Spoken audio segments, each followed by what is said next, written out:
You're watching the 420 Pace, found at 420pace.ca. Stay tuned. We'll be right back after this toke.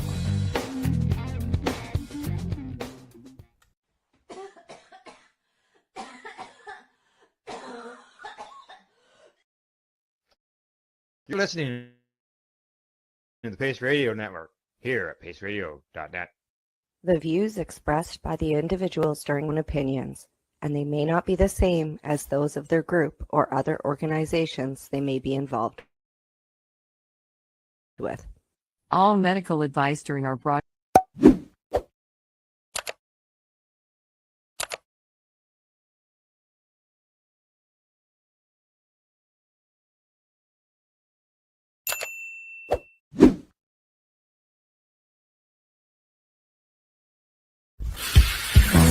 Oh yeah, baby, that's lovely.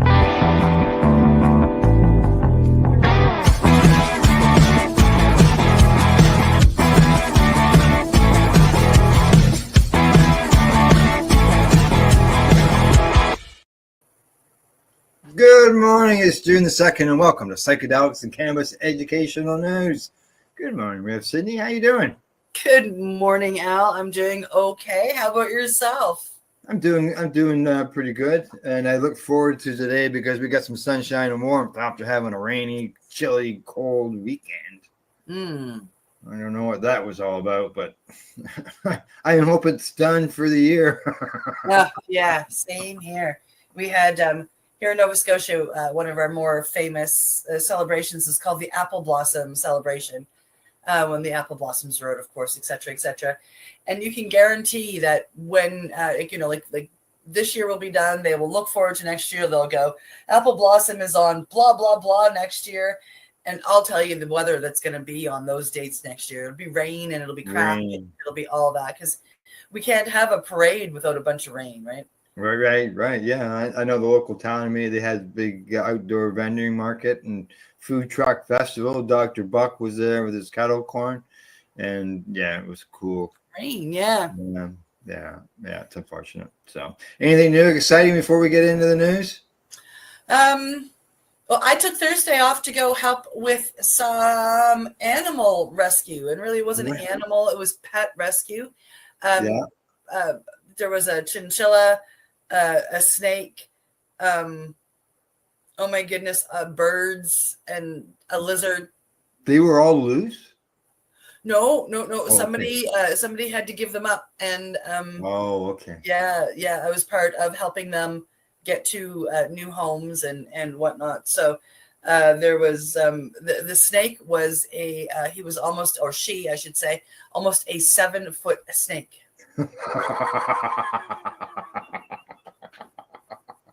Well, I hope they all found new happy homes and everybody is everybody's going to be okay. Yes, the chinchilla is the last one to go, but the people who are taking it just need to. They didn't have enough room to take everything the day they came to get everything. So yeah, they'll be back for the chinchilla, and then that's it. Yay! All righty, good. I'm glad. I was thinking they got loose, and I'm like, oh my god. Alrighty, here we go with the news. First story is up.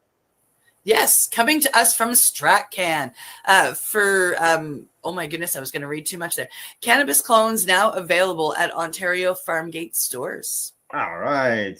People looking to grow their own cannabis. Ontario this year now have the option of buying cannabis clones directly from two of the province's cannabis Farmgate locations, Kingston Cannabis Inc., which is in Kingston, and Level Up Infusions in North York.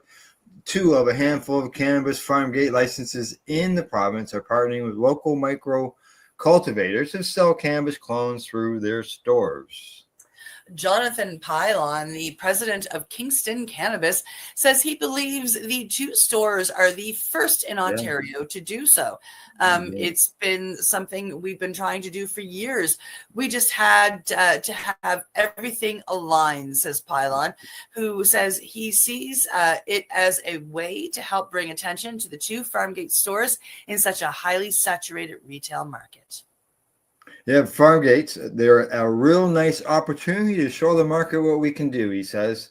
And he goes on to say that we can form our own individual menus and really offer much more fresh product right out our door. And you'll get you can't get more fresh than live plants. Mm.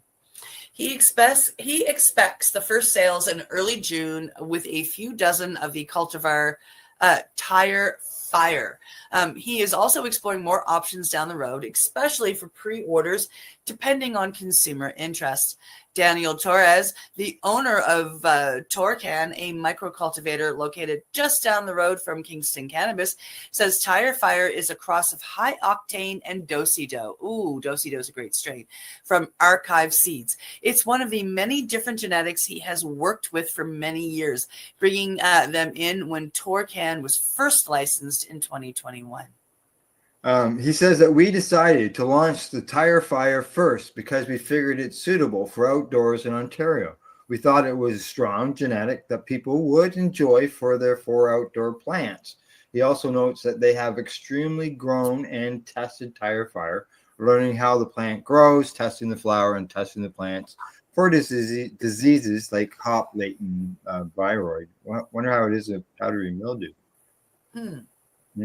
Now, Ontario, the first province to begin issuing retail farm gate licenses to cannabis producers, currently lists 5 such locations: Thrive Cannabis in Simcoe, Kingston Cannabis in Kingston, Level Up in Toronto, Royal Cannabis Supply Company in Toronto, and Station House Cannabis in St. Thomas.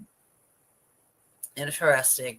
Only about a dozen of these provincially licensed cannabis farm gate stores operate in Canada, allowing consumers to engage more directly with the cannabis grower or processor. Even fewer stores offer consumers the opportunity to purchase clones directly. Moncton, New Brunswick is home to Canada's only cannabis farm gate nursery, Clones, with a focus on starting material for growers. Hidden Harvest, the producer behind the Clone store and brand, has also worked with retailers in New Brunswick and PEI to offer clones to consumers at retail stores and even special events. I think this picture, this lady looks familiar. I know her. Yes. Do you? Other farm gate stores in the province, like Eco Canadian Organic, has offered clones for sale at their store in Rexton. British Columbia's direct delivery program has also allowed cultivators and nurseries to sell clones directly to retailers, bypassing the provincial distribution warehouse. Wow. Yeah. Very interesting. Yeah, I see I my think, friend at Eco there in the story. yes. That's it. She looks familiar. I think we've seen her before. I'd like to see, like, as they said in that story, in one quick line there was about having the clones in the store and having them pre-sold, or the customer orders them. You know, why can't they do that at a regular store? Why does it have to be a farm gate store? Why couldn't a customer go into a regular store and order it, and then when it arrives, then they're contacted for the customer to come pick it up? That way the stores don't need to have a nursery. Well, here in Nova Scotia, we actually do. We may be stuck in the closets in the backs of liquor stores, but that's one thing we're actually a little ahead on. Ever since they were allowed to sell clones, we knew 3 weeks ahead of time when the clones were coming, and people could pre-order and pay for their clones so they could walk in and get them fresh. Yeah. The day. So we were able to do that here in Nova Scotia. And I don't think they did that with that kind of forethought. They just, once they knew they were coming and the sign was up, people were so excited. So the stores that were selling them said, sure, like, if you want to buy them ahead of time, it's fine with us. Yeah, why not? They had the SKUs, no big deal for them. They pre-program it into the computer and off they go, right? What's the difference between that and buying something online? Right. Or you walk in, you can do that at say a Best Buy. Oh, gee, you're out of that. Well, I'll buy it, and when it gets here, I'll come get it. Yeah. People do it all the time exactly. at all kinds of stores. Yeah. Hey, the people are delivering cannabis to houses. Why can't they deliver a plant? Exactly. Sounds good to me. All right, let's move on. Heading to the next story. Chesia takes historic step towards cannabis policy modernization. All right, and we just discussed the modernization right here for good old Canada as well. Now, lawmakers in the Czech Republic have reportedly approved a historic measure today that will legalize home cultivation for adult use. All right. Part of the measure also legalizes the possession of a personal amount of dried cannabis and reduces penalties for possessing larger amounts. The historic measure's approval was announced by a longtime Czech cannabis activist Lucas Hurt on LinkedIn. There it is there. I'm just hoping there's be more down here. Wow. Okay. The approved legalization model in Czechia involves a possession limit that is considerably greater than in any other legalized European countries. Malta became the first country to legalize cannabis for adult use in 2021, and adult households in Malta can cultivate up to 4 plants in private, and adults can possess up to 50 grams of cannabis. Wow. In Luxembourg, where lawmakers adopted a national cannabis reform measure in 2023, adult households can cultivate up to 4 plants in private, but possess just 3 grams of cannabis. Sorry, that's weird. Germany, which legalized cannabis for adult use in 2024, allows adults to cultivate up to 3 plants in private residences and possess up to 50 grams of cannabis. Now, I think there's the two there that you can possess up to 50 grams of cannabis. I don't know if they're both or one of them.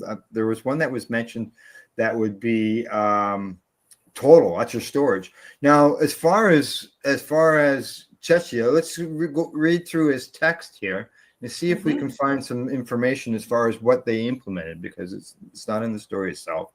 It says here you can legalization of 3 cannabis plants per person.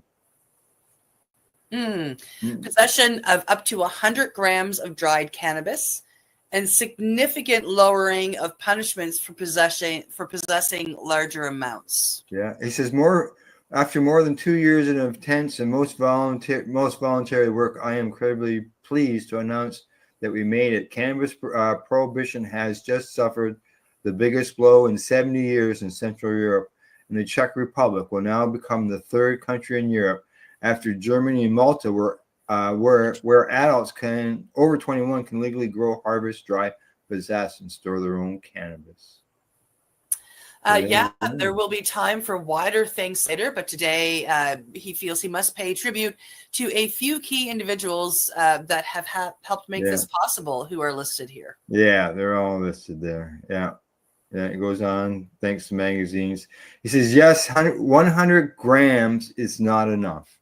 And no, not everything we fought for has passed, but still, this is a monumental and precedent-setting change. And to top it off, we have also legalized the medical use of psilocybin mushrooms. That's amazing. So my question, like they're allowed to possess 100 grams. Is that out in public, or is that like, you can grow 3 plants. You've now produced, 2.5 pounds. Do you have to get rid of most of that, or can you keep it? That was my question about their examples, Luxembourg and Malta, because I think in the Malta end of things, I believe it's total possession, like including what you got in storage. Oh wow! And 50 grams, obviously, like if you're growing outside, it's just. Yeah, if you're a decent grower, you're gonna get way more than 50 grams off each plant. Yeah. Yeah, those are. I was a new grower when I was growing, and I mean, like I was, 50 grams. Well, that's those 2 branches. Yeah, exactly. Like you grow. People have grown plants that got a couple pounds in them. That's partly genetics and scalability as well. It's all it all works together, but yeah. So hopefully, wherever that is done, it is personal possession, not storage. Not storage, yeah. Yeah, I'm sure we'll come across another story at some time that will have a little more on that. So I have no explain doubt. that. All righty, here we go. Next story.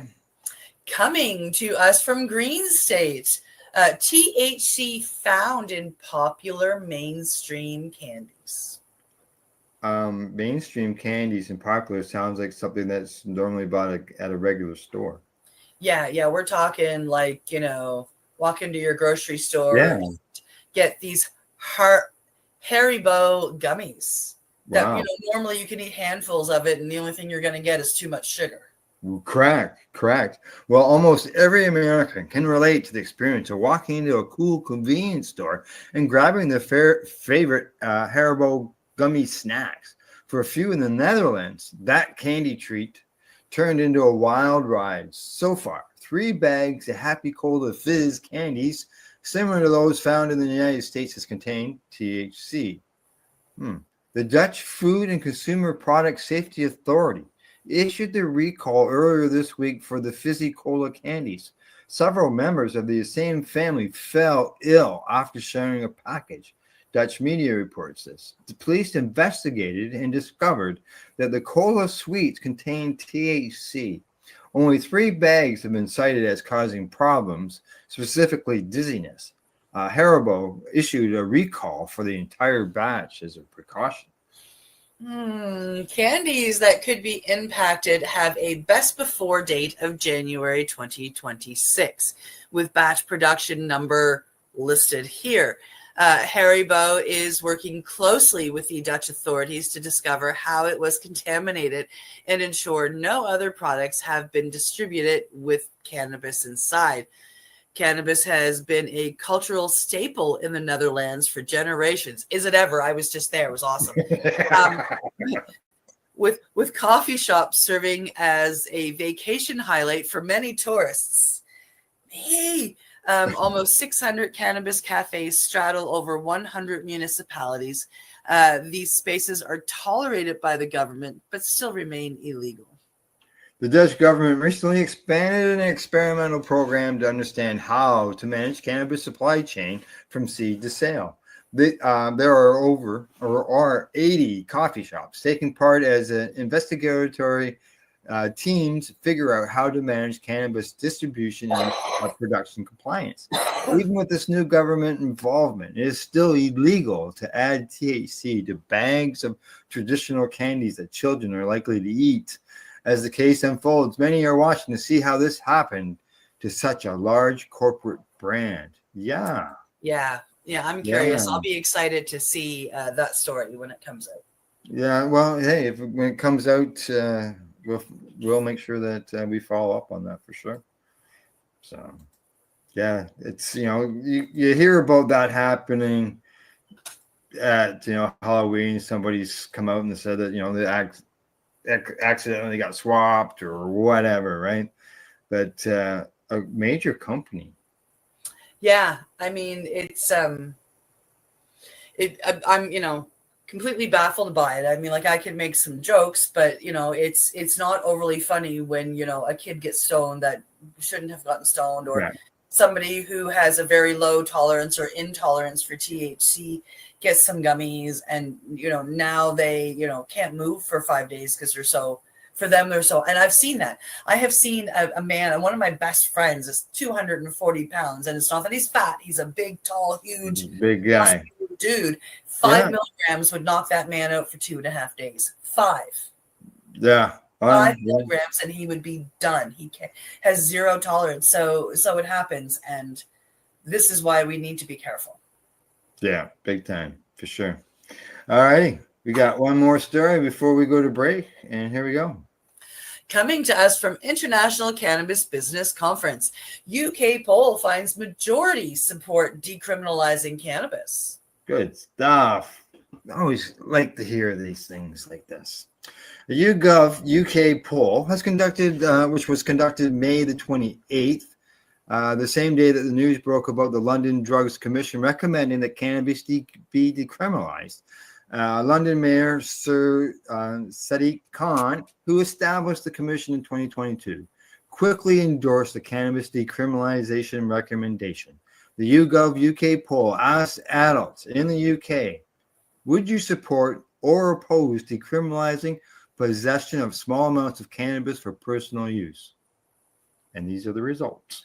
Yeah, so here we have 23% are strongly supportive, 31 are somewhat supportive. So that brings us up to what, 54% right there. Correct. The majority have got it. Somewhat opposed at 15%, strongly opposed at 19%, and don't know, so they don't really care. Probably 13%. So definitely with only we've got like what 34 were opposed. Yeah. They're doing okay. That's pretty amazing. Yeah. And as you can see from this poll data, a combined 54% of poll respondents expressed support for the public policy change, with only 34 directly opposed, and 13 being undecided, which is just awesome. Yeah. When the results are filtered by region, support for cannabis decriminalization is even stronger in London, with a combined 56% of survey respondents expressing support for decriminalization and only 30% of respondents directly opposing it. As is often the case with cannabis policy modernization polls, younger respondents were more likely to support decriminalization compared to older respondents. Inclusion of cannabis as a Class B drug in the Misuse of Drugs Act is disproportionate to the harms it can pose relative to other drugs controlled by the Act. The sentencing options currently available, especially for personal possession, cannot be justified when balancing against the longer-term impacts of experience of the justice system, including stop and search, or of serving a criminal sentence can have on a person. And that was from the London Drugs Commission. Sir Khan said current rules cannot be justified, adding that the Commission's findings had provided a compelling evidence-based case for decriminalization. And this is reported by the BBC in local coverage. A previous YouGov UK poll found that the level of support for cannabis legalization among adults in the United Kingdom is greater than the level of support for adult use legalization among lawmakers. Yeah, because those results show that 50% of the MPs are opposed to cannabis legislation when asked in a support opposed format, compared to 39% who would be in support. So it's almost reversed. Now, the large majority of the MPs do, however, believe that doctors should be allowed to prescribe cannabis for medical use, and that's at 83%, and only 7% are opposed. The reason why I think the government is opposite is they still think that they can make more money by it being illegal than they can by it being legal. Yeah, because everybody's changing because of the money. Yeah, exactly. Go ahead. Oh, okay. On the binary question of legalizing cannabis, the British public are split, with 45% in favor and 42% opposed, making the public slightly more pro-legalization than the MPs. YouGov UK also stated adult use cannabis legalization in the UK could generate as much as 1.5 billion euro. 1.5 billion euro. That's a lot of euro. Yeah. And even more when you talk Canadian dollars in revenue and savings, according to a previous report by the advocacy group Transform Drug Policy Foundation. The report, which was posted on the organization's social media account back in March, determined that over 1.2 billion pounds or euros would be generated from taxes and fees annually, and an additional 284 million would be saved annually by the nation's criminal justice system no longer enforcing cannabis prohibition policies. There would be costs incurred by government, by regulatory infrastructure, inspection, monitoring, compliance, trading standards, but largely covered by licensing and other fees, according to the organization. Go ahead. Yeah, no, and their tweet. Is this a tweet here? I'm not sure if this is a tweet or a different form of. Well, that's their tweet on X, correct? Yeah. So they're saying high returns the economic benefits of UK cannabis legalization. Legally regulating cannabis for non-medical use in the UK could generate the 1.5 billion euro in annual nets. That's every year benefits for the Treasury. And then they offer the breakdown. Transform Drug Policy Foundation also determined that up to 15,500 full-time jobs could be created in cultivation, manufacturing, retail, and related services, depending on model implemented. So that's a lot of people that, offers an opportunity to a lot of people that worked in an illegal sector to come forward and do what they do well in the legal sector and make money and be profitable, and it's awesome. And there's so many, we've reported in the past, so many children over there that could use access to cannabis oil for epilepsy, and they get denied. Yep. And so hopefully, like that report says, and even the lawmakers say that they're 83% in support of it. And I know they have a program, but they have to improve the program so that people aren't taking risks in order to save their children. So, yep. All righty. That's the first half of the show. Time for us to take a break. We're going to medicate. We'll be right back. You're live with Psychedelics and Cannabis educational news. I'll get it out. We'll be back in about 2.5 minutes or so. You're listening to the Pace Radio Network here at paceradio.net. Camelford Lifestyle Shop, open Monday to Friday from 10 till 7 p.m. or by chance. Check out our flags, our t-shirts, plus our hats, and look of that supply of rolling papers, plus much more. We've got bongs and your favorite herbal vaporizers. Look at all the incense we have, as well as for those who collect knives, check out these knives in our collection. And while you're here, stop in to see Shay at the piercing room, where you can get poked by Shay. Daily deals, check them out. Camelford Lifestyle Shop, 17 Bridge Street West, Camelford, Ontario. What do you find at paceradio.net? People advocating cannabis education.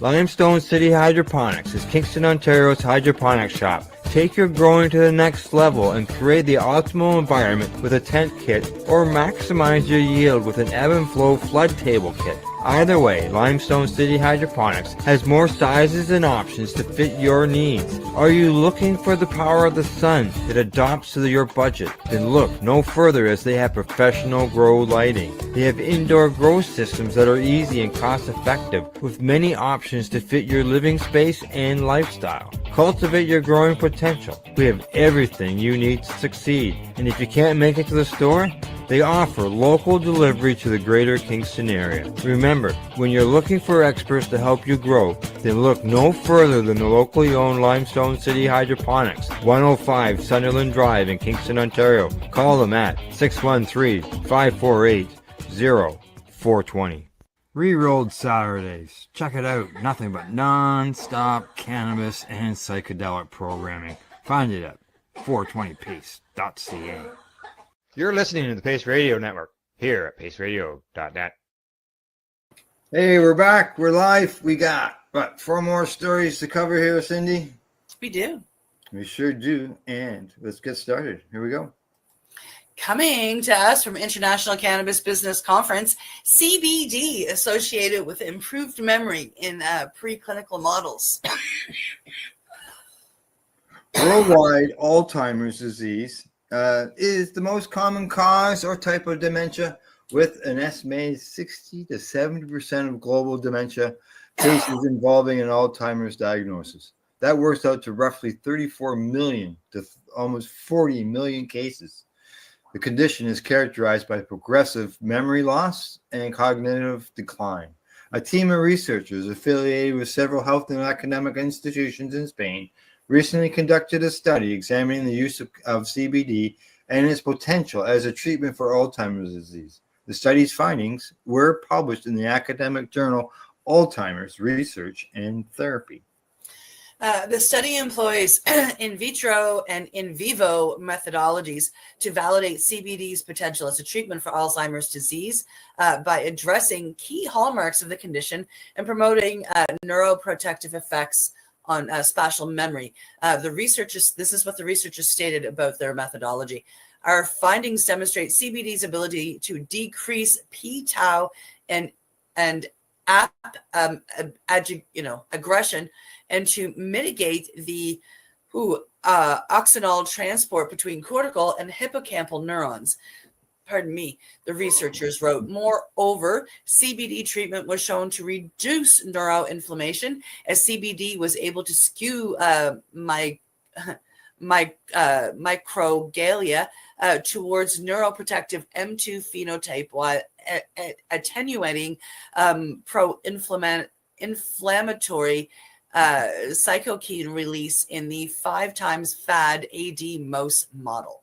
Am I ever glad you got that one? Oh, I'm sure I'm going to have my moment before this story is over. I'm sure. Notably, daily CBD injections of 10 milligrams per kilogram for 28 days in 5x FAD mice resulted in significant improvements in both short and long-term spatial memory. The study also revealed CBD's capacity to partially revert neurite formation loss induced by AB tau and p-tau proteins, suggesting a potential role in promoting neuronal plasticity. The researchers added additional CBD treatment led to the reduction in reactive oxygen species formation and increased neuronal viability with the presence of AD-associated protein aggregates. The full structure of cannabidol was first identified in 1964 by Raphael Mechoulam and his colleagues in Israel. Since that time, cannabis prohibition policies have largely hindered CBD research, no doubt. However, the cannabinoid has become the focus of investigations at an increasing rate in recent years. The multifaceted effects of CBD, ranging from molecular level modulation to behavioral improvements, underscore its potential as a comprehensive therapeutic approach for AD, which is Alzheimer's disease. The Spanish research concluded about their study. The findings not only support CBD's neuroprotective properties, but also highlight its ability to target multiple pathological processes simultaneously, offering a promising avenue for future Alzheimer's treatment strategies. And this is according to a recent CBD industry analysis by Grandview Research. Yeah.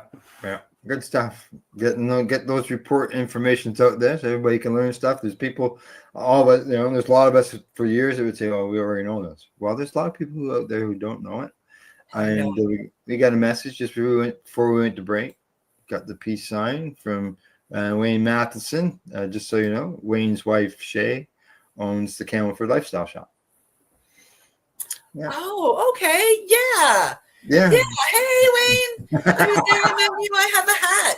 I have a hat. Yes, I have. Everybody loves my hat, by the way.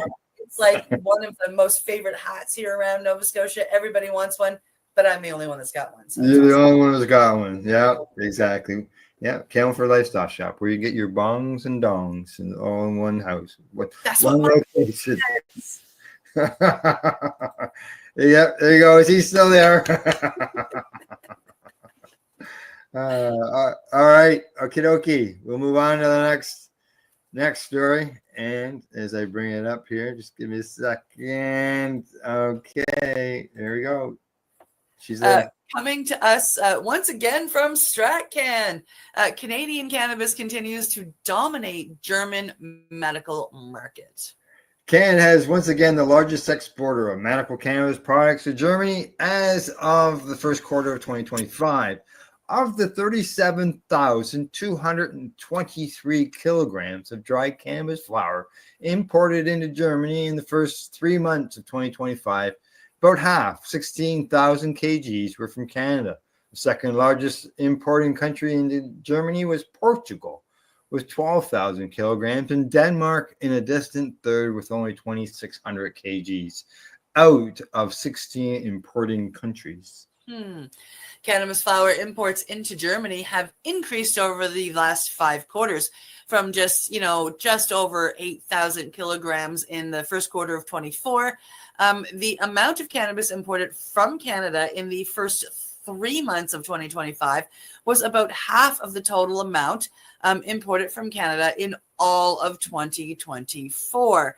That figure doubled from the just under 17,000 kilograms imported from Canada back in 2023.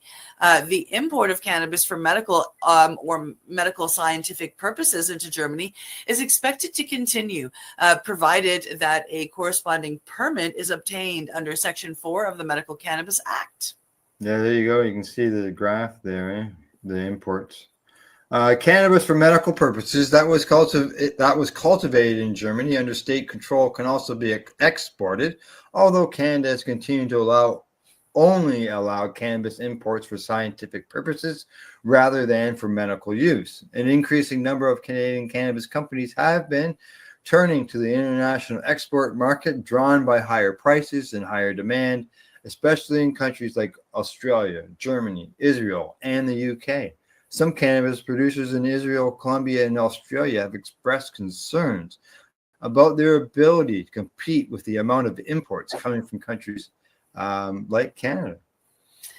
From October 2018 to September 2024, most recently available date, there were 295,933,850 grams of cannabis, to be exact, and 52,662.1 liters of cannabis oil exported from Canada to markets like Australia, Israel, Germany, and the UK.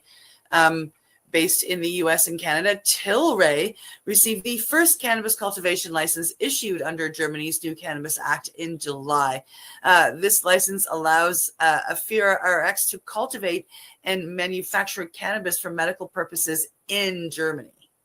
The American Cannabis Company, which operates in Canada, the United States, Europe, Australia, and Latin America, was the first to receive a cannabis production license in the country. Canadian cannabis company Aurora and German company Demacan are also now licensed for production in the country as well. And in February 2024, Germany passed the German Medical Cannabis Act, expanding the country's medical cannabis laws.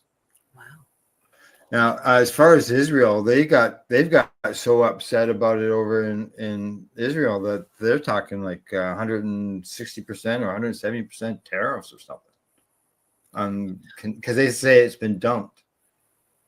So, yeah, little smiley face, happy face laugh there from Wayne. That'd be over your hat, over their hats. Yeah. All righty. So we're gonna move from that. We're gonna move on to the next story, and it's got to be another good one, of course. There we go. Coming to us from International Cannabis Business Conference, analysis finds few changes in cognitive performance post-cannabis use. There you go.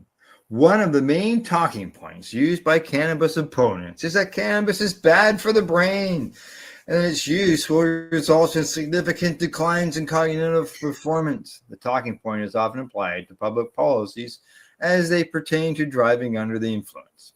A team of researchers affiliated with the University of Sunshine Coast and the University of Queensland, both in Australia, recently performed an analysis examining cognitive performance after patients have used medical cannabis products. The results of the analysis were posted in the academic journal Drug and Alcohol Review. This program of research investigated the acute effects of orally ingested, which is the first study, and vaporized for a second study, cannabis containing Delta-9 THC on cognitive functions relevant for driving in 2 samples of medical cannabis patients. And the researchers wrote, participants completed counterbalanced baseline, no cannabis, and cannabis consumption post-cannabis appointments scheduled approximately 1 week apart. During each session, participants were administered a cognitive battery assessing information processing speed, sustained and divided attention, inhibitory control, and mental flexibility. In the post-cannabis condition, the battery was completed 90 minutes after consuming 1 dose of cannabis oil or 15 minutes after vaporizing 1 dose of cannabis flower. I wonder what their doses were. I wonder if it tells us here. And this is all stated by the researchers about their methodology. Yeah, they don't say, because they say that study 1 has 41 oral users and study 2 has 37 flower users. But yeah, many jurisdictions where medical cannabis is legal, including Australia, are struggling with with how to strike the right balance between keeping people from operating motor vehicles when they are too impaired, and not persecuting medical cannabis patients who are not impaired and simply have metabolized THC in their systems. In both samples, acute cannabis oil and flower administration did not induce a change in information processing speed, divided and sustained attention, or inhibitory control performance. And they say as was after excluding participants with a positive drug indication at the start of each session, highlighting the moderating role of intolerance the researchers found.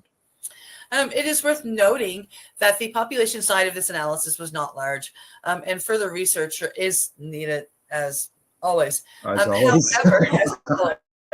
However, the results of this analysis in Australia are in line with findings from other studies that have examined medical cannabis use and cognitive performance and just general knowledge out there in the cannabis industry. A 2018 meta-analysis conducted in the United Kingdom also found that the acute effects of a single cannabinoid administration are less prominent in regular cannabis users compared to non-regular users, and that the repeated cannabinoid administration more consistently suggests less prominent effects upon repeated exposure. Yeah. In layman's term, patients who use cannabis more regularly are less likely to be impaired after cannabis consumption compared to infrequent consumers. Yep. That is an important distinction because per cannabis DUI laws are such that they penalize frequent consumers for having built up metabolized THC in the system, even though those consumers are less likely to be impaired at the time of testing. Conversely, the metabolized THC thresholds of per se cannabis laws often result in infrequent cannabis consumers testing below the THC threshold, even though they are more likely to be impaired after cannabis use. As such, cannabis DUI laws need to be based on sound science and not arbitrary metabolized THC thresholds that ultimately do not detect true intoxication levels. Mm-hmm. I think a perfect example is something we talked about earlier with those gummies. You know, there's people out there, first-time users, they're going to get hammered on a 10 milligram gummy. I've seen it, but yet, you know, when they come to their tests, that was all that maybe they consumed in months, and they would not show probably that effect. You know, that reading in your blood, the 5 nanograms after one gummy. Yeah, right? But yet that person would be heavily impaired. Yeah, I mean, I see that in people that are learning about cannabis every day, or even, like I say, like my friend. I mean, it doesn't matter how many years go by. I mean, he knows that 1 milligram of THC is all he can consume, you know? Yeah. You know, and his smoking tolerance is just as low and doesn't matter. I mean, he could use it. We tried the whole Rick Simpson build the tolerance up. No way. No, that would be the only person I know like that. So it is, you know, very much a person-to-person thing, and we need a way of being able to say who's affected and who's not. I mean, and as you know, I mean, like, I've been using cannabis for a long time. And if I have a day that I'm in a lot of pain or my back's really bad or anxiety, my endocannabinoid system is going to take everything I put in me, and I'm not going to feel it psychoactively at all. But if I'm having a day that my pain is low and my anxiety is low, I smoke that same joint and I'm going to be high. Yeah. Yeah, I've had times where, I don't feel anything. Other times where you do. Yep. Yep. It happens. It happens. All righty. We got one more story to go, don't we? I do. All right. Let's go at her. Let's get her done. Here we go. Coming to us from Green State, alarming cannabis report sounds safety sirens. Cannabis industry is one of the expected growth in some states and imminent contraction in others. People who sign on to work in the space experience the excitement of a new industry while riding a roller coaster of unknowns. The federally legality of the plant leaves space for nerves. A recent release, University of California, Los Angeles Labor Center report indicates more to be concerned about. It says here that in the release, it says, I've had coworkers who've had guns pulled on them or been robbed. Lele Lee, a cannabis delivery driver in San Francisco Bay Area, said in this release, because of how the system is set up under legalization, we often carry thousands of dollars in cannabis products in cash, and we're constantly rushing to and from depots to meet order demands. Robberies are Robberies. sorry. Go ahead. Yeah, robberies are only a small piece of the alarming workplace conditions, revealed High Stakes, the state of the Californian cannabis workforce. The report compiled data from more than 1,111 surveys, over 50 interviews, and 7 interactive data sessions. A vast majority called the better health and safety protections, 85%. Implications are already being felt. Nearly half of cultivation workers have back and neck pain. A third reported blisters, skin infections, eye pain, and strain. The issues are not only physical. 60% of the delivery workers felt pressure to conduct more deliveries than they believed safe in an allotted time. Women, people of color, and LGBTQ identifying people were prosecuted. 27% of the women reported sexual harassment, mostly from managers, bosses, and customers. Over 1/3 of workers experienced racial slurs or intimidation, and 28% were subject to homophobic or transphobic comments from upper management, co-workers, and customers. These workers are demanding a voice in shaping the future of the cannabis industry, and they deserve it. Ms. Kindness Beckler-Ramos, who's a report co-author and founder of the Club Kindness, conducted in the release. So there you go. People are being, yeah. Oh, I wouldn't doubt it. Well, that was in a local town. That was apparently there were some problems with something along that line. Yeah, they're no longer there. They shut down. Yeah, it's harassment like that is something that has been around for years. And it would be lovely to see it go away. But, as we know, as patients who work in this industry, hurt people. And that's what happens. And, until we can heal the world, we have to be very vigilant and help to stop it. Yeah. It could be. It's going to be a while. It ain't going away tomorrow, unfortunately. So, All right. Anything else before we say goodbye? I don't think so. No. Okay. All right. Sounds good. Enjoy your day. Other than that, everybody else, that's your report for today. Thanks to our buds at Camelford Lifestyle Shop. Thanks, Wayne, for tuning in. Limestone City Hydroponics.ca and at ease.ca. In closing, we'd like to say thank you for watching. And as I always say, don't forget to educate, medicate, and do not incarcerate. You're listening to the Pace Radio Network here at paceradio.net. The opinions of the individuals during this broadcast are their own and may not be the opinions of their group or other organizations they may be involved with. All medical advice during our broadcast is not a medical opinion and should be checked with your medical physician.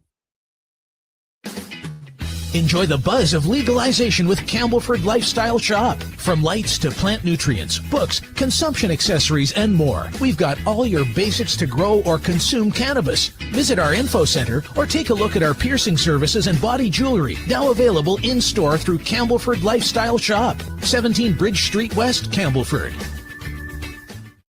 Limestone City Hydroponics is Kingston, Ontario's hydroponics shop. Take your growing to the next level and create the optimal environment with a tent kit, or maximize your yield with an ebb and flow flood table kit. Either way, Limestone City Hydroponics has more sizes and options to fit your needs. Are you looking for the power of the sun that adapts to your budget? Then look no further, as they have professional grow lighting. They have indoor grow systems that are easy and cost effective, with many options to fit your living space and lifestyle. Cultivate your growing potential. We have everything you need to succeed. And if you can't make it to the store, they offer local delivery to the greater Kingston area.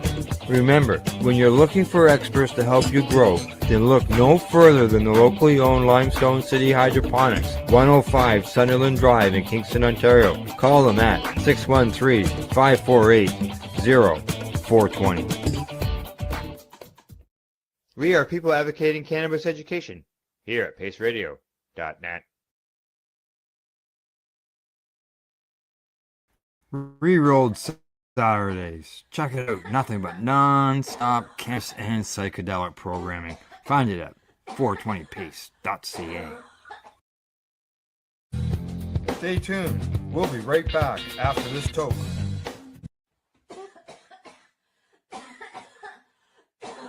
You're watching the Hi Guys podcast with Al and the other Al on the 420 Pace Project. The opinions of the individuals during this broadcast are their own and may not be the opinions of their group or other organizations they may be involved with. All medical advice during our broadcast is not a medical opinion and should be checked with your medical physician.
Maybe you're muted. Oh, well, good thing that Buddy told us that we had no sound.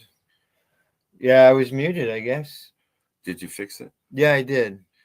Al made a mistake. Should we start again? Well, we could, but, I don't know. People can see you now. Okay, you want to hide. You got to. Here.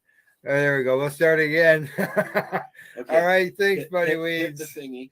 Hit the thing. You want to start? Yep. You want to start again? Sure. Okay. We're just gonna do this. I'll be quiet now. You'll be quiet. Okay. I gotta go find. Take two. Take two. I think this is it. Yeah, this is it. Just here. This is what Al wants me to do. Stay tuned. We'll be right back after this toke.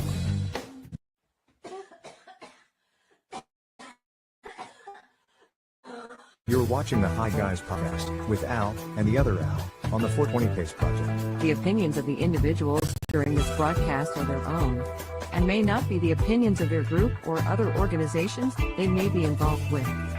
All medical advice during our broadcast is not a medical opinion and should be checked with your medical physician. Hi guys, what you just saw You just look. it, Yeah, it didn't happen. All right, okay, I'll just turn the laptop. Can you hear us now? Yes, everything's good to go. Yes, that's good. You know, I know why that happened though. So this is the thing you can. Yeah, it's this so is small. Can you make it bigger? I can make that bigger. Okay, here we go.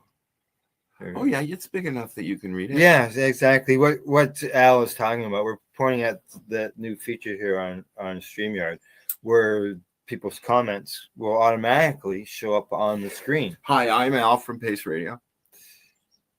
You don't have a name on. I know you can't do two. You can't people. do two people. We Yeah. need to put in Well, for a split screen. a split screen. Well, we could do this. Oh, hang on. We want to edit that. Yeah, we'll just. Or we'll just the owls. We'll just change this. Now come my things are locked.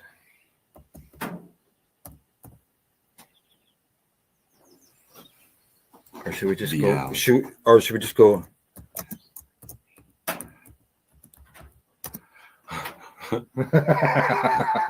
Al squared. Yes, that's what MJ wanted to call it. Yes. Okay. All right. I think I got it there now. How's that look? And you'll have to excuse the dog barking. I do have Rosa here, and Al has his Tessa here, and I feel bad because it's her home and she's tied up around the corner, and my dog's just sitting there. Nice and quiet. Yeah. They didn't get along very well. So No. First meeting wasn't the best meeting. well, but they've met before. they many have. years That's ago. right. Yes. Yeah. And- When you were at the farm. Yeah, and when you first got her, when we came up camping with the kids. Yes. Right. Yeah. And we had Daisy as well, but that that was a different thing. She was a different. Yeah. The issue, Rosa's been going at dogs. I've had her with me the whole trip, and she went after Matt and Val's little Honey. Oh yeah. And well, in her defense, Honey Yeah. barked first. Honey pulled the first hair. Right. So we sat and had to keep them apart like Yeah. we're doing here. But they'll learn. She sat Mhm. in the lounge at Gundanista's with other dogs, and she just sat in the booth with me.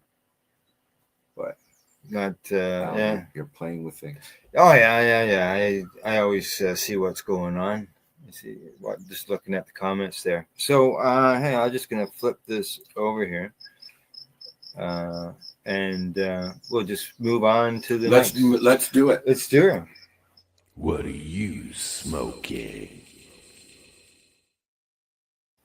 What are you smoking now? I'm smoking some green crack that I got on the Grand River reservation. Yeah. And I also got some black tuna because I've had Robert Platt's horn on. Platt's horn? Plat- Platt's horn. yes, something like that. Who is gone now, rest in peace. Yes. I've had him on the show and a couple of his other guys, and Robert was one of the original members of what they called the Black Tuna Gang. Yes. And they were drug smugglers pilots, and they would fly in from wherever they were picking up and drop bales the size of tuna, the shape of tuna, I'm sure in some cases, into the Mexican, Probably weighed more than tuna. the Gulf of Mexico Mm. and the Florida Keys and all that. It's not called the Gulf of Mexico anymore. It is Gulf everywhere of- but one country. The Gulf of America. So, anyways, Robert told us the stories, and they've made a documentary about the Mhm. Black Tuna Gang. They were featured in a few movies as well. Yeah. They would drop bales from airplanes close to the beach, and they would have people in boats to pick it up. And that's how they got the name the Black Tuna Gang. Black Tuna Gang. So, being that, obviously you can tell already, the show's going to be a little different today, being that we're together here. And Just so, a sec. Just a sec. oh, okay. That's just the wall between us. We can't see each other. I don't want to see you. Right. Okay. So, yeah, we're already, as you can see, I'm also outside. We're not in the office For the first time. for the here. first time, and it'll be interesting going forward. I'll probably Well, hang something you off the could set door. something I up can more go out permanent there. here. Yeah, You know, yeah. it'll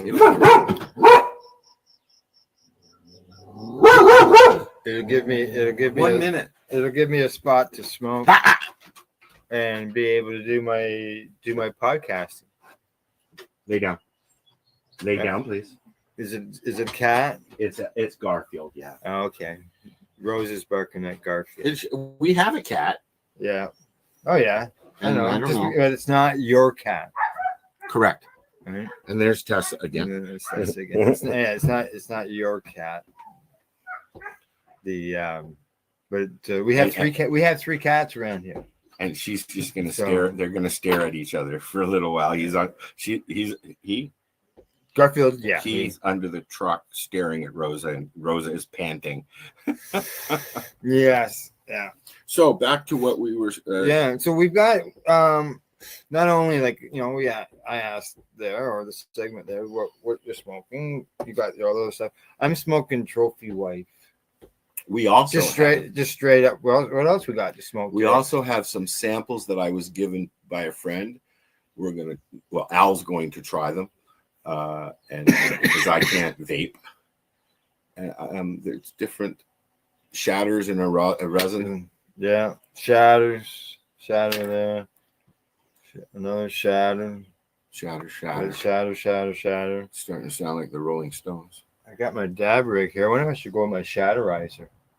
Well, that's what I have. If I should run back to the car, I don't have it here. Yeah, I should get my shatterizer before we get into that. And what we'll do when I go to do that, I'll play a song.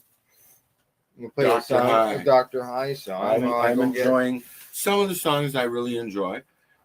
One song. Do you have the RSO song? I do, but not as a single. I'm just checking here. If it's it's not there. I was playing DJ today. Yeah. No, I don't have it as a single. Maybe we can load the video. Well, I could try. It's just not a fast computer. But it's not just that. It's just there's so much. Okay, don't worry about it. Bandwidth. We will stick it in there somewhere. Satellite stuff, right? Oh yes, I forgot. Yes, yeah. But who knows? You just never know. It might work out. Oh, I know. I actually did. I couldn't. It wouldn't allow me. Actually, it wouldn't allow me. I couldn't download this morning. You know, when I was at the farm in Hastings, I was on Rogers. I was just using my phone as a Wi-Fi. Yeah. And before we had that the tornado that went through, everything was fine. But then when they hooked it up again, I hardly got a signal. Oh. You got some reclaim going on in that thing.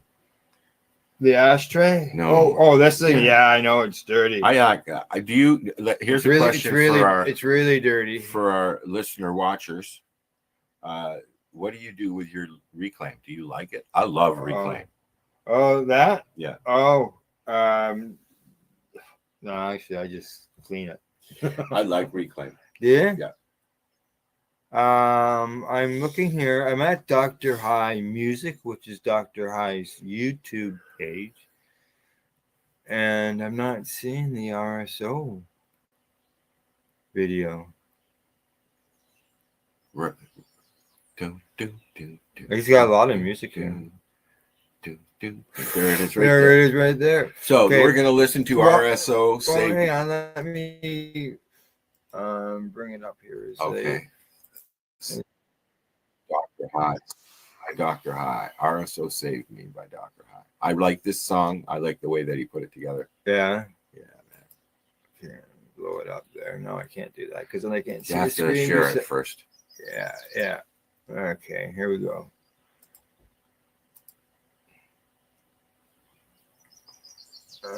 We got that right there. Okay.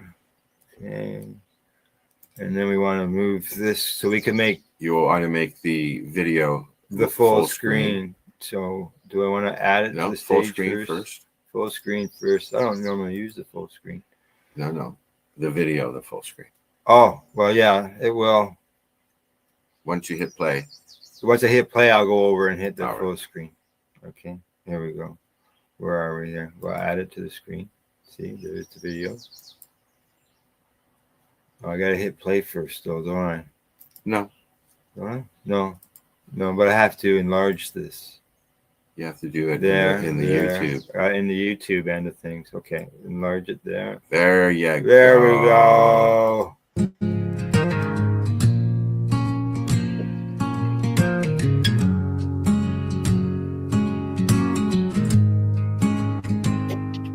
Doctor said the road was dark and long.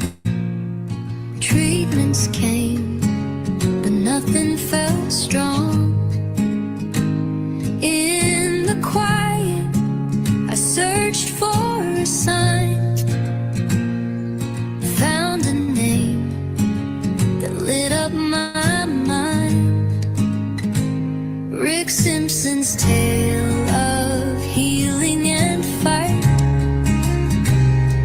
A humble man bringing shadows to light.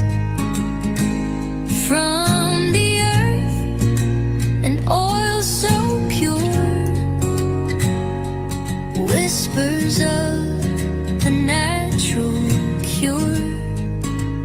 RSO saved me, lifted me high, brought back the stars to my weary sky. From the depths I rose anew, grateful for the gift of this healing dew. Each drop a promise, each day a song. Felt my body growing strong. Nausea faded, appetite returned. In the gentle glow, my spirit burned. Skeptics question, but I believe in nature's arms. I was relieved. Rick's own journey paved the way for souls like mine to find our day. RSO saved me, lifted me high, brought back the stars to my weary sky. From the depths I rose anew, grateful for the gift of this healing dew.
I'm muted. There we go. Sometimes we need a separate control board. There we go. We're unmuted. We're back. The reason I asked Al to play that today is because this last week at Grow Up, Rick made an appearance via video. Oh, yes. And did a little talk to the crowd. Mm-hmm. And then I saw a post that disturbed me. For the last few years, Rick has been unwell.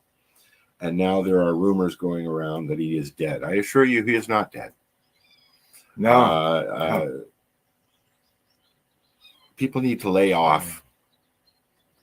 You know, it's pretty bad when a man who he means a lot to a lot of people, and you got scammers out there saying they're him, saying that he's their Phoenix Tears, and saying that he's dead, and trying to collect money and try and sell oil to the masses. And it's not right. Exactly. It's just right. It's embarrassing for the community. I see Buddy Weed says that Rick was at the Grow Up conference this year.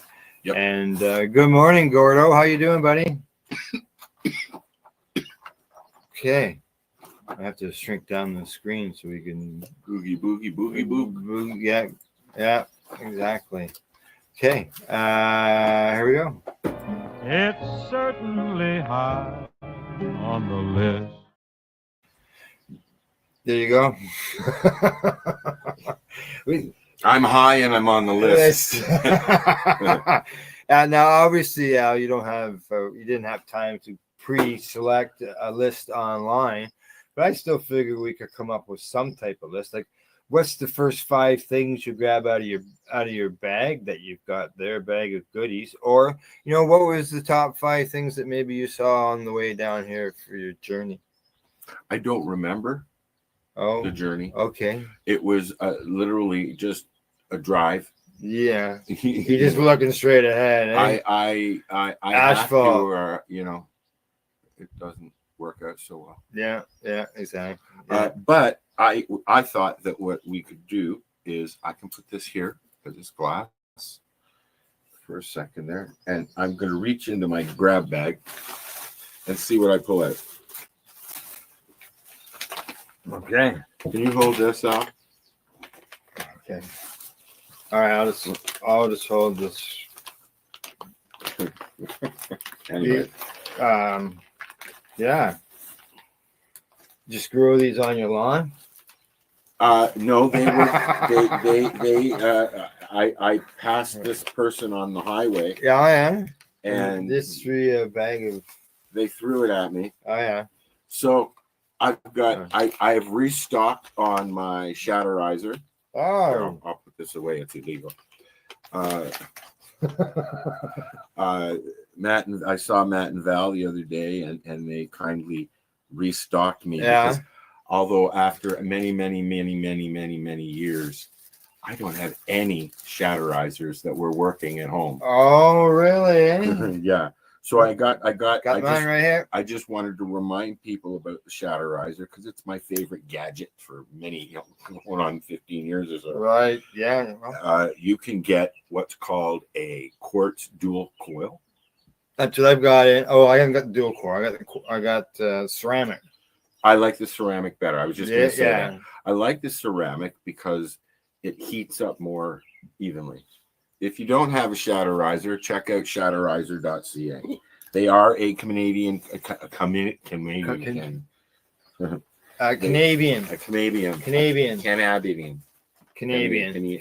Hey, look, I found my mouse. Oh. And don't forget to feed it. I'm going to give. Did it shit in the bag? Well, it's mouse, yeah. Oh, don't talk to me about mice. So Shatterizer has all kinds of different tops and stuff like that. They have they also have the bubbler. Do you have a bubbler? You have a bubbler. I have a bubbler, yes. Yeah. Mine broke. This is the base of the bubbler. I do that. And the top. And the back. Yeah. of the other one. I'm They just mix and match, you know, whatever I've got going. It's a very handy tool to have. Yeah. So do you remember your 5 things you pulled out of your bag? Thanks for reminding me, Al. I guess the next question is, did you? What do you? Oh, It's a Rosa queen has bee. found a buzzer. The queen bee. So okay, it's, let's look at this. Pollinating with the flowers. Something else I got on my way down here, Al. Yeah.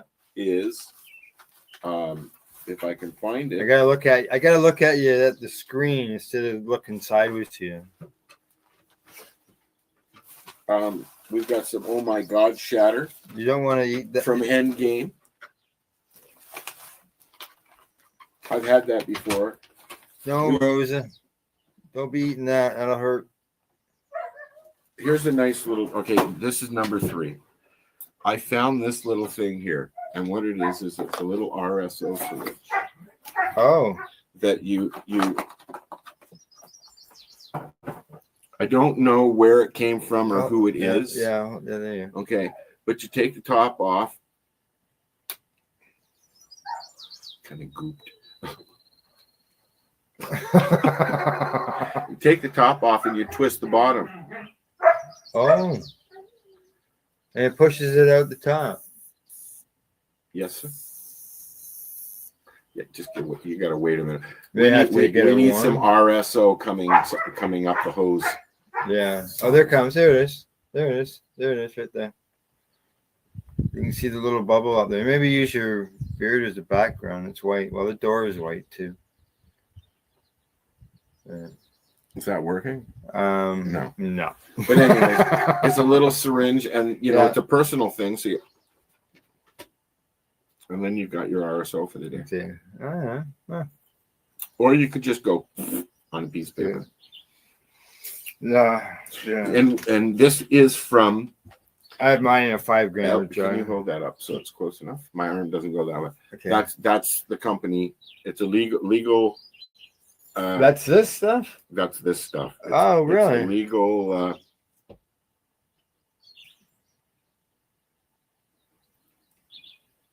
RSO. Yeah, balanced RSO. 411, 413. Terpenes on there. CBG, 27 milligrams per gram of. I really CBG. like that they're listing terpenes now. Oh, a lot of them. Is this Lisa, or is that spelled differently? What is that? What does it say? Mira. Yeah, I just don't know. And yes. Yeah, I didn't know if it was spelled with an A or an I. Yes, it is. So there you go. Some balanced RSO from a legal store. From a legal store, I got some Henry the Grape Ape cartridge. Yep. Just so you know, buddy, he saw your RSO sticking out. Oh. You can see it on the end of your. But I've got a dank tool. There you go. That's where you load up your shatterizer. I believe that was 5. Okay. Move on. All right. So move from that to this.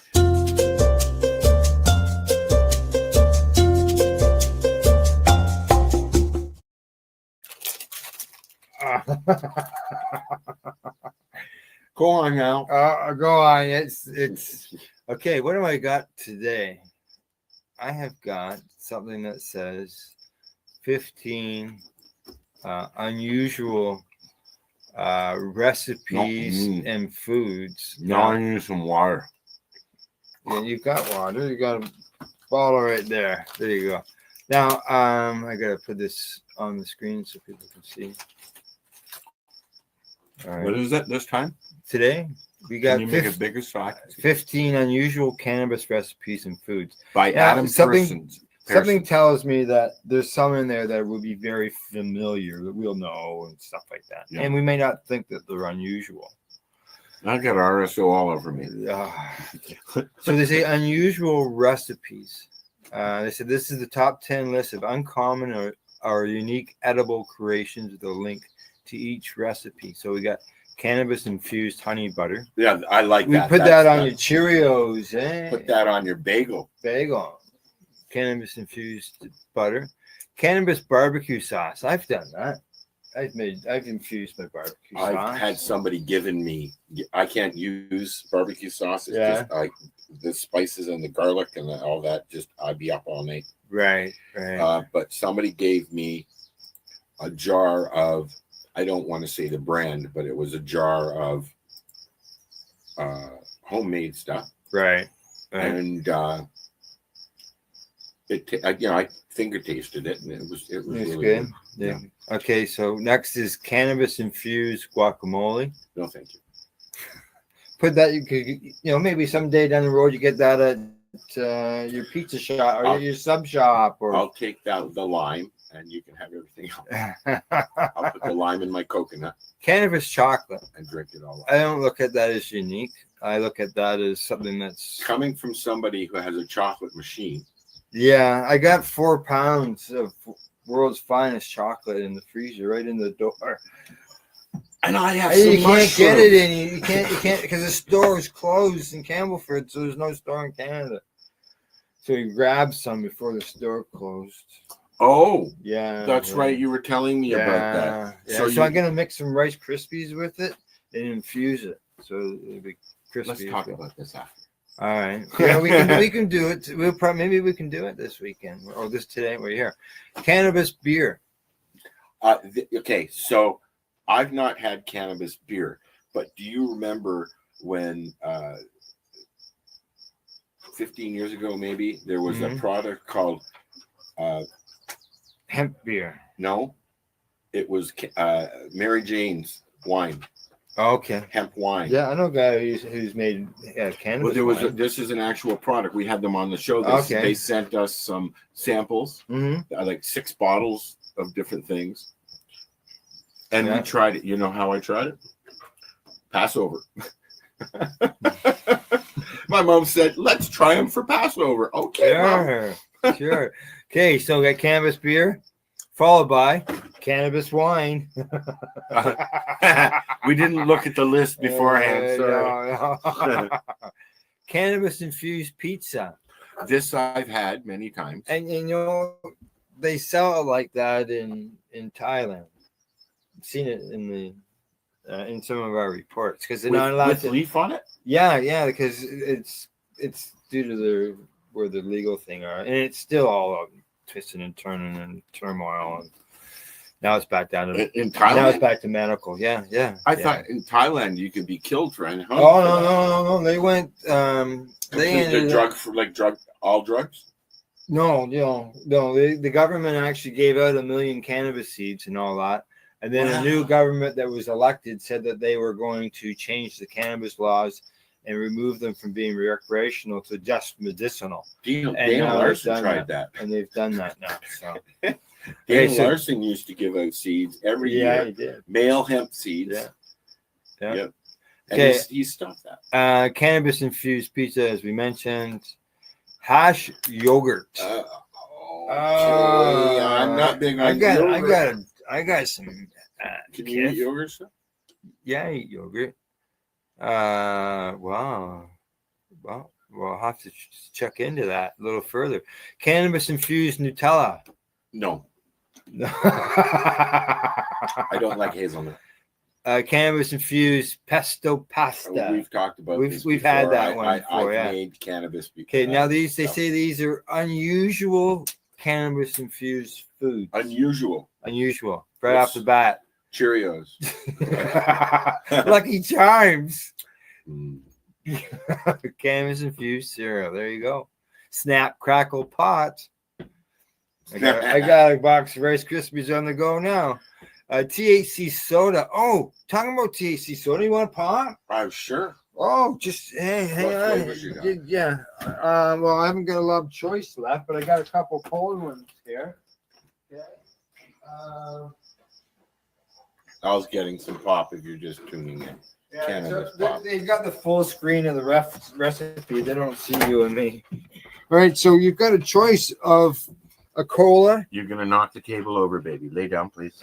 You got a choice of a cola at 60 milligrams. Oh, the orange. Or an orange at 10 milligrams. Oh, at 60. Oh, I don't have to go anywhere, and I have my pillow in the car. Correct. So there you go. You can do a review of that when we get to that this? spot. No, I can't. That's why it's still here. Cannabis infused hot sauces. I got one in my fridge right now. Can't do hot sauce. Yeah. You got it from Rena at the Global Marijuana Mart. I was just going to say that. Hey, yeah. This is from where? Legacy 420. Legacy. Cheers, Tim. Cannabis potato chips. Oh, never heard of that. I would think that it would be well, I guess I have. Sprinkled with oil. Probably, eh? Yeah, Cotton I've had candy, those. I've had have CBD. You? Well, Yes, I've had cannabis. I don't know if it was CBD, but okay, there you go. You got risks. Yeah. This is really good, although Is it's it? not. It's not fizzy. Like it is fizzy, but it's not fizzy. We have some comments. Awesome. Someone threw that at you, Al. Yeah. Okay. So there you go. How is it? There, he's done.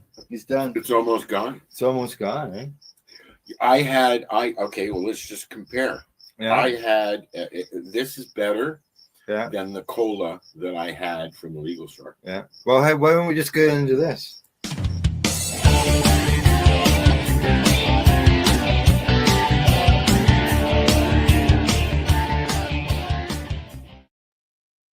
An infused iced tea would be good. Infused. They do have, like I said, they do have infused iced tea, and the cola still going down.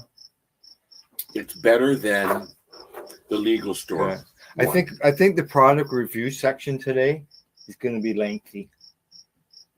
Well, yeah, we have resin number 3, shatter number 4, number 3, 4, 2, 3, and 5, and I have a diamond. Yeah, and then I've got some stuff over here I got a review on as well. Start doing it. I'm doing the pop. Okay, you're doing the pop. Okay, so what will I do? Okay, I'm going to start off with a double. Okay. Oh, that's a nice little battery. Yes. What I've got here, okay, is a battery by Tribal. I like Tribal. I've been. They've. Oh, that's the 1964. Yeah, that's product review number 2.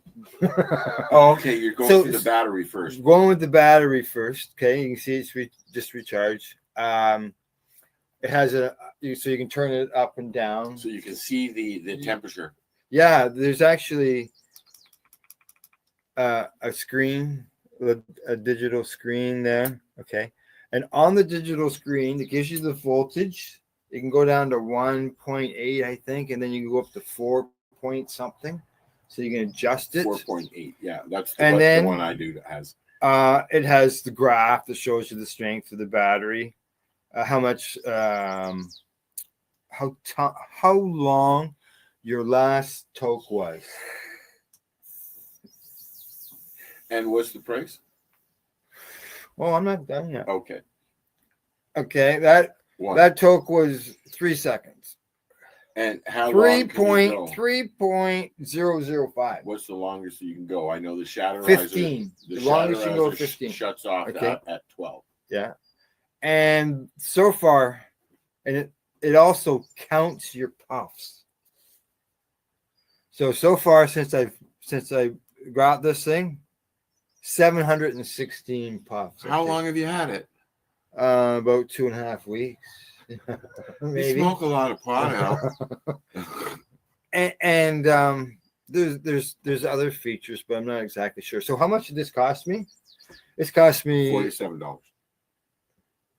No, I got it on sale at Spirit Relief in Campbellford. When we go for our road tour, we'll be stopping there. Okay. We're gonna take my dog on a weed tour. $16 on sale.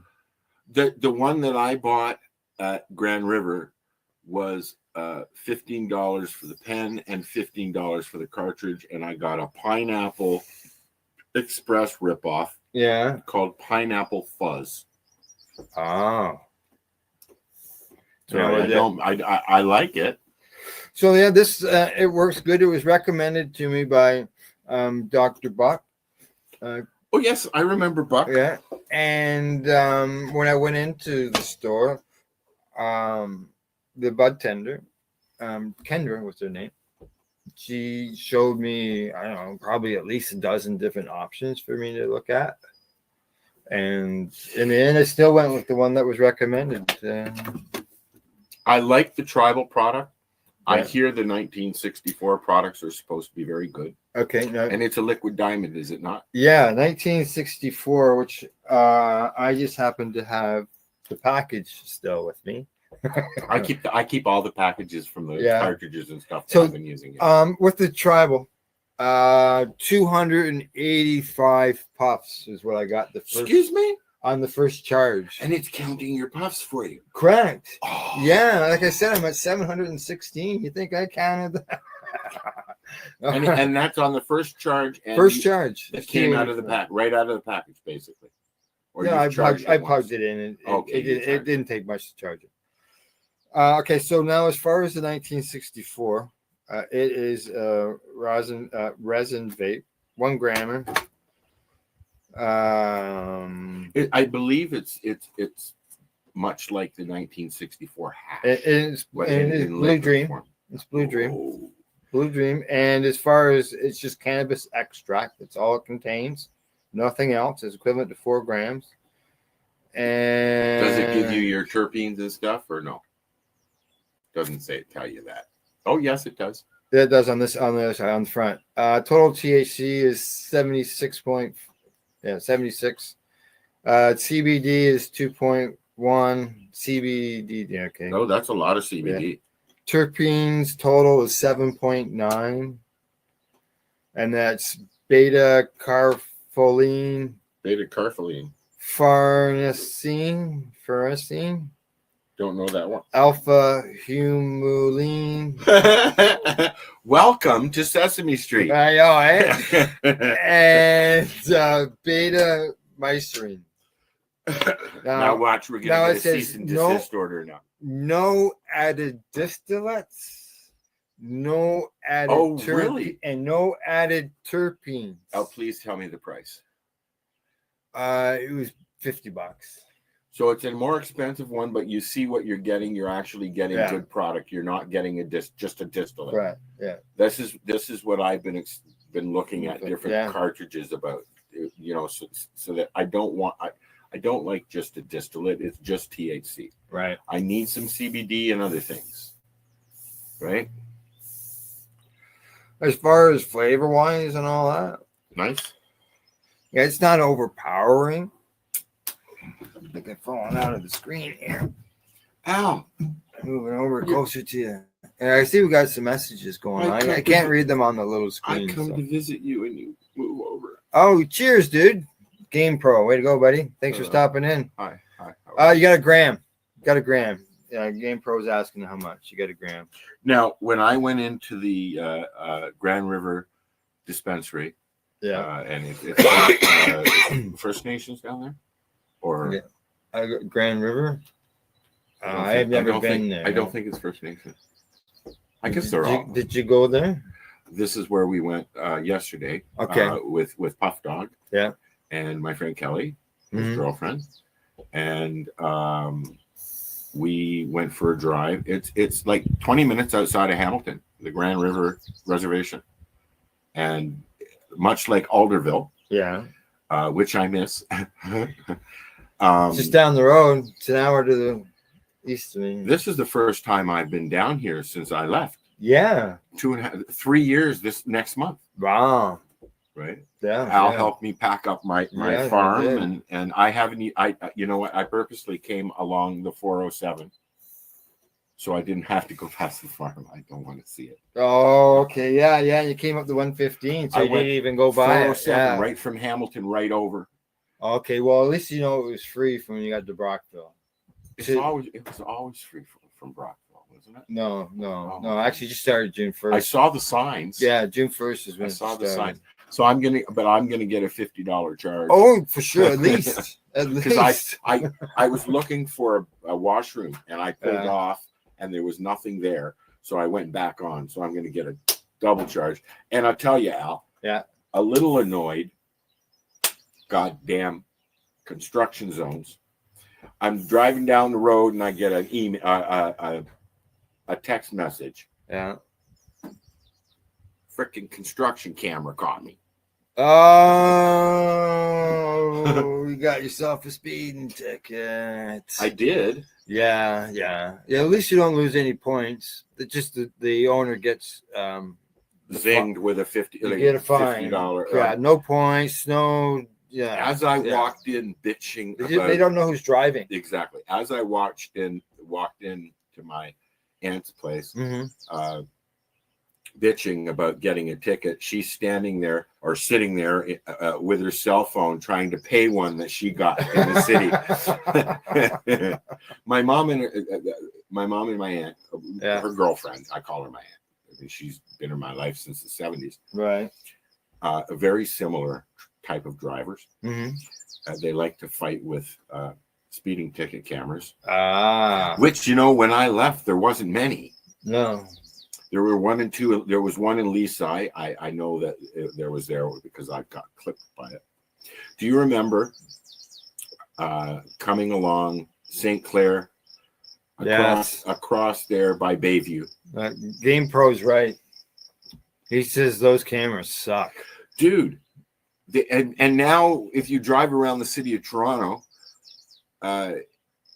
they've all replaced the cams with where the radar used to be, but they moved the cameras around.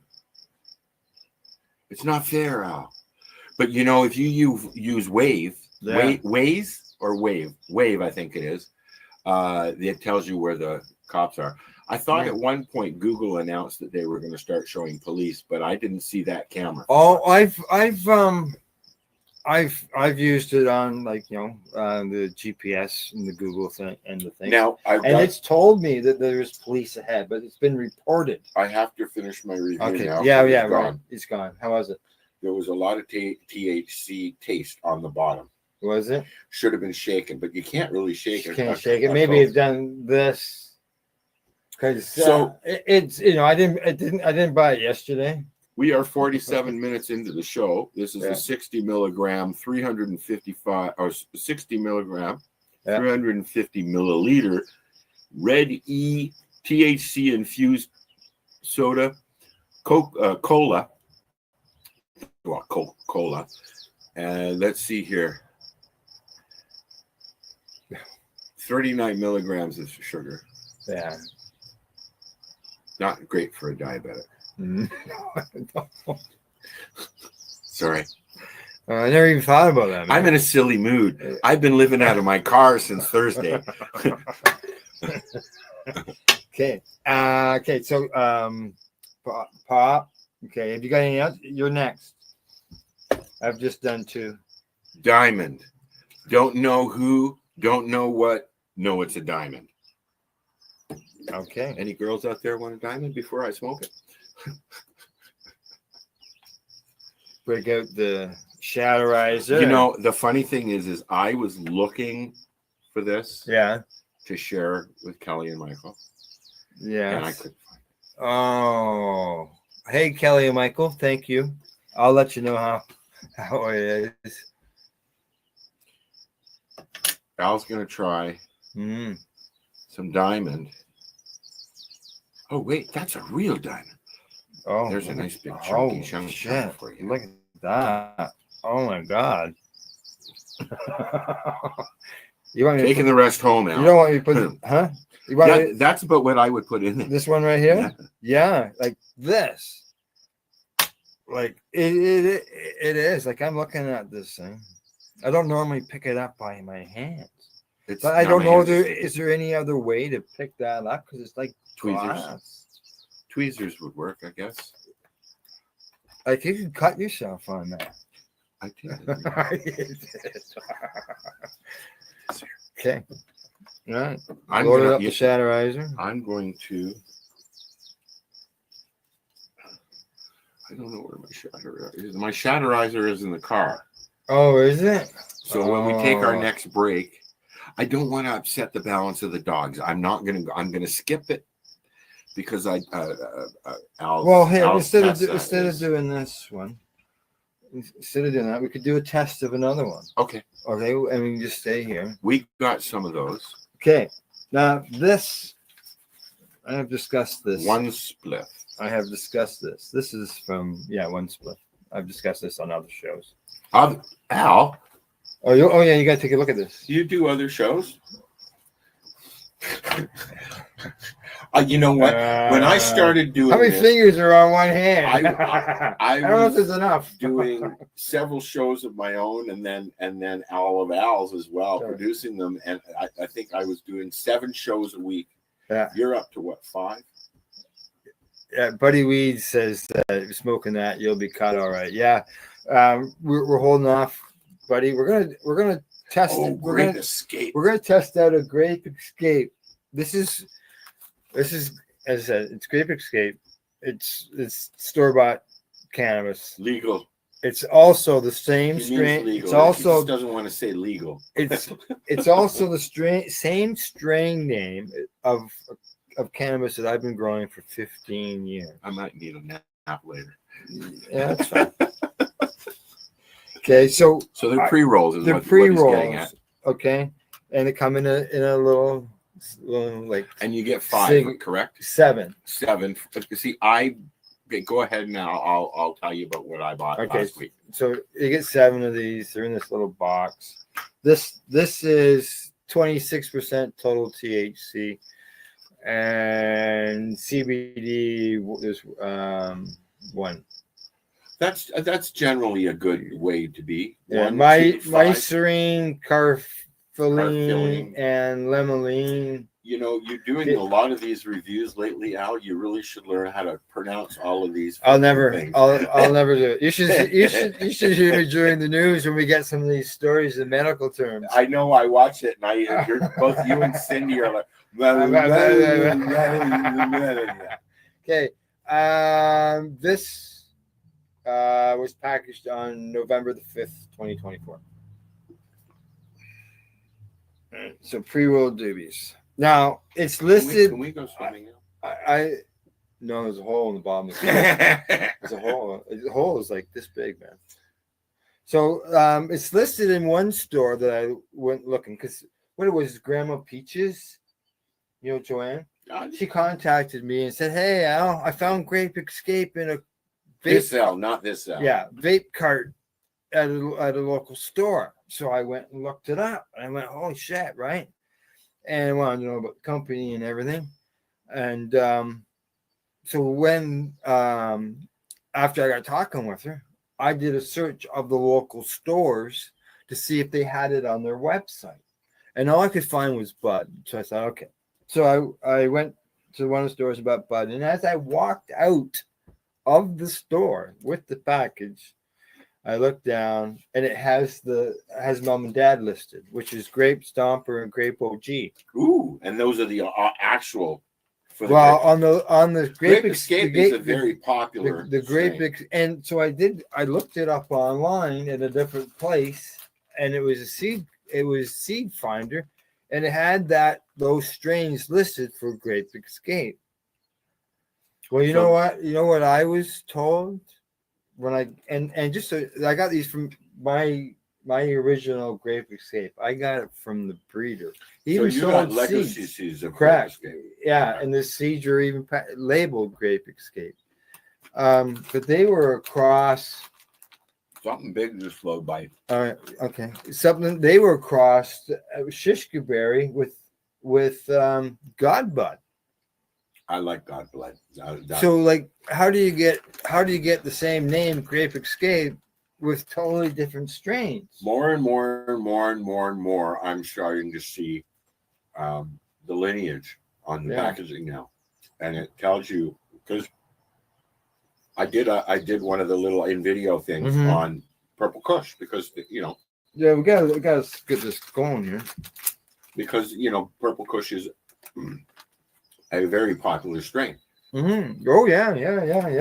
I've grown it. No, Pink Kush, right? Oh, Pink Kush. But it's a popular strain, and I actually did a video on the lineage, which I find interesting. And then if you get across, you go and you check both strains, and you come up with a buzz. Don't get any of the peanuts. I can't eat nuts, so don't get any nuts. Oh, I won't even keep them near you. Oh, I'm not allergic to them, man. We're good. I'm not allergic to them. I just can't eat them. Almost killed Al. I just can't eat. It would be the Al Show then. Yeah, it wouldn't be. You just change the name to the 420 Show. That's all. So there you go. Well, now I'm worried because I had. No, I won't. No, you're good. You're good. You won't. I'm good. It's all right. Just checking. But Remember when you didn't have to worry about shit like that? Yeah, you could take peanut butter to school. Yeah, but seriously, I can't eat peanuts. It's not allergic to them. I just can't. He's got Crohn's. He can't process them. And it would send me to a hospital. So I didn't come visit you to sit in the hospital. No, you already did that, though. You already did that. 2 days. Yeah, I have done that, haven't I? Last time I was in the hospital, actually, that was the last time we were together. Was it? Or no, maybe not. No, Karma Cup. No, at the farm you were. Yeah, at the farm. farm. Right. Yeah, but at an event, we're talking about that earlier. Karma Cup. But yeah, and it's not an event. So this is Grape 8. Grape Escape, correct. This is Grape Escape. So what's the difference between the strains Grape 8 and Great Escape? Oh well, I don't know what the mums are or the other ones. So what I did is I took the strain names that I was told that my Grape Escape was crossed with. And I went looking online, did some searching, and it came up with Nukin. How about? So I don't know what I'm growing, man. Fuck. So when I put a song on, because I drove from Hamilton. I left at 5:30. I wondered what time, and yeah, you did well. You got to Norwood at 2 hours later. Really bad. Oh, okay. I never went. I said to Al, I need to pee, and then we started the show. Okay, so let me find the song. All right, find the song. I haven't done this road trip in a long time. Long time, eh? Yeah, I got one right here. I'm stopping every 3-4 hours to pee now. When I was 18 years old, it was 5 or 6 hours. You know what else can make you pee other than driving along? Peanuts. No, moonshines and alcohol. So we're gonna play some Moonshine and Mary Jane while you're gone, and that'll take you 3.5 minutes. You think you can do it? Yes. All right. Dr. High. All right. Yes, Dr. High. Dr. High with a K. With a K, correct? With a K. A T. And Dr. High Music on YouTube. You get all the stuff there. And don't forget, Thursday night on the 420 Pace at 9 o'clock, Dr. High. High Vibes with Dr. High. High Vibes. That's correct. High Vibes. All right, so here we go. Moonshine. That's my day off. Yeah. Okay. Thursdays. No, I got podcasts to do. Here we go. Music by Dr. High, Moonshine, Mary Jane. The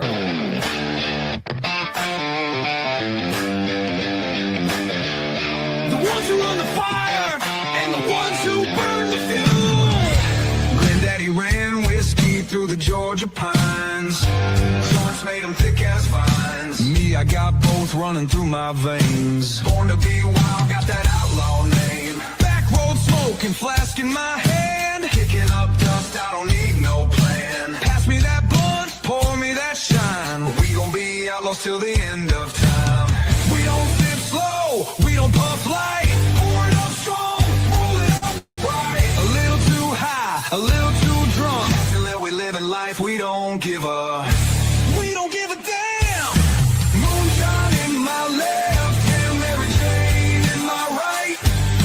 Riding through the back roads in the dead of night. Sipping on the fire, smoking on the trees. Ain't no law gonna bring down me. The smoke rolling and the whiskey on ice.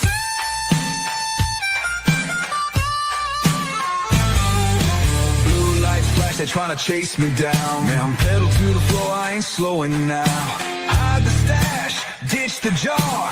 Keep my boots running till I'm out this town. Back at the bar, we still going strong. Smoke in the air, whiskey in my song. The preacher said I need to change my ways. Told him I'll pray, but not today. We don't give a damn. Moonshine in my left hand, Mary Jane in my right. Riding through the back roads in the dead of night. Sipping on the fire, smoking on the trees. Ain't no law gonna bring down me.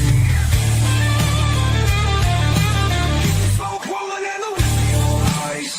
Raise your jars, raise your joints. Here's to the rebels, here's to the noise. Here's to the ones who ain't afraid to live. Take a sip, take a hit, and let's do it again.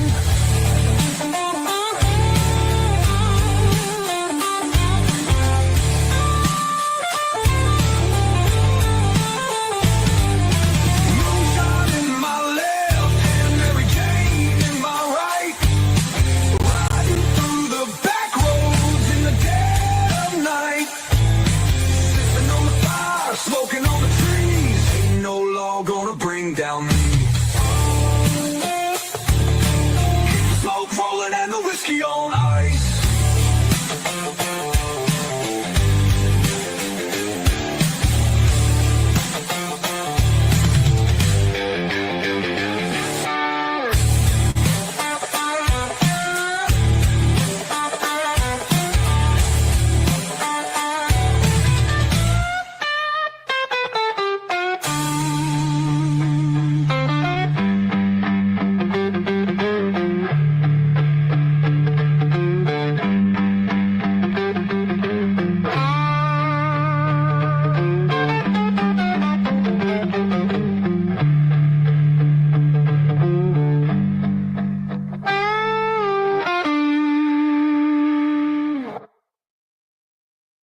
All right, we're back. There we go.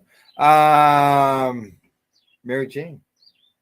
Moonshine. I Mary- saw her Moonshine, on Friday. Mary Jane. Did you see? I saw Mary Jane in Matin Valley. Yeah. And how was Mary Jane? She was really strong. Was she? Is that anything unusual? She was going to pick up Timmy's at the airport. Oh. Oh, I shouldn't have put the two together. She was hotboxing on the 401. I guarantee you. Her license plate number is, and it is a red BMW. No, I'm kidding. All right. Just so you know, that joint went out while the music was Did playing. it really? Yeah, yeah. And That's not a good sign for a pre-roll. It means it's too tight. Buddy Weeds asked, can you reach out to the breeder to find out? Yes, I can. That's his thing. He likes to do that. Me, I can. I just forget. Yeah. I haven't yet, but yeah, I can send him a message. I'm starting to feel this. Oh, well, it tells you on the back.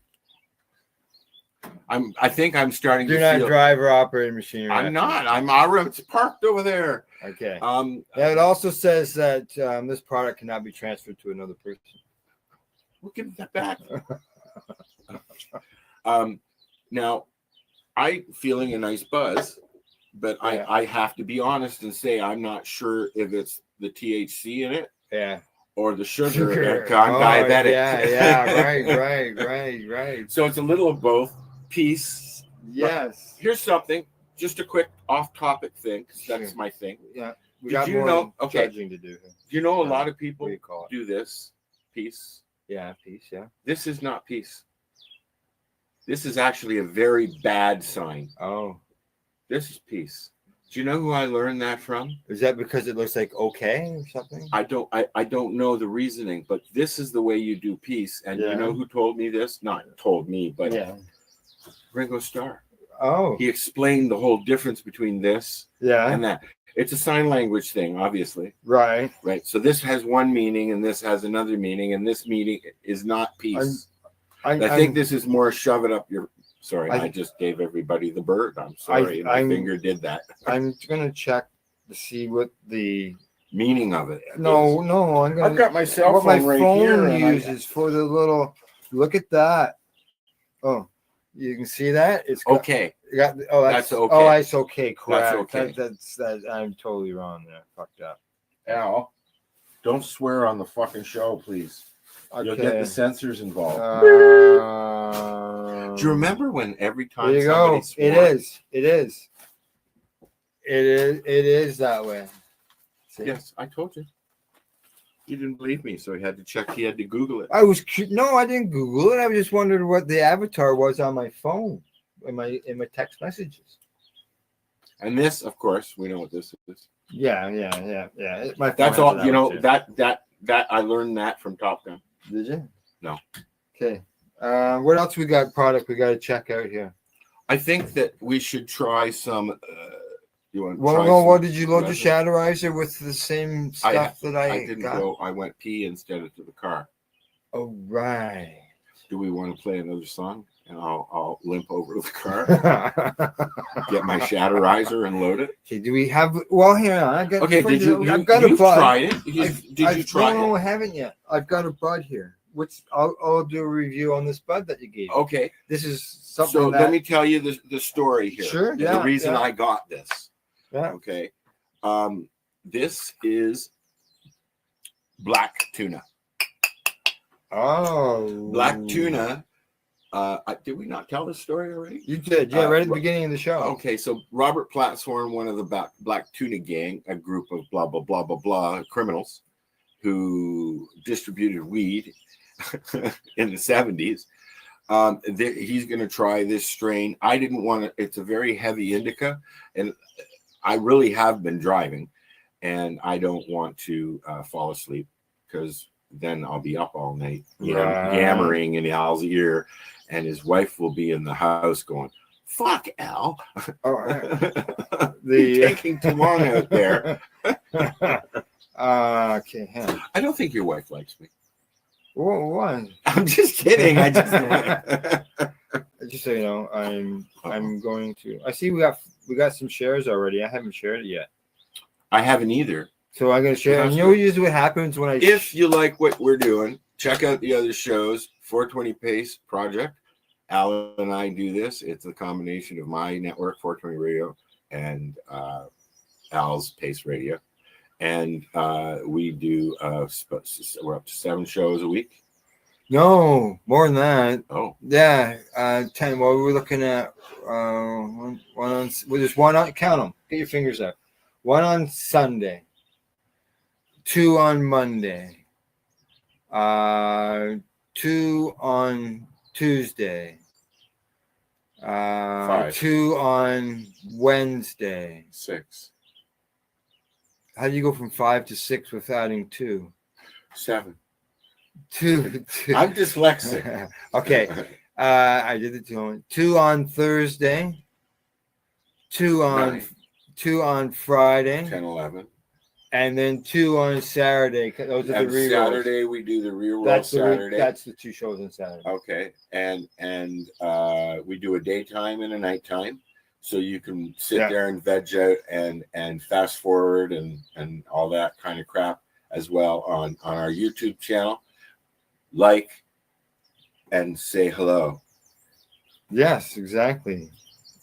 I just offended the whole deaf community. Did you? Okay. I don't want to. I'm going to get banned on Facebook because I usually share it too quickly. You know what? I got a 7-day timeout for posting. For posting my show. Yeah. In my group. Really?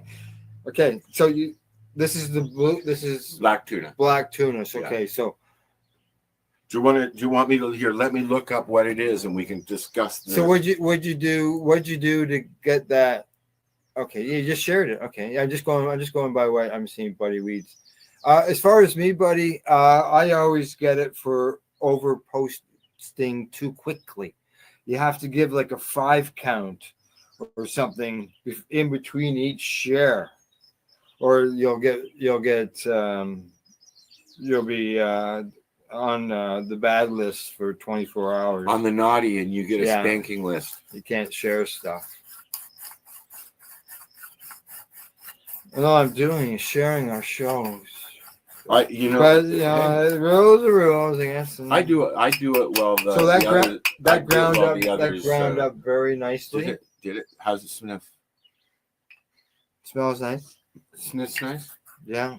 Okay. Yeah. So what am I? Okay, black tuna. Black tuna. You're gonna look it up. You're gonna read off some info on it. Tuna strain. Okay. There it is, right there. You know, I bought this rolling box here. I've seen that. I need a rolling box. I bought it. There's no screen though, is there? Yes. Oh, there is. Yeah, I bet you I bought this close to 20 years ago. Okay. At least Black in that tuna. area. Yeah. The question I Googled, black tuna, sativa or indica. It is a 50-50 indica sativa split. All right. The genetics are known for a strong smell, a narcotic effect. Black tuna packs a potent punch. It is one of the nicer highs. High levels, 22 to 28%, may help relieve symptoms of depression, chronic pain, and stress. Well, let's find out. I guess I should roll the other nug. So Al, okay, I just want to point something out because Al doesn't talk about his personal shit much. He doesn't use a grinder. He has a pad here. I use a grinder. Come on, I'm trying to make a story, Al. Okay. Well, I was going. I've never. Yeah, like look at the hash built up on. Hash built up on this. I have a little tiny. I have a keychain. Oh, buddy. 2 Instagram accounts gone in one day. You know what? I saw somebody. Just James, our friend Just James from Nova Scotia, that worked at pharmacist in Nova Scotia with her ex-husband Chris Ans. She lost her accounts. Yeah. So yeah, I've had this box for years. Look at the hash on this. It's all the hash on this. I want to build one of these. What? So hang on, and sure, then I'll smoke that. Look at the fucking look. Achoo. Yeah, you can see. How and you can how see long? right here. It's full on How this long? side. It's full there. You can see How long? I'll have to take a look at my photos because I think I documented it. Yeah, I saw the last one you did. I thought, but okay. Photos can be deceiving. Every time I've seen this box before because I've been to Al's place numerous times. But the interesting thing I find out is when he takes a picture of it and posts it, it looks like a big fucking thing. So I'm like, wow, look at that. But I mean, still. The big one's downstairs. Oh, you have the big one. Yeah. Don't let go. It's no. Can you grind? Here, never mind. I'm going to make one of these. Now, my question to our listeners and the watchers: if I started making cannabis-themed charcuterie boards, or mixing boards, or whatever you want to call them, would you buy one? I don't know. They're going to be made. The one downstairs, like 4 of these driftwood from Lake Superior. Yeah. What do you think? Well, if you can get the screen for it. I'm getting a screen. Oh, I want to get a if you're going to tiny CNC machine. Yeah. They're like this big, tiny CNC machine, and make charcuterie boards, rolling boards, and boxes. Oh, keep you busy. You got any markets you could sell them at there? Like, why not? A market? Yeah, like got any vendors markets?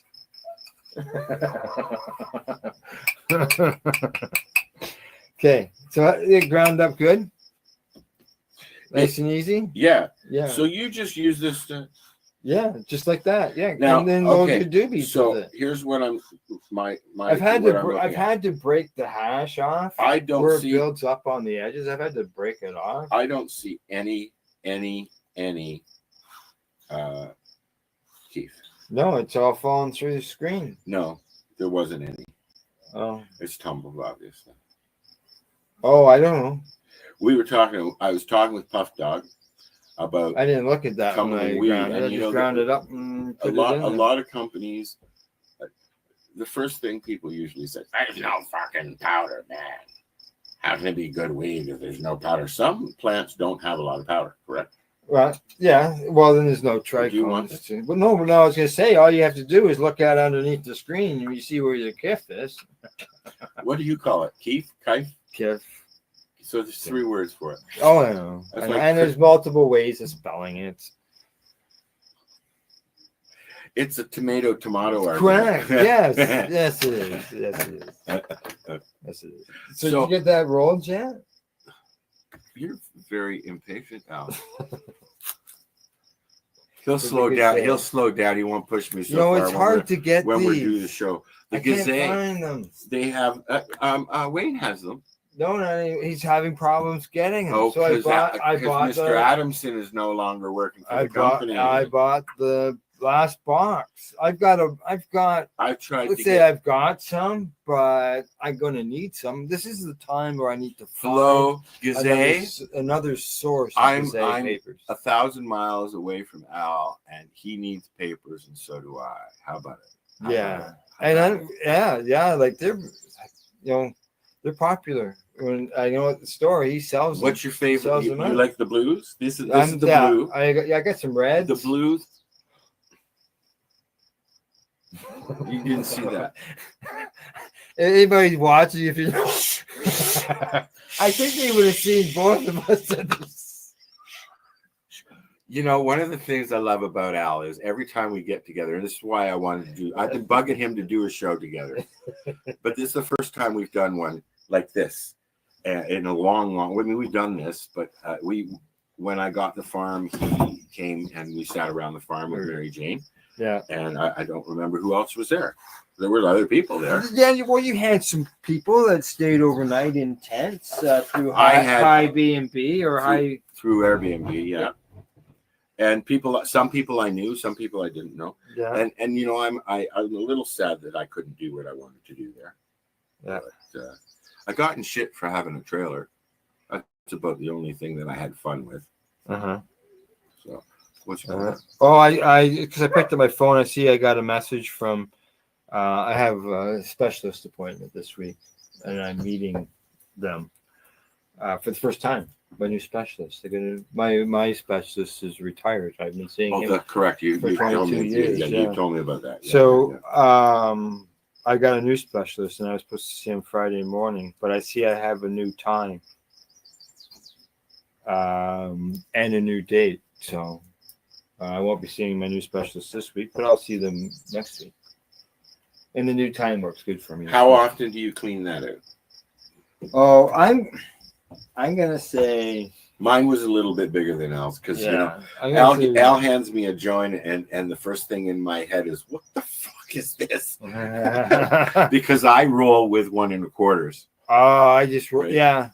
Oh, well, okay. We have to. Well, I'll cover that. I'll cover this when we get to the invent section of today's show. Okay. But we're still doing testing samples. This is going to be a long show.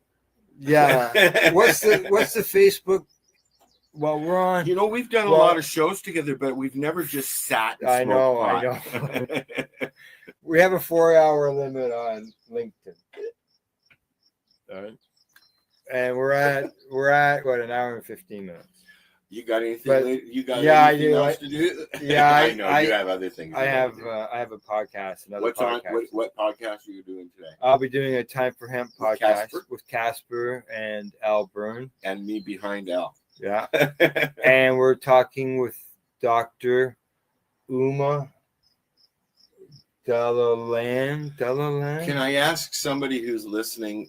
Is the audio okay? You can hear us okay? Like, is it like normal? Just because I don't have my Because- mic. We're just using the mic off the laptop. I know that with my laptop, my Apple, Yeah. Marcel says it sounds the same. Oh yeah. Yeah, there you go. Buddy Lee's Dr. Uma is awesome. Yes, exactly. So what are we now? gonna- It was time for hemp is a recorded broadcast. It's not a live broadcast. So, it will air. That's a shame. Yeah, it will. Casper's been doing this longer than Al and I. Yeah, Casper is described as the father of marijuana TV. Back in the 1990s, he had a video podcast that was available in 36 U.S. states. And we got it up here too. Yeah, it was available. Yeah. I think Chris Bennett was connected to that. And so he interviewed all kinds of all kinds Why of am I whispering? advocates It's like- and politicians. So I do a podcast with him and Al Byrne and Al and Casper. Al both- Byrne is from VAC. Yeah, and Patience Out of Time. He did a Patience Out of Time, and that's where I met Al a dozen years ago. Yeah, when he was doing interviews a lot with trying to get the word out and stuff like the that. two of them are veterans. Yes. So, but Patience Out of Time, they also not only did Who they was, do a podcast, Mary Lynn Matthews. Not only did they do podcasts, but they have credited courses for colleges and universities on educating people on cannabis. Al is also an author, has a book. I should have crushed Cannabis that and guy. Country or Country and Cannabis. I don't know. Yeah. So I can't remember. So Sounds good. Yeah, sound is good. Super. Thank you guys. So yeah, that's you have to check that out down the road. It will air on the Time for Hemp Global Broadcasting Network, and then about a month down the road, it'll air here on the Pace Radio Network and 420 Pace. Don't point at as me well. when you say that. Yeah, I know. I just using my hands. Watch your hands, man. Okay, so You're how's Italian going or on something? here? You guys, we're testing. I'm testing some black tuna, and so is Al. We're either going to be really high or get really gabby. Yeah. Al and I, when we get together, we just keep talking, and that's why we started doing the show, is because, and then we say goodbye, and then 3 hours later we're still talking. Yeah. Well, I see Shadows joined the conversation. Only the Shadow knows. Yeah, he says, "Believe me, I'm super enjoying it. I'm watching you guys roll, and I really like that." So there you go. Awesome. Thanks for watching, listening, whatever you want to call it, for podcasting. And you notice we're a podcast. We're not hiding the fact that we're a podcast. We're talking about. So what do you think? I'm not sure yet. Here, ashtray. Oh, okay, yeah. My pop can over here. You need to get an ashtray out here. I I'm do have I'm ashtrays. staring at Al's pork, and I'm. Oh, you got the Gazay. I had that too. A grinder from Gazay. I have a bunch of them. Oh. I got a big box. Yeah, I remember getting that box. We gave it all. I for got some grinders giveaways. somewhere. Yeah, I've still I got forgot all about them, but 4 or sorry. 5 Gazay thingies. Yeah. They're actually really good grinders. Yeah. It's just not big enough. Just nugs. Okay, go ahead. Where were we? Okay. Yeah, I don't remember. It's Welcome to the Hi Guys. It's it's burning gray. I'm Al. Gray ash. And I'm Al. So that's why we're He's Al. the other Al. That's why we're Al squared. That was almost the name of the show. Mary Jane suggested Al squared when we said, what should we call it? And I was just like, I was adamant on the Hi Guys. And we started with three of us, Al and myself and Paul Hartman, who also happens to be Phil Hartman's brother. Right. Sorry, this is taking my breath away. My tongue is swollen because I did it. Right. I bit my tongue. We got all these shatters. We got 1, 2, 3. We have 5 shatters to test. And we haven't even tried one yet. And then we still got entertainment and all that. Should we just keep moving along? Or It's only 11:24. and we'll just keep talking, I think so. and we can talk about what we're smoking. I've never seen Al this stoned because we're usually doing stuff when we're out and about, even whether or not I'm here. Oh, I just heard my voice echo. Hey, Did you? look, you have a container. Yeah, a container, a storage container, right there. I always wanted a container at the farm. Yeah. Yeah. Yeah. Well, I was at a family I think the reunion. son-in-law would like to look forward to. I think it's a great opportunity to make him put a nice At a mineral family on it. reunion, and you know, Put a pond at out 15 minutes here conversation, Yeah. same conversation over there, Yeah. same conversation over there. And my sister was traveling with me. But every time I said farm, she said, well, it's not really a farm. I said, it is my farm. It's my pot farm. And everybody, of course, my cousin leans over and says, you grow weed? Yeah. I'm trying, I said. Yes. Okay. What's the legal limit per household in Canada? You can grow 4 plants. As far as storage, it's unlimited. And that's not per person, that's per address, correct? Correct. Residents. How many addresses do you have not here? residents. Address. Residents. Yeah. How many is this broken? Is this one unit? Yeah. Right? It's all one unit. Yeah. So I could technically grow 9 plants here. I got 4 of my recreational and I got 5 of my legal. Do you remember the TY Expo? They drove a semi truck into the middle of the place. Yes, and it was the a trailer. grow trailer. Everything everything was set up. I would like to come up with a concept and put them on the market of turning. I'm sure people do it already, but I'd like to figure out a way to have a model of a grow room that you could literally, you've got your water container, you got your hydro, you're like all solar and all that, all wired up. A company comes, picks it up, drops it where you want it. Well, self-contained. Did you ever oh, okay, that way. Okay. Well, I was gonna say if you're looking for like a big center, It's you can secure. watch. It sounds similar to the Union, the movie, The Union. Yes. They buried the train cars. We had Adam on the show several times. Yeah, we had him on the show. I would too. consider him a friend. Yeah. I really enjoy talking to him. He's a brilliant Yeah, guy. yeah, he did the Culture High as well. He's an amazing producer. He did Like Bruce, I think it was called. It was a Bruce Lee document kind of movie. Okay, yeah. I know there was a movie called that. I can't remember the name of it. Just Like Bruce or something like that. Yeah, I should Google these things before I even bring them up, I guess. Right. Well, I'm losing interest in doing the show. Okay, so we better move on to the next part. We're testing in the next in the next segment. Okay. So what's next? Yeah, we'll just collect roaches. All right. Okay. And then we'll roll them all. This next segment, product reviews. We got to move on to a headline. All right. Here we go.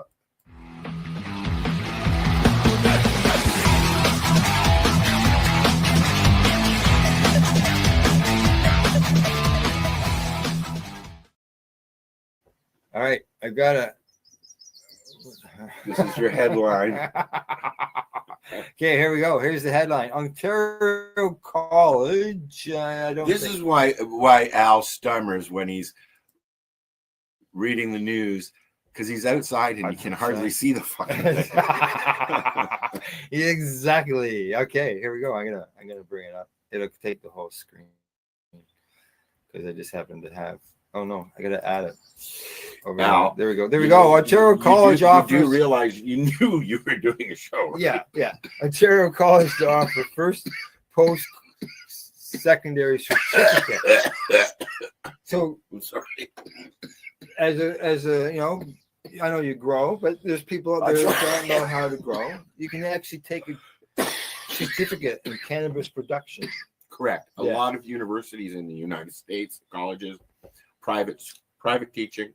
There's a lot of places, but you can learn everything you need to learn just by taking a course, watching YouTube. I love DIY stuff. I go and I watch stuff on YouTube, and then I try and do it. for grow stuff too. What's your problem? Well, Hi. Hi. Yes. No, how come that? I'm gonna put that back up. There we go. What I'd like to know where our listeners are from. I know Gordo's from Scotland. This is correct. Yes. Yeah. I can't remember Buddy. I can't remember Buddy Wees either. Yeah. Niagara College. Yes. Yeah, they're the one that are offering this course, where you can learn how to. It's a post-secondary credentials, okay, graduate certificate program. Launches in the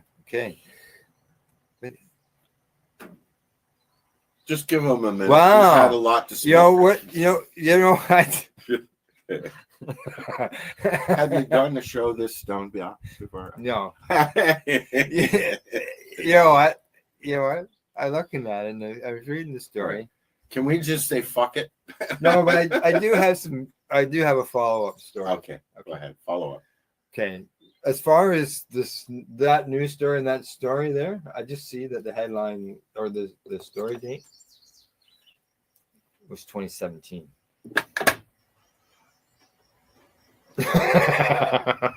So that's an old story. But in news story is that farm gates in Ontario now, there's a couple of them that sell clones. Sorry. Okay. Now you've got my interest back up, and I'll bring that story up. Okay, bring the comment up first. Yeah, that's going to bother me. I have ADHD, and I can't wait now. What? Please bring it up. Please. Farm gate clones. Okay. I'm just doing a Google search here. Ontario.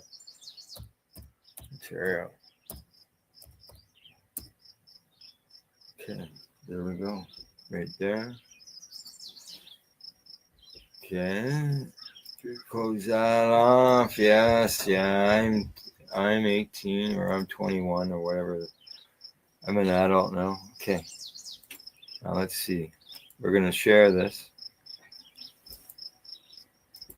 Cannabis clones in in Ontario. You get them at farm gate stores. There's the story right there. Let's see. Kingston. You turned around right the first time. Kingston cannabis. No, you didn't. You were slow. But it has Kingston clones. cannabis? Yeah, Okay. you can go to North York and get clones. I just went past Kingston. Did you? Yes. Let's see. They figured June. They have them in June. We and it's at farm gate locations. But why couldn't you? Where is it? It says here, first sales in June.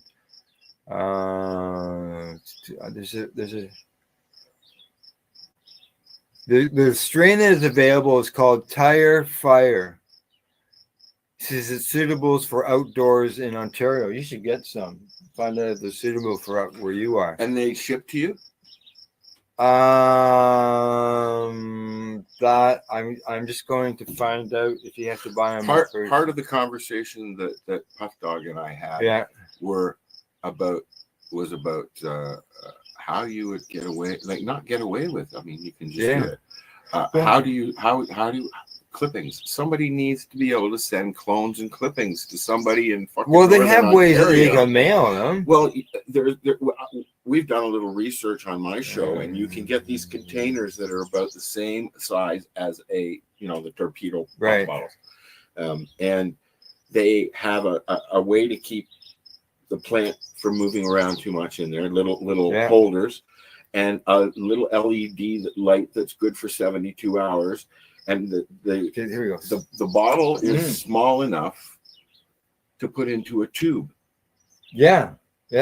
And we looked at stuff, and now I thought, like for traveling, you could get yourself a bin, stick a fucking a sun blaster on the top of your lid. Yeah. Close it down. I could do that easily in my car. I have a plug right in the back. Just plug it in. Right. It's good mobile. Yeah. And you are allowed to transport 4 plants without bud anywhere in Canada. Okay, now back to please tell me that's correct. Yeah, 4 plants. Thank you. Go ahead, Al. Okay.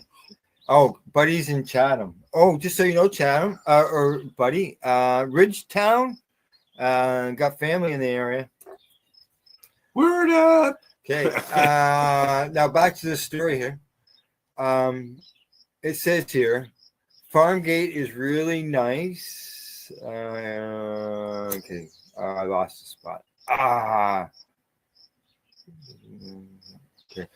Okay, there we go. He says farm gate's a really nice opportunity, and so on and so forth. So he goes on and say he expects the first sales in early June, with a few dozen of the cultivar tire fire, as I mentioned. He's also exploring more options down the road, especially for pre-orders, depending on the consumer's interest. So that's Farmgate. He wants to do pre-orders at Farmgate. Why could you not go into any cannabis store that offers clones on a pre-order basis? So when they come in, like your order does from Amazon, or your order from Shein or wherever comes from, and it arrives, like, you know, you can order something from a store. I'm just trying to think.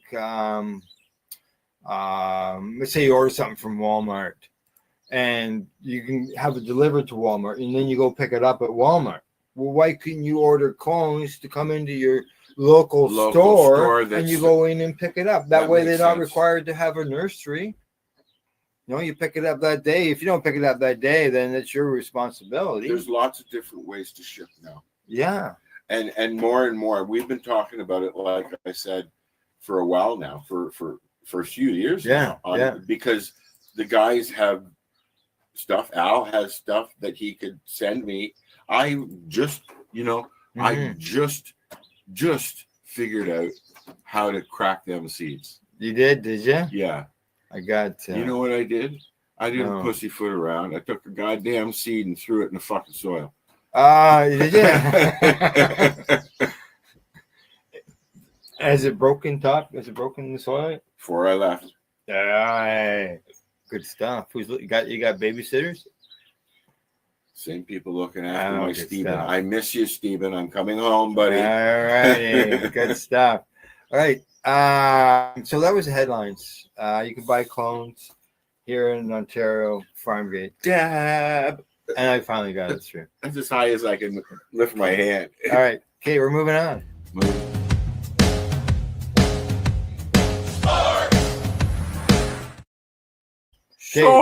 Sports.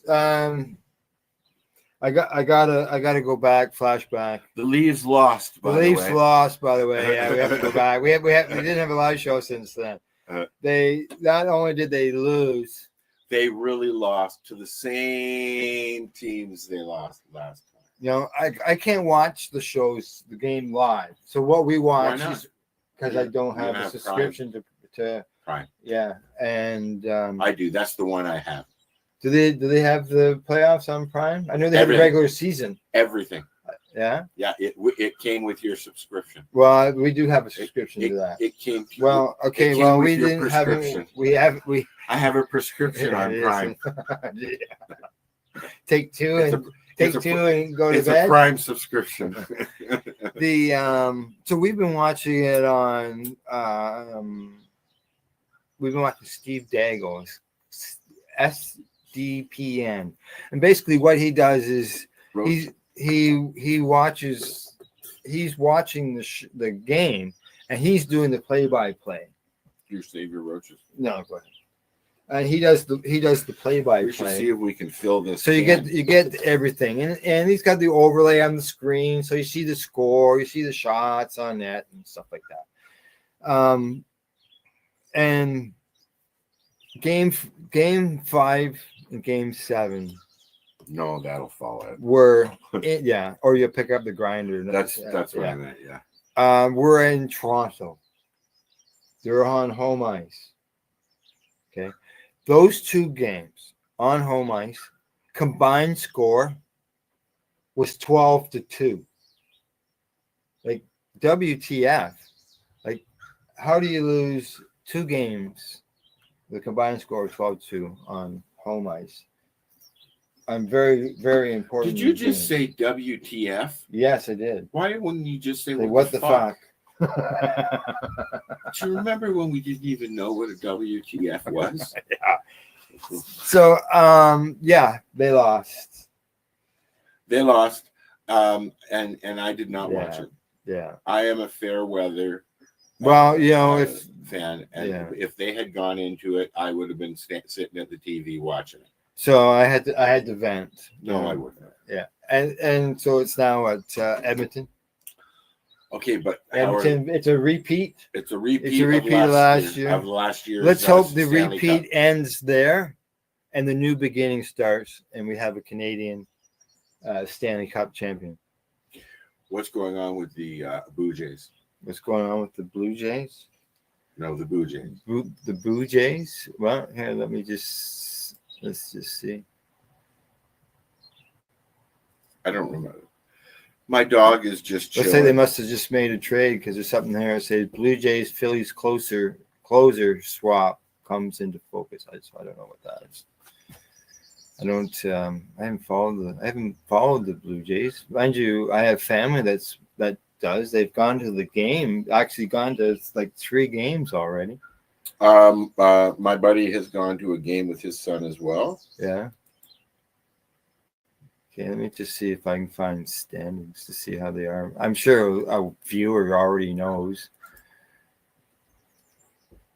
Okay, just so you know, they are in second place in their division.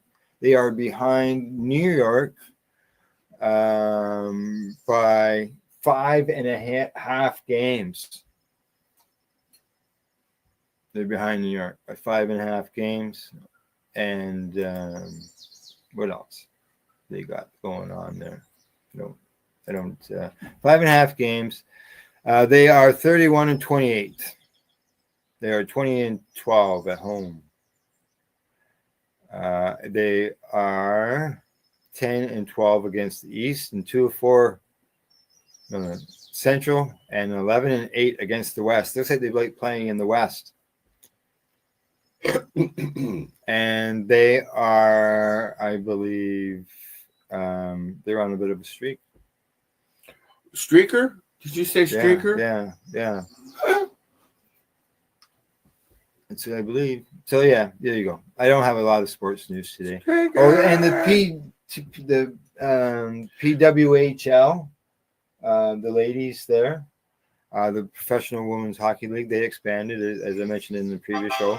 But they have done their playoffs and they have their champions. It's a repeat there.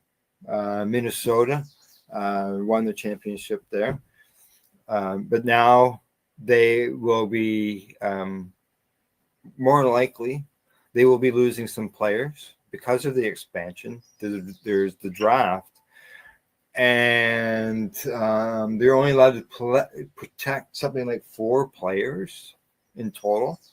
So the expansion teams will pick those unprotected players, and there will be some good players, just like when the NHL does theirs, that will be available for these expansion teams. So obviously Minnesota will lose some players, and so will some of the other teams. So. You sure do talk a lot, Al. Yeah, I know. That's what happens when I get stoned. You also need a shave, my friend. Do I? I don't usually see his face this close. Oh, shit. Oh, I'm still days away. What'd you drop? Coffee? Oh, this your lighter? That was gone a long time ago. Okay, but I'm still operating the board. So we've gone into sports. There we go.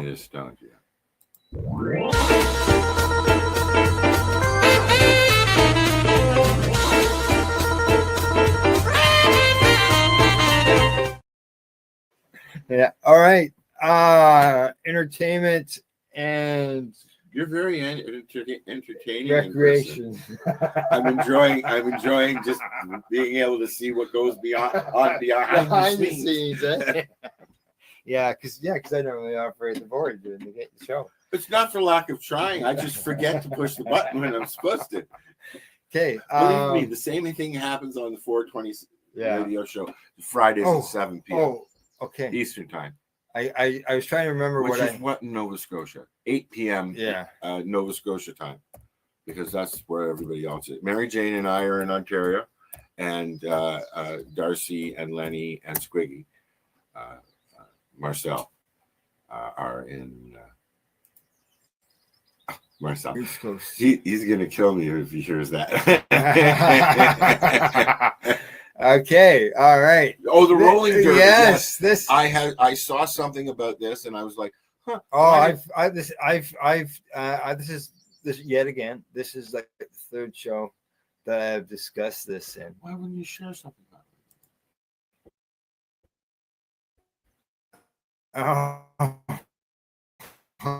it? You're a hoarder, Al. You keep everything to yourself. I share. We're not in the. Oh, there we are. Is that our top show? Oh yeah, it is. I'm really thirsty. Hang on, I just want to. I'm not going to shot glass it. Thank no, you. I know, but you know how you said. Oh, well, I can do that. I like doing things like that. Okay. Don't shake it. Oh, it's still cold. Still cold. This is orange. 10 milligrams. Yeah. I figure another 10 milligrams can't hurt. Yeah. Well, the pop never goes bad, but I don't know. It does lose it. Is it something that could lose its fizz because flat. Old fall it as right. Wow. How was the last one? It wasn't flat. It wasn't fizzy like a Coca-Cola. Oh, okay, yeah. It wasn't a lot of acid. We'll see this now. This might just get chugged. Okay, well, I just want to point it over there. Did you because spin it? I spun it. I just spun it. That's all. All right, we're good. We're dry. All right. That's why I'm drinking it, because yeah, I'm dry. You're dry. Cannabis makes your mouth dry. So here we go. This is an event. Why? There we go. Okay. This is called Rolling Derby. Okay. It's a rolling contest. It's a rolling contest. This is not just a rolling contest. This is more fizzy than this was. Now, you keep that over there because I'm going to put this over here. And put it down here. I was just going to use it. This is a worldwide rolling derby. This worldwide online. Worldwide online, and it's also in person. As well. Video or you can be in the crowd. No, this is for up until June 30th. Okay. They will be holding events in California, live events in California, and people from around the world can enter through YouTube as well as X. I'm going to go through the website here and read the rules and how it's all done. Did you want to do the Shatterizer with the? You got your Shatterizer? It's in the car. Oh. So I thought when we end the show, I'll run out to the car and get my Shatterizer. Okay, and then we can just continue sitting here like doing the show. Okay. You know what? I mean, honestly, I'm serious. If Al wants to keep it going, because the conversation will be about weed. I have lots of questions that I ask Al.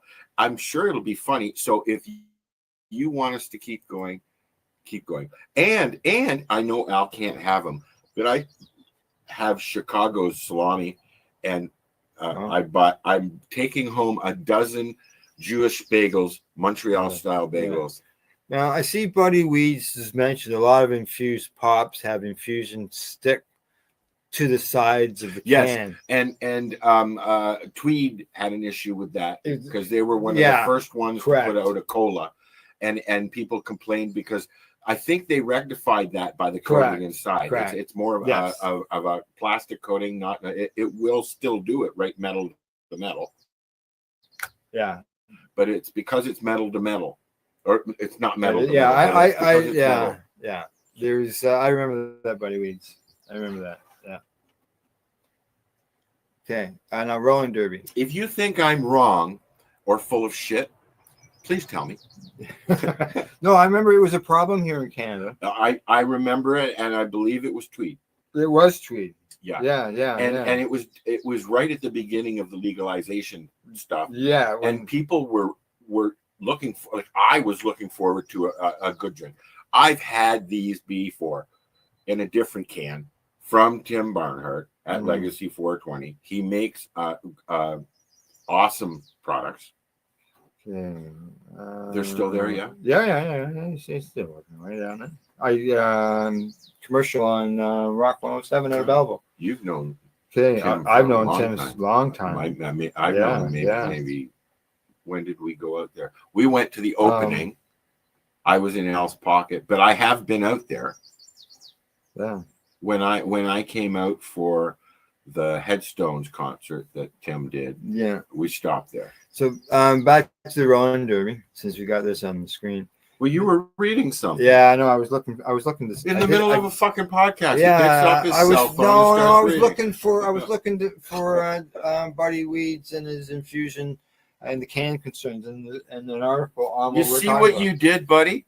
You distracted me. Okay, now Rolling Derby. He's used to doing shows alone. Rolling Derby. Okay, there we go. Over here.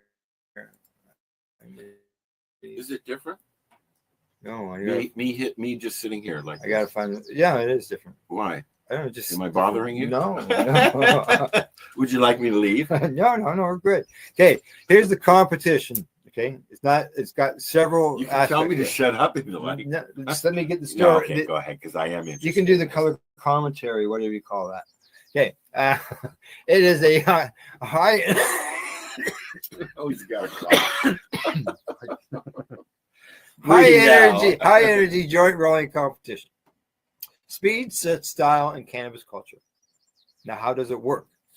I was just gonna interrupt and ask that question. Okay, you ask the questions. You get to do the big bold stuff. I'm gonna try. Okay. Can we enlarge the page a bit? No, I don't think so.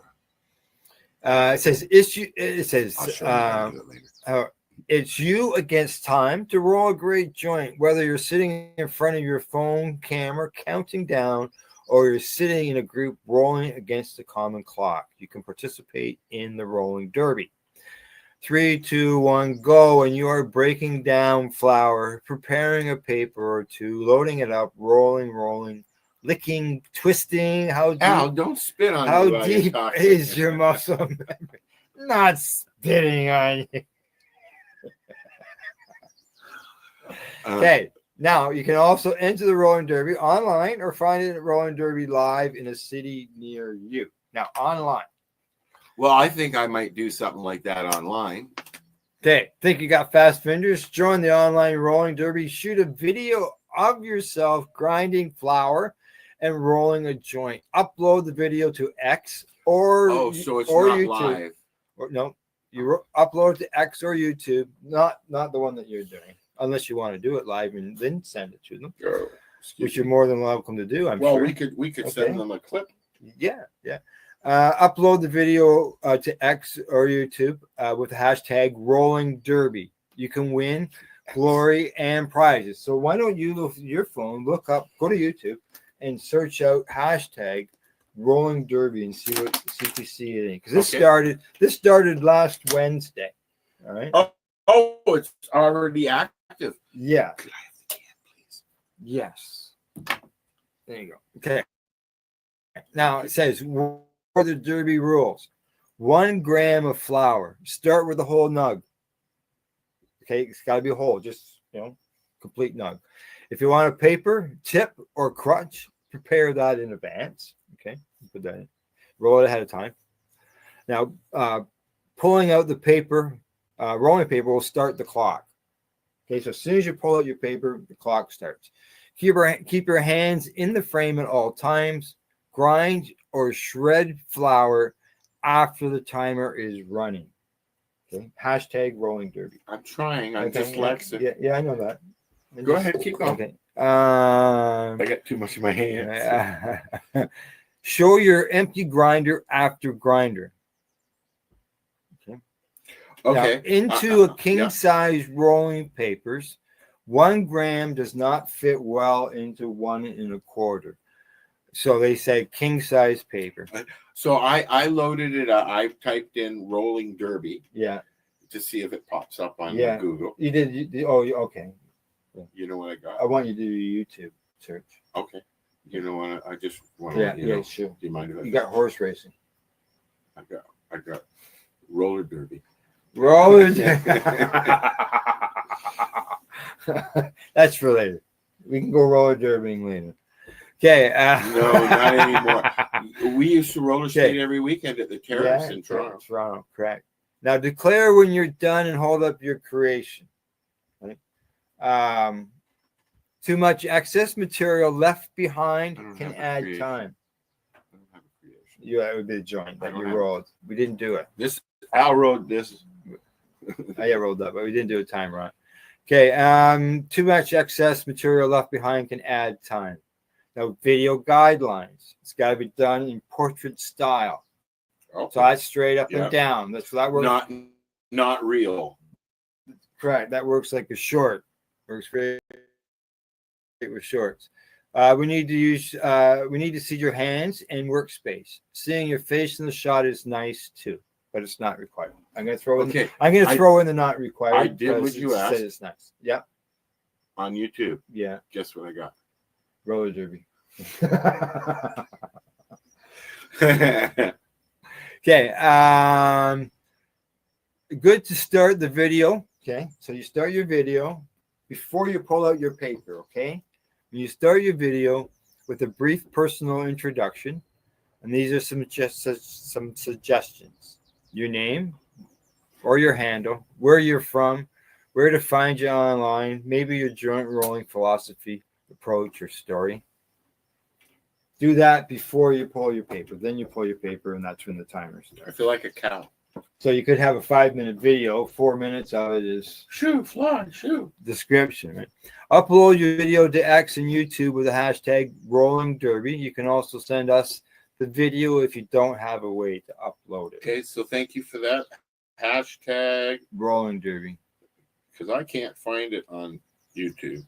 We'll be calling out our winners for speed, style, humor. Select entrants will be chosen for timed bracket competition starting July the 1st. And there's a form there for you to fill it out. Okay. So I typed in hashtag roller doobie, roll a doobie. Guess what I got? Roller derby. But we want rolling derby. I type in rolling, it gives me roller. Right. So yeah, there you go. I see Buddy Weed says I do that sometimes. What? Forget things? Kidoki. There we go. Done.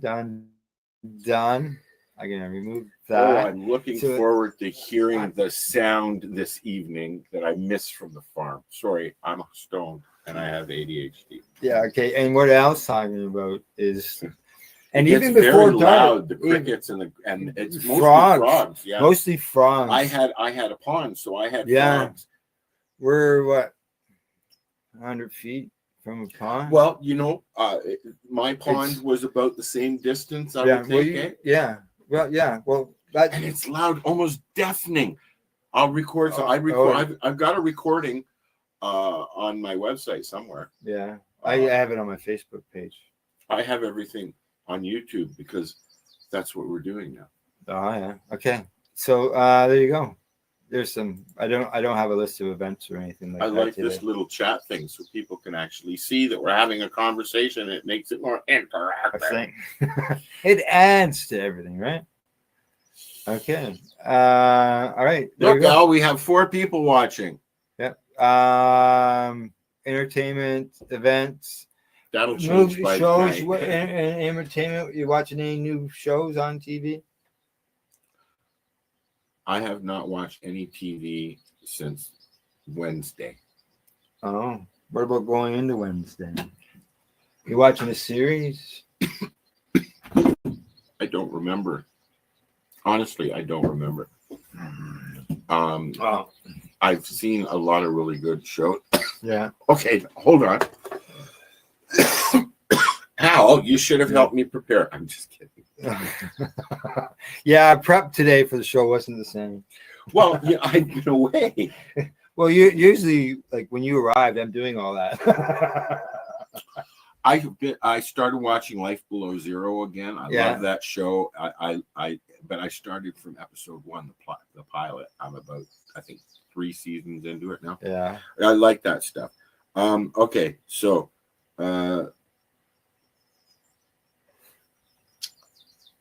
you know what I've been enjoying? No. The new channel. We're going to tell us, though. The new channel. You're being silly now. Yeah. The new channels that are on Prime. Okay. I like the Magnolia Network. Oh, that's the home. No. That's Oh. they used to all do it together. Now they've split everything up. They have their own channel. Okay. Like kind of what we do. You have your channel, I have my channel, but we put it on the network and it's all together. Okay, yeah, correct. Everything's under the 420 so the page.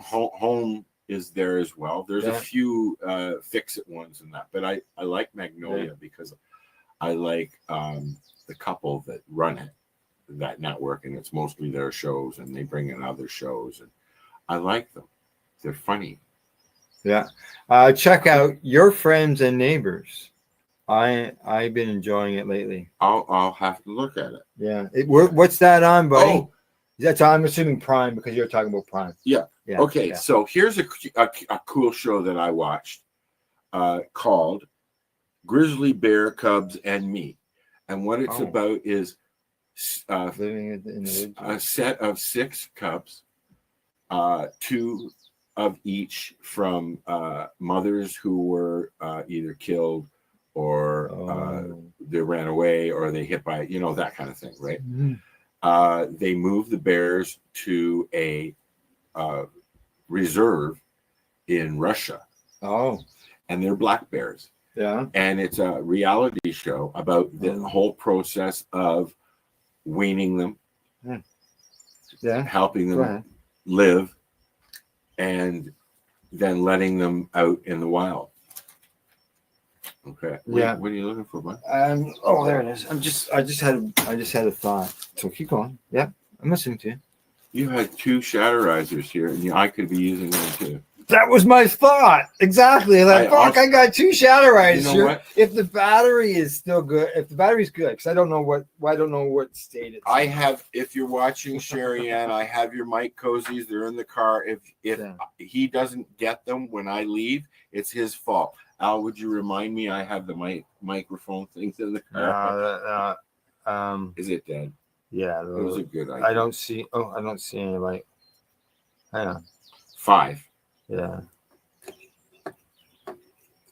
I'm just making sure I'm getting it. I'm burning my fingers, dude. Yeah, no, battery's dead. The one thing that I forgot to bring, roach clip. Oh, roach clip. What kind of roach clip do you use, buddy? I use a forceps. Oh, for surgeries. Yeah, Oh, it just clips it tight, and then I can just people see me use it on the show. Yeah. Right. Okay. They look like a fork. I'm getting a headache from that last joint. Oh yeah. I don't know why. Man, that was his joint. Yeah, exactly. Like, really? I don't know why. Everybody else does. Cold tea. Yeah. So let me try. Oh, You got said alcohol you got some hash? Yes. You got some hash? You want to try the apple? I got the apple. Or I got the dewdrop. I've not tried the apple. I have a dewdrop. You haven't tried the apple. Okay, so did you find out how many dews a dewdrop can drop if a dewdrop could drop dew? We're gonna run a song. I'm gonna go get. Hi, Dave. I hope you're feeling better. Yeah, I hope you're feeling better, Dave. And congratulations to Dave too for the accessory of the year at the Grow Up Conference. Woo, woo. I did not know that because you know Yeah. what, Al? Yeah. I've been away. You've been away. This is the first time I've gone anywhere in 3 years. When I was living back in Toronto, I took the kids. We went buddy, camping. we met Sherry Ann. Oh, what'd you think of her? Sherry Ann He met. says she's amazing. Sherry Ann met Remo. So I said, yeah. And did he do this? And she said several times. Yeah. Okay, we're gonna run a song while I run and grab. And I'm gonna run to my car and get the shatterizer. Yeah, you run the shatterizer. Why don't we run the Apple promo Do it, and that gives me enough time to limp over to the car. It's how 2.5 minutes. How far do you think it'll take me? How Yeah, long? and I'll be back before then. If you're not It's what, back about here, I'll 100 hold, feet? I'll hold the fort. Could I ask you a huge question? Yeah. Would you warm up my tea while you're in there? Oh, I guess so. Thank you. I don't know how long you need it in for. A minute. I just like this. Yeah. Okay. Just for a minute. Okay. We'll be right back. We'll be. This is the high guys. The high guy. And I'm gonna go get the apple. Guy. And we're both Al. Yeah, we're both Al. That's why I said we're Al squared. Okay. Can you hurry up? We'll be right back. So I can get up. This, guys, is a BT bottle with a little straw on the end of it. Okay. Back in the day, we used to have glass bottles, soda pop in glass bottles. Okay. Soft drinks. And this was built for the old school hash. This is the hash that your uncles and your grandparents would get. And this is the stuff that we would all treasure whenever we could get it, because we thought it was the best stuff, because it's the constant. It was our form of concentrate. Correct. Right? When we were young, right? Yes. This is To answer your question now. Oh, here we go. Forward. Now you're going to cut this out if it doesn't work, right? Yeah.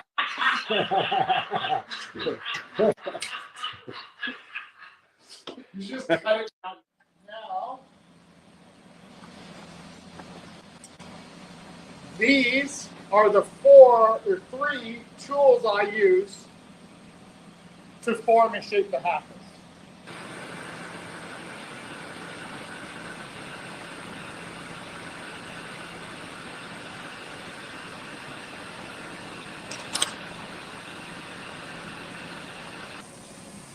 So now once the prep work is done over on the lathe, it now has to come over to me to put the mouthpiece on and finish off the top part. So first up, I just need to clean up and close off the top that's left over.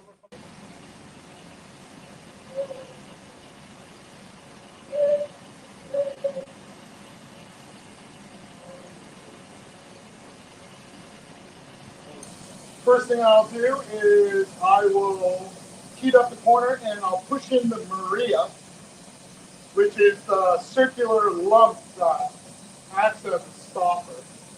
Right? Whereas I'm kind of like, I'm 49 years old, and I don't have time to be an artist. You know, but each one is individual, though. There's only one of each. So it does make it art. Oh, stop it. Yeah. Okay.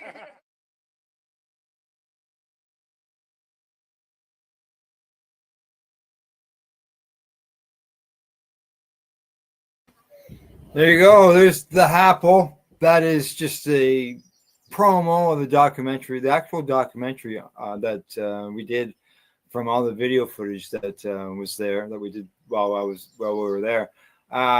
Works out to about 52 minutes long, and it gets into in depth, as well as you can find it on YouTube. Now, just so you know, Al's not back yet. I guess it's pretty obvious, being that I'm just here by myself. But he won't be long. I got the apple. I went in, got the apple, and I got his tea. So he'll be happy when he gets back. And then when he gets back, I'll just move the table. He had to move things around. We're a little snug in here. But yeah, got the apple right. Oh, here he comes. I can hear him talking. Making his way. Here he comes. He's got it in his hand. He's got a few other things in his hand there as well. More weed. Okay. Up the stairs. Did you do this, Al? No. Let's see here. No. In my No, mind, no, I'm designing a little office here. here. Oh, yeah. Summer office. You could have a little. Which way you going around? This way is easy. So you're gonna walk in front of the camera. No. Oh, okay. You're going. Okay, here. Going around. Here, going around. Okay. Rose, lay down, please. Yeah. Rose is up to me. There's certainly a lot going on here. Yeah, just watch your feet. Don't need to be stepping on any buds, man. You got all those buds on in that bag there, right? I don't want to fall again. I fell at the family reunion. Unfortunately, as I was going in, I tripped and ended up in the hydrangeas. The flower garden. I ended up in the flower garden. Okay, I think we're there. There you go. There we go. Found Something it. like that. You know, you're supposed to get adjustable. Well, let's just say we threw this all together in like 15 minutes before we went live. So we did all right. Okay. Let's see. I got to get you back. I got to get you back in the picture. Case in point, we got talking instead of setting up for the show. Yeah. Well, yeah, we took the dogs for a walk. This is a pineapple Rose. Please lay down. A pineapple fizz, I think it's called. And I got this on a reservation. Oh yeah. And the size of that battery. I needed, and I bought the battery, $15. Yeah. And this is $15. Right. And it's their take on Pineapple Express. Yeah. And it's not bad. Yeah, yeah. But it's a distillate. No. So load up your shadowizer. This is what I was next doing. All right. Just a reminder, I'm starting to look forward to my Chicago salami and poppy seed bagel sandwich for lunch. I should have gotten some. You should have brought them so you could put them in salad. the freezer. We'll do that. We were setting up for the show. I know. I was set up downstairs. I do. I'm not. But you think I want to sit inside? No, because they don't smoke. There's no bugs, and Al doesn't smoke. But I brought my vaporizers and stuff. There's no bugs. No, there's no bugs. No. But later that'll change. Oh, it will change. Oh, yeah, for sure. There'll be bug juice on. Yeah, well, our light goes on. Motion sensor light goes on because there's so many bugs. The June bugs, especially. My cameras are tripped by the bugs. Yeah. Same here. Yeah. Okay, so you got that. Where'd my top go? They're here in front of you. Oh, it's okay. It didn't break. We're going long there, buddy. Just so you know. It's just your phone. We're going long, Yeah, I know we are. We're 210 now. God forbid a sponsor would be upset. Okay. I don't know when we'll pull the plug. Sometime.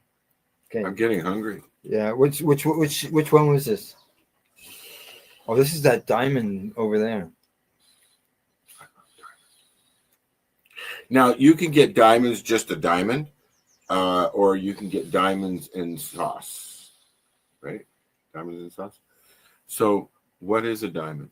Do you know? Sweetie pie, lay down, please.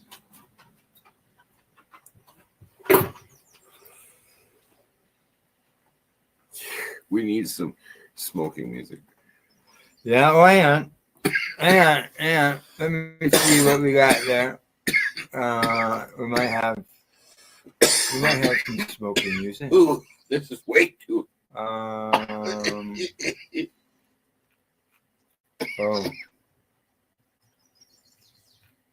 No. I thought there would be some background music there. But there's nothing. It's gone. I deleted it. You deleted it all. I don't like having stuff that we don't use. So yeah, no, we don't have any background music.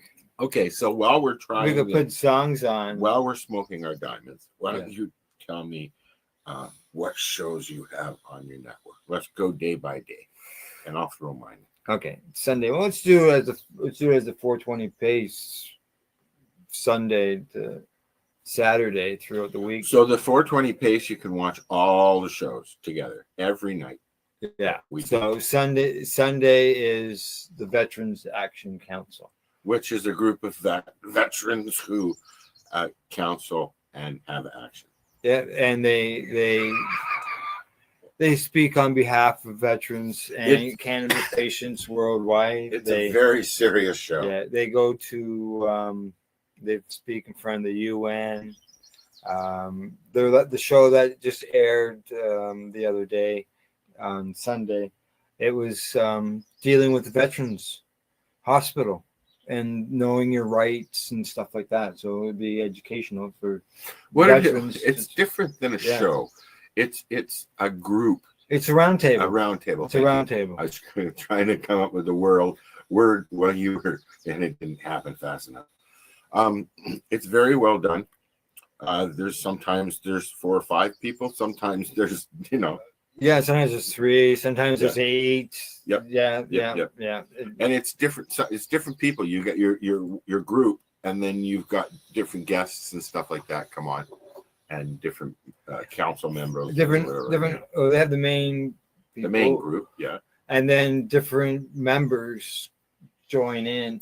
This is what I was trying to describe. Yeah. And sometimes it's not always, those people would be people who, maybe 10, 2 or 4 or whatever. 12, 7. Yeah, whatever. The odd odd one. Now, from Sunday is Monday, and Monday,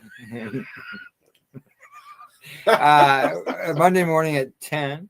We just so the Veterans National Council is at 8 o'clock. That's Eastern I was time. trying to be a little more like this is a lot of time to spend on one of our shows. It was. I thought the same thing, but you asked questions, so I had to answer them. Now, Monday we have the psychedelics and cannabis educational news, Which is Al and Cindy. And then Monday, that's at 10. And then at 2 p.m. Is Cannabis and Coffee with Marijuana. Marijuana, which started on my network a long time ago. Yeah. And then on Tuesday, the Hi the Hi guys are on. And then at also, and that's at 10. I'm going to use that clip. 10. That was a good clip. 10 o'clock. I think so. Eastern time. And it's usually an hour and a half long. But today's a special broadcast. We're together. 2 hours and talkie. 2:15 right now. We should sit here and raise money and go for 24 hours. I'm here until go until 7 a.m. We can only go to 12 hours on YouTube. It's the longest we can run. Yeah. We could do that when after. What do you want for free? We can do that tonight. There might be a Hi Guys tonight. There might be a Hi Guys. There might be a Hi Guys tonight.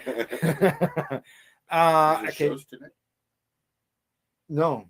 Oh, we could. Well, we'll see how. Maybe 3 to 4. I'll bring my computer out. Yeah. Because I have a battery in mine. Yeah. And we can do a Hi Guys around the fire. Sure. Yeah, we have a fire up there. We got wood at the pile right over here, and we can have a fire. You have bug spray? We have a thermosol. We'll see you about midnight. Not 10. Right. Al goes to bed at 10. No. Sometimes. Sometimes I say. Sometimes. Okay. So where were we? Say good night. No, I'm kidding. I honestly don't remember, buddy. The fire. Welcome to my brain. I was your. I like diamonds. I mean, diamonds are diamonds. Do you know how to make? I'm not getting a lot of taste off of it. No, there's no taste at all. No. Usually, there's that. Okay, so what I do know is the diamond does not have much taste. It's a distillate. Oh. So the diamonds and sauce. The sauce is a byproduct of making it, I guess. But there's a lot of but they add terpenes to it, so you get some flavor. Yeah. So you get flavor with the sauce, but you won't get it with the diamond. Sorry, bitch. Yeah, no, I don't. Actually, one time I've bought any, it was actually a vape cartridge that had. I've had recently had liquid diamonds. Yeah, anything recent. Yeah. Like we're out here with the frogs and the crickets. We're not out here near the green markets and things like that. Or is it a full moon tonight? I don't know what it is tonight. I haven't got a clue. Probably not. We got that haze from the smoke. Yeah, we were going to mention We were that. gonna mention you that. know, I live up in Terrace Bay now, and I'm a few hundred kilometers away from the border with Manitoba.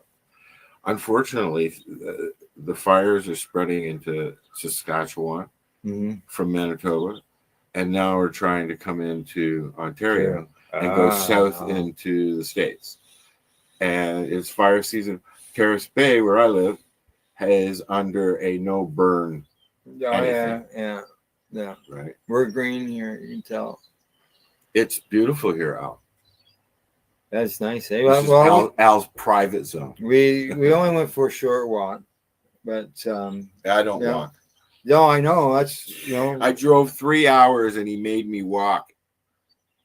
Well, you did well for 3 hours to get here. Yeah, you did really well. It was because of the time. I didn't go down to the 401. Yeah, and I left at 5:30 in the morning. Correct. Yeah. I looked out the window and I saw the traffic was flowing in Hamilton, and I went, "Oh, time to go. I can see." And I didn't have anything to eat and any breakfast until I got all the way to Norwood. I was like, A&W.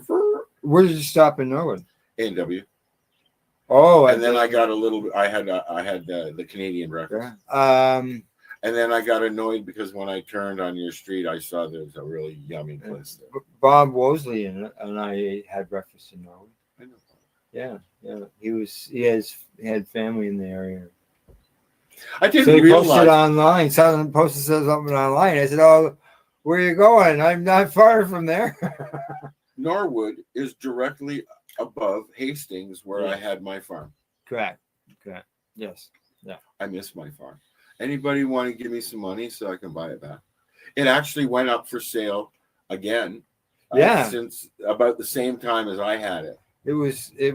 COVID really messed that up. When last time I went by there, I think I was talking to you. Okay. You said scale that was still there. Yeah, it was still there. Oh, yeah. The trailer, and the other guy's vehicle was still sitting there. And I'm thinking that there was a for sale sign up on it. Oh, it was listed. Yeah. Yeah, I saw the listing. I checked, but that was then. This is now. Yeah. So, what color temperature do you use your? I have it on low right now. What's low? Low is get really stoned, but don't pass out. Okay. What color? Blue is the next one, and that's get fucked up. Red is hot. Red is oh my fucking god. So what's green? I actually have some green? Oh my fucking god, OMG, shattered. Oh, did you? Yeah. Well, maybe we'll try that later. Yeah. We'll be sampling stuff. We're gonna later. be sampling. I did have other plans for Al today, but I don't know whether we're gonna get to them or not. I'm hungry. We gotta. I have fresh bagels that are now thawing. I figured that lunch would come before. What kind of things? Having Crohn's, what kind of things are you able to have? Oh, general. All of us are different. Some of us don't react for some foods, while others will react really bad. The reason I'm asking is because my niece Emily is. But there's things she's just been diagnosed with colitis. As you know. Oh yes, yeah. Okay, which is similar. Correct. What I did is I went to a bland diet because I have. I got gastric ulcers and hiatus hernia from that before Crohn's. Oh, okay. So because of my experience with that, so did that sort of turn into Crohn's? No, not that I know. Not one has nothing to do with the other. Not that I know. Okay. So they, because of my experience with that, you look different.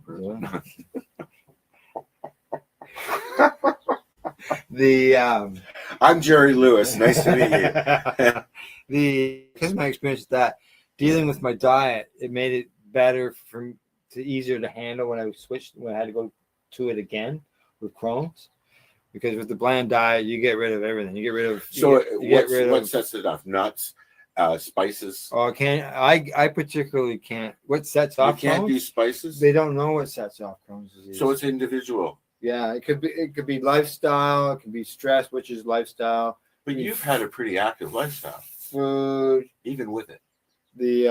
I look after myself. What are you saying, Al? You got it's take your medications, eat the things that you know that don't bother you. I do that. I try stuff. And like what I did is. But be honest, now and then you sneak something and you get in trouble, don't you? I know he does because I've seen him do it. I'll have something that I eat all the time that for some reason. And then it's an individual. Yeah. It could be the way it's prepared at a different. Well, for example, I had some chicken last Friday and it bothered me for a little bit afterwards. And I eat chicken all the time, but it doesn't all bother me all the time. But it could have been maybe that there was some skin there. Or that would set a polyp or it would aggravate it and let me know, right, that's going on, and then eventually when it passes, it's over and done with. But as far as I kept really track. Warm. I kept track. I still got the diaries.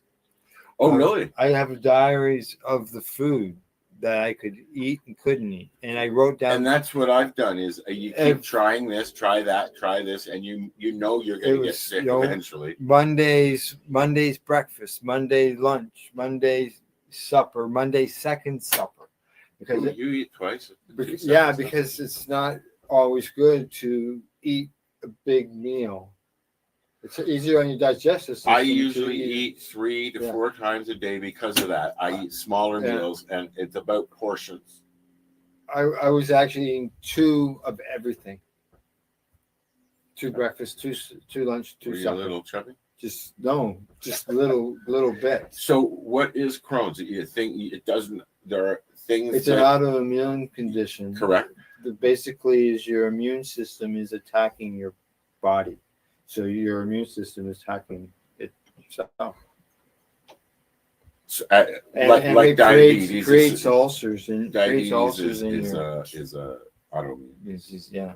So you create ulcers in your digestive system. It can be anywhere from the tips of your lips. Just a second. I'm coming up with a joke. Okay. All right. The tip of your lips with canker sores. Yes. To fistulas out your ass end. And everywhere in between. I had 4 organs that were covered. You said ass end. Yeah. Not me, for the record. But that's why we have a disclaimer. I didn't fuck around. I've had other guys with Crohn's that I've talked to, because I did research. I talked to people. I looked things online. You've pretty much done the same thing as Marcel did with MS. Yeah.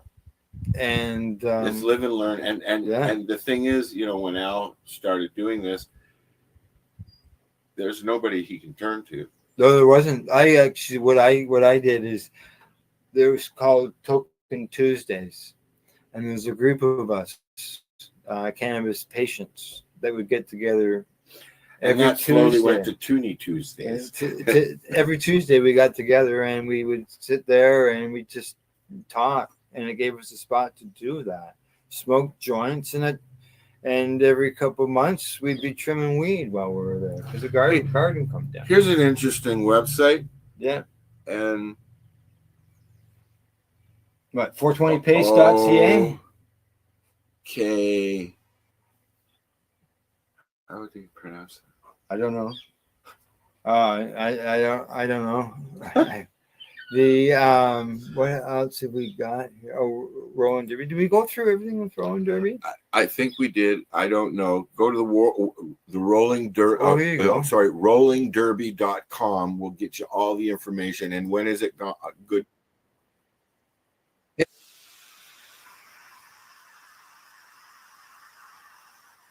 Yeah.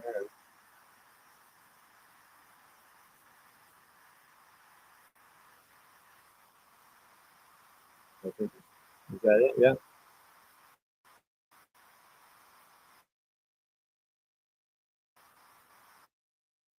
I actually watched this from Yeah.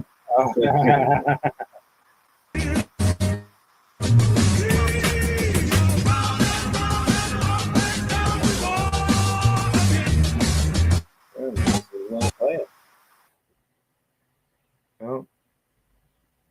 It's gone. Why do my pictures always make me look like not Garfield, Kilroy? Every picture I take, when I do it, when I do it, when I do a selfie picture, it headlines. Headlines. I know. I'm trying to take off the page there behind. And for some reason, it's not doing what it. Oh my God! A defective day. Yeah, there we go. I took it out of the screen. It's gone. We're back. Okay, bye-bye now. Yeah, something didn't like that. Too much action going on there. Okay, well, you got anything else you want to talk about? Well, I'd like to talk about the fact that your computer is very dusty. It is very dusty. It's very old. I was told I'm doing very good with my laptop. You know what? It's over 6. You can't. I can't even see the fucking keys on mine. No, the ones that I use are clean. Right? The keyboard for my $1,000 4-in-1. Yeah. It's a laptop. It's a desktop. It's a blah blah blah blah blah top. Mm-hmm. Broke 3 months after I got the computer. Oh. It drives me nuts. So I have everything YouTube, Bluetooth, mm-hmm. Bluetooth. Anyways. Okay. Yeah. No, this is 6 years old, man. Should we? Yeah. I think We so. say. I'm getting bored with myself. Yeah. When you do that, it's time to go. What are you saying? Well, we still got viewers. Should I stay? Should I go now? Yeah, okay. What we'll do is we'll leave. We'll come back later. Maybe we'll come back later. If we're not too stoned and laying on blankets and and around the fire. if we do something, we can, update you on what we Well, I'm going to. I purposely didn't do any lives on the way down because I was trying to surprise the kids. Right. And I did. Did you? Oh, yeah, I did. I walked in the door and I walked up to David's room. Yeah. I said, is he in there? And I went like a cop bang. Okay. And he opened the door and I should have gone click. He opened the door and this is the face I got. Like, what the fuck are you doing here? Just so you know, we got a message. Okay. Buddy Weeds says, great show, guys. Good to see us together. Awesome surprise. Enjoy your visit. Al had to do sound effects. I do the sound effects. Thank you, buddy. It's always a pleasure to have you join us. Yes. On all our shows. Yeah, on all the broadcasts. You Yes. don't have much to do you? You just pop in and visit and, get involved in the conversation. Well, that's, and it's nice, when we started doing this, that's what it was about. Yeah. About continuing the conversation. I like conversating and having it's ADHD, interaction. I may not do it very well sometimes. I lose track of shit and that, but the conversation's still there. Well, the other day, or I don't know, it was one show. So many now, I get mixed up. Gordo and Buddy Weeds, they get together. Don't get full of yourself. They have their own conversation. Yeah. Right, and they talk back. back. And you know forth. what? Having this chat ends. thing. Yeah. Having this chat thing that pops up when somebody's talking. Okay. While we're talking, is more interactive. I like that because we don't have to go. Oh wait. There's a comment. Yeah, well, the thing is, it just doesn't. Although it is, it very shows small. people. It is very small. Well, it's because I have our screen minimized, so I can have the controls. Right. I'm gonna see if there's any way of making the screen bigger or not. Like if you can resize it, I'll look at it. When I play with my It's because of because you can't squeeze that over. It doesn't shrink. It doesn't narrow up any. Right. So. All right. Say goodbye, Al. All right. Say goodbye, Al. Goodbye, Al. Goodbye, Al. See y'all next week. I'll be home though. You'll be home? I'll be home. All right. Well, thanks for tuning in, everybody. Other than that, see you later. Sorry. Gotta get that I right. went the wrong way. Hey, gotta get that right. Peace. All right. Bye.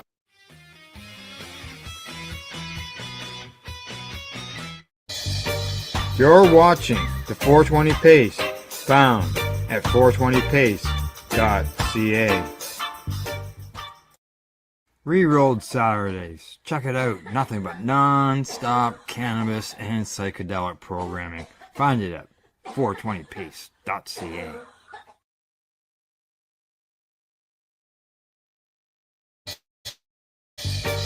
You're watching the 420 Pace, found at 420pace.ca. Stay tuned. We'll be right back after this toke.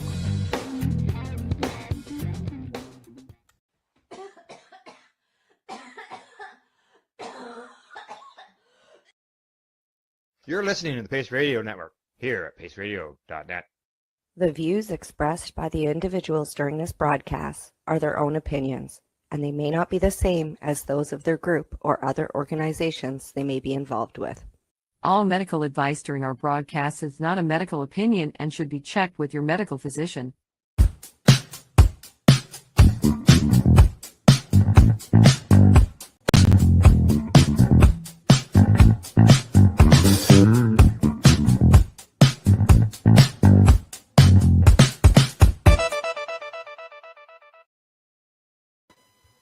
Hello and welcome to the Mushy Moment with myself and my awesome co-host, Reverend Cindy. We're live today on Tuesday, April 25th, 2023 on paceradio.net, Facebook, YouTube, Twitter, LinkedIn, Foxcast, Roku, and Fire Stick. And today we've got an awesome guest for you. But first, how you doing, Cindy? I'm doing great. How are you? I'm doing pretty darn good myself. So what do you got that's new? What's new for news? What's new for news? We have a pretty incredible guest on the show today. We just came back from more psychedelic spiritual medicine. And I bought a camper van. So the next time I come out, I can drive around camp. And what kind of a camper van is it? It's a VW Westphalia. You hippie chick. Yes, Our guest today is author extraordinaire. He's an editor. He's the one of the main organizers in the Spirit Plant Medicine Conference here in Vancouver. He's got a pretty darn good vision all the way around. And his name is Stephen Gray. And he's the editor of this newly released book that I was lucky enough to go to the book release party on. Hello, Stephen Gray. How are you? I'm all right, thanks. Was that a good enough build-up? Oh, yeah, no problem. No worries, mate. So we like to start with one, fairly simple yet cool question that sometimes eats up quite a bit of time. I can imagine. What is it that brought you to the position you're in your journey? Right. As you say, that's it's hard to decide how much to say about that one, because at my age, there's a fairly long trail of the good, the bad, and the indifferent behind me at this point, But I'll start by confessing my age. Or at least my age group. I grew up. I came of age, you might say, in the late 1960s and early 1970s, which was pretty much the peak. Certainly in Canada, we were always a couple of years behind the U.S., especially California. But pretty much the peak of an era that was often referred to as the countercultural era. Sort of the pejorative term these days to describe the people of that time that picked up on that whole theme or thread was hippies, but we didn't call ourselves hippies at that point. In fact, I could get waylaid here, but the word that, people often take a word that's meant as an insult and they turn it around. So, black people take slur words and turn them around to make them words of pride. And so we called ourselves freaks. Like, in other words, a freak to the culture that we thought was pretty freaky. Anyway, so that my interest in this stuff goes back to then. There was I'll try to keep it short, but there was a kind of a marriage of interest in spirituality, particularly Asian spirituality and psychedelics at that time. And cannabis, of course, was a really big part of all that. And I got interested in both of those streams, if you will. And then that led to, there was a meme kind of going around at the time, which was, okay, so maybe you've had some amazing experiences, seen God or whatever on your psychedelic journey, but what are you going to do with the rest of your life? You can't just keep, going back to say hello there without doing something to ground that into your daily life. So for many people, it was something like meditation or yoga or whatever. For me, that became Tibetan Buddhism. Took me away from psychedelics for about 10 years or so, but then good old Terence McKenna reintroduced me to all that in the late 80s, and I suddenly went, oh, okay, right, psychedelics and ancient spirituality, they're connected very much so, right? So I got back into it, and a whole bunch of things have happened since then. I've done ayahuasca, lots of ayahuasca ceremonies, connected in more recent years with the Santo Daime, people who do ayahuasca in their church services, Native American church with peyote prayer ceremonies, etc. And then this conference that you mentioned in the intro, and then the cannabis book that came out in 2016, Cannabis and Spirituality, and now this new one that you guys have displayed there. So it's all kind of, been a long journey that's led to this moment. Amazing. Yeah. Well, I bet there's even better stories in there somewhere, though. Oh, I'm sure. Yeah. Like, yeah, how did Terence McKenna reintroduce you? Yeah, well, not actually. I did actually.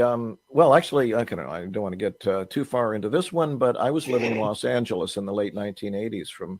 I was down there for 3 years, and somewhat near the end of that, their version of the Georgia Straight, basically the LA Weekly, kind of a similar format but way bigger because it was LA. The front cover of it was a weekly, and the front cover it had a head-to-toe photograph of Terence McKenna and an article about him, and it mentioned that he was doing something that weekend up in Ojai. It was about an hour or so north of LA. So I went for one of the 2 days and heard him talk and bought some of his tapes and a book and stuff. And that was how I got connected. I never actually knew him beyond that. So when does Dennis McKenna come into your life? Oh, well, actually, my first meeting with Dennis, he might remember it now because I've reminded him a couple of times. I was at a conference in Iquitos, Peru. That's in the north of Peru, in the Amazon jungle, which became a kind of a center for ayahuasca work and then ayahuasca tourism, which was has its pros and its cons as well. But nonetheless, I was at a conference and Dennis was the opening keynote speaker. I had never met him before. I knew who he was, of course, through the books that he and his brother did. After he gave a really good talk, and after his talk, I buttonholed him and I said, "Hey, nice to meet you. I've read a lot of the work, etc., etc., and I really liked your talk." And he said, Dennis has always been humble, in my opinion, anyway. And he said, "Well, my brother's the one with the silver tongue." So that was my first meeting with Dennis. So you had a chance to meet Dennis and a chance to chat with him. I noticed that you spoke about ayahuasca. Was that the first psychedelic that you went to do? Oh, heck no. Like I say, I'm I'm from the LSD generation. So my first psychedelic, actually, don't want to get distracted on this one, sidetracked on this one either, but in my personal cosmology, cannabis is a psychedelic. It's not biochemically a psychedelic, but functionally, if you use it as a spiritual medicine, I consider it a psychedelic. So that goes back to that time as well. But when I was about, I don't know how old, 19 or 20, I started taking LSD. Probably did it 20 or 25 times before I, as I said, decided that I needed an ongoing practice and got involved with Tibetan Buddhism. So the first time I actually ever did ayahuasca, I think it was around 1992. I went to a conference somewhere, met a guy from Seattle who had a connection with the guy whose conference I ended up going to. He was from down there, but he was originally an American, and he had come up to the Seattle area to do a couple of a couple of ayahuasca ceremonies, like a Friday and a Saturday night. Okay, so you guys seem to like stories, so I'll tell you one story about that. Until that time, and probably more or less still, I don't consider myself, I mean, the record shows that I'm not particularly attuned to otherworldly or paranormal type experiences, if you want to call them that. I don't even know what the term is particularly. But this particular fellow, his name was Alan Shoemaker, he told us at the beginning that if you have trouble, it was in a yurt and everybody was lying down on their mattresses, including him, strangely enough, I suppose. Most people sit up and kind of lead it, but he just lies down with everybody else. Anyway, he put a mattress out in front of him and he said, if you have trouble, just come over here and I'll sing you one of the Icaros, they call them, the songs. And I'll do a little, like, I'll shake this thing around you. It's called a shikapa they use, you know. So this medicine came on like a bloody freight train, just as if it was racing down a hill. And it was almost as if somebody had opened a lid and a whole bunch of chaotic things all came flying out. So I just felt like this, an onslaught of stuff coming at me. And it was terrifying. It was really, ultimately, and this is a central thing with psychedelics, of course, is it was really about, being hit really hard with the invocation to die, ego-wise, right? And that was, suddenly too much for me. Like, holy mackerel! So then I went, oh yeah. So Alan said you could go over there. So I was so overwhelmed and shaky that I couldn't even walk. So I literally crawled. I was on the opposite side of the yurt, and I literally crawled across the yurt and tapped him on the foot because, as I said, he was lying down. And I said, yeah, I'm having a little trouble. You said, you come over for some help. He said, yeah, sure, lie down on the mattress. And he sang an Icaro and shook the shikapa around my head and neck and so on. And at the end, he sat me up and he said, when you have that kind of experience, it's just your ego hanging on, and you just need to trust the experience. And I still didn't feel any different. I still felt really shaky and kind of scared. So then, he left me. I looked back at my spot across the room, realized I still wasn't capable of walking, crawled back across the floor. I got about 6 feet away from my mattress, and in totally suddenly, like in no time or in a nanosecond, I got taken over by a large cat, like a jaguar or something like that. It just entered my body. It became me, or I became it, or something like that. And in no time, I went from being this shaky, scared kind of, kid or whatever, to suddenly feeling completely confident, completely graceful, and delighted, actually. And it was such a palpable experience for me that my buddy who had come with me and who was lying down with his eyes closed, lying down on the next mattress, sat up like this and went, what? Because he thought it was a black, big cat coming toward him, right? And so it only lasted for, I don't know, a minute or something while this cat took me to my mattress, and then it dumped me off and left me. But it left me in a state of complete bliss and joy for the whole rest of the evening. So there's my first ayahuasca story there. Yeah. Nice. I like to call them mystic experiences. Yeah, sure. I call it that. The rest of the evening, actually, I had a very strong sense that there were beings above us, I didn't see anything. I didn't have any more visuals for the rest of the night. It was a felt experience. And I remember I got into a conversation with them, and it wasn't, like an auditory thing. It was, telepathy or whatever, but I'm going, who are you? And they said something like, well, we're here to empower you all and give you, some, I don't know, transmission or empowerment for the work ahead for yourself, right? But they felt like they were there, I mean, the whole night, the whole next 4 hours or so. And they felt to me like royalty was the term that came to my mind, like Wow. royal beings of some kind or another. Yeah. That's awesome. Yeah. For me, ayahuasca is not about, hasn't been about going to other worlds particularly, as it is for some people, For me, it's about, and I think this is an opinion, But I think these medicines, their best use on the planet now is to be here, to be connect more with who we are on the ground here, and wake up to our true selves, our naturally existing selves of people who are awake, at peace, and compassionate, open-hearted, etc., and creative, of course. So when I felt like I've had contact with the others, if you will, on ayahuasca, it's more been about them teaching me how to be, more me or whatever, right? The strongest ayahuasca experience I ever had some years later, which was actually down as part of that conference that I mentioned earlier in Iquitos, it was so strong that normally those people, they pretty much always start right at 8 o'clock, and by around about 3 or 4 in the morning, you're ready to sleep. You get about 3, 4, 5 hours of sleep, get up in the morning, and then they have a sharing session, and then on your way. Well, this particular night, I didn't get a wink of sleep all night. I was flying right until like 8 in the morning, and then it's like, okay, everybody, wake up. We're going to have our, our sharing now. So at some point, I felt the presence of beings again.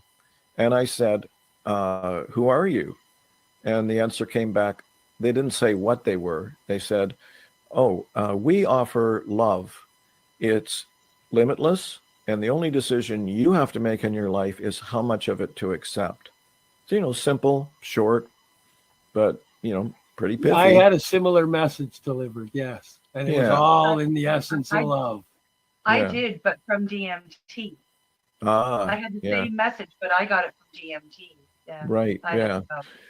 Well, they're all there to break through our thick skulls, as it were. Not to again, go off on too wild of a tangent, but my view is, my belief is that there are ready and willing helping guides and spirits at all times, but we have created such thick barriers that they have difficulty, getting our attention.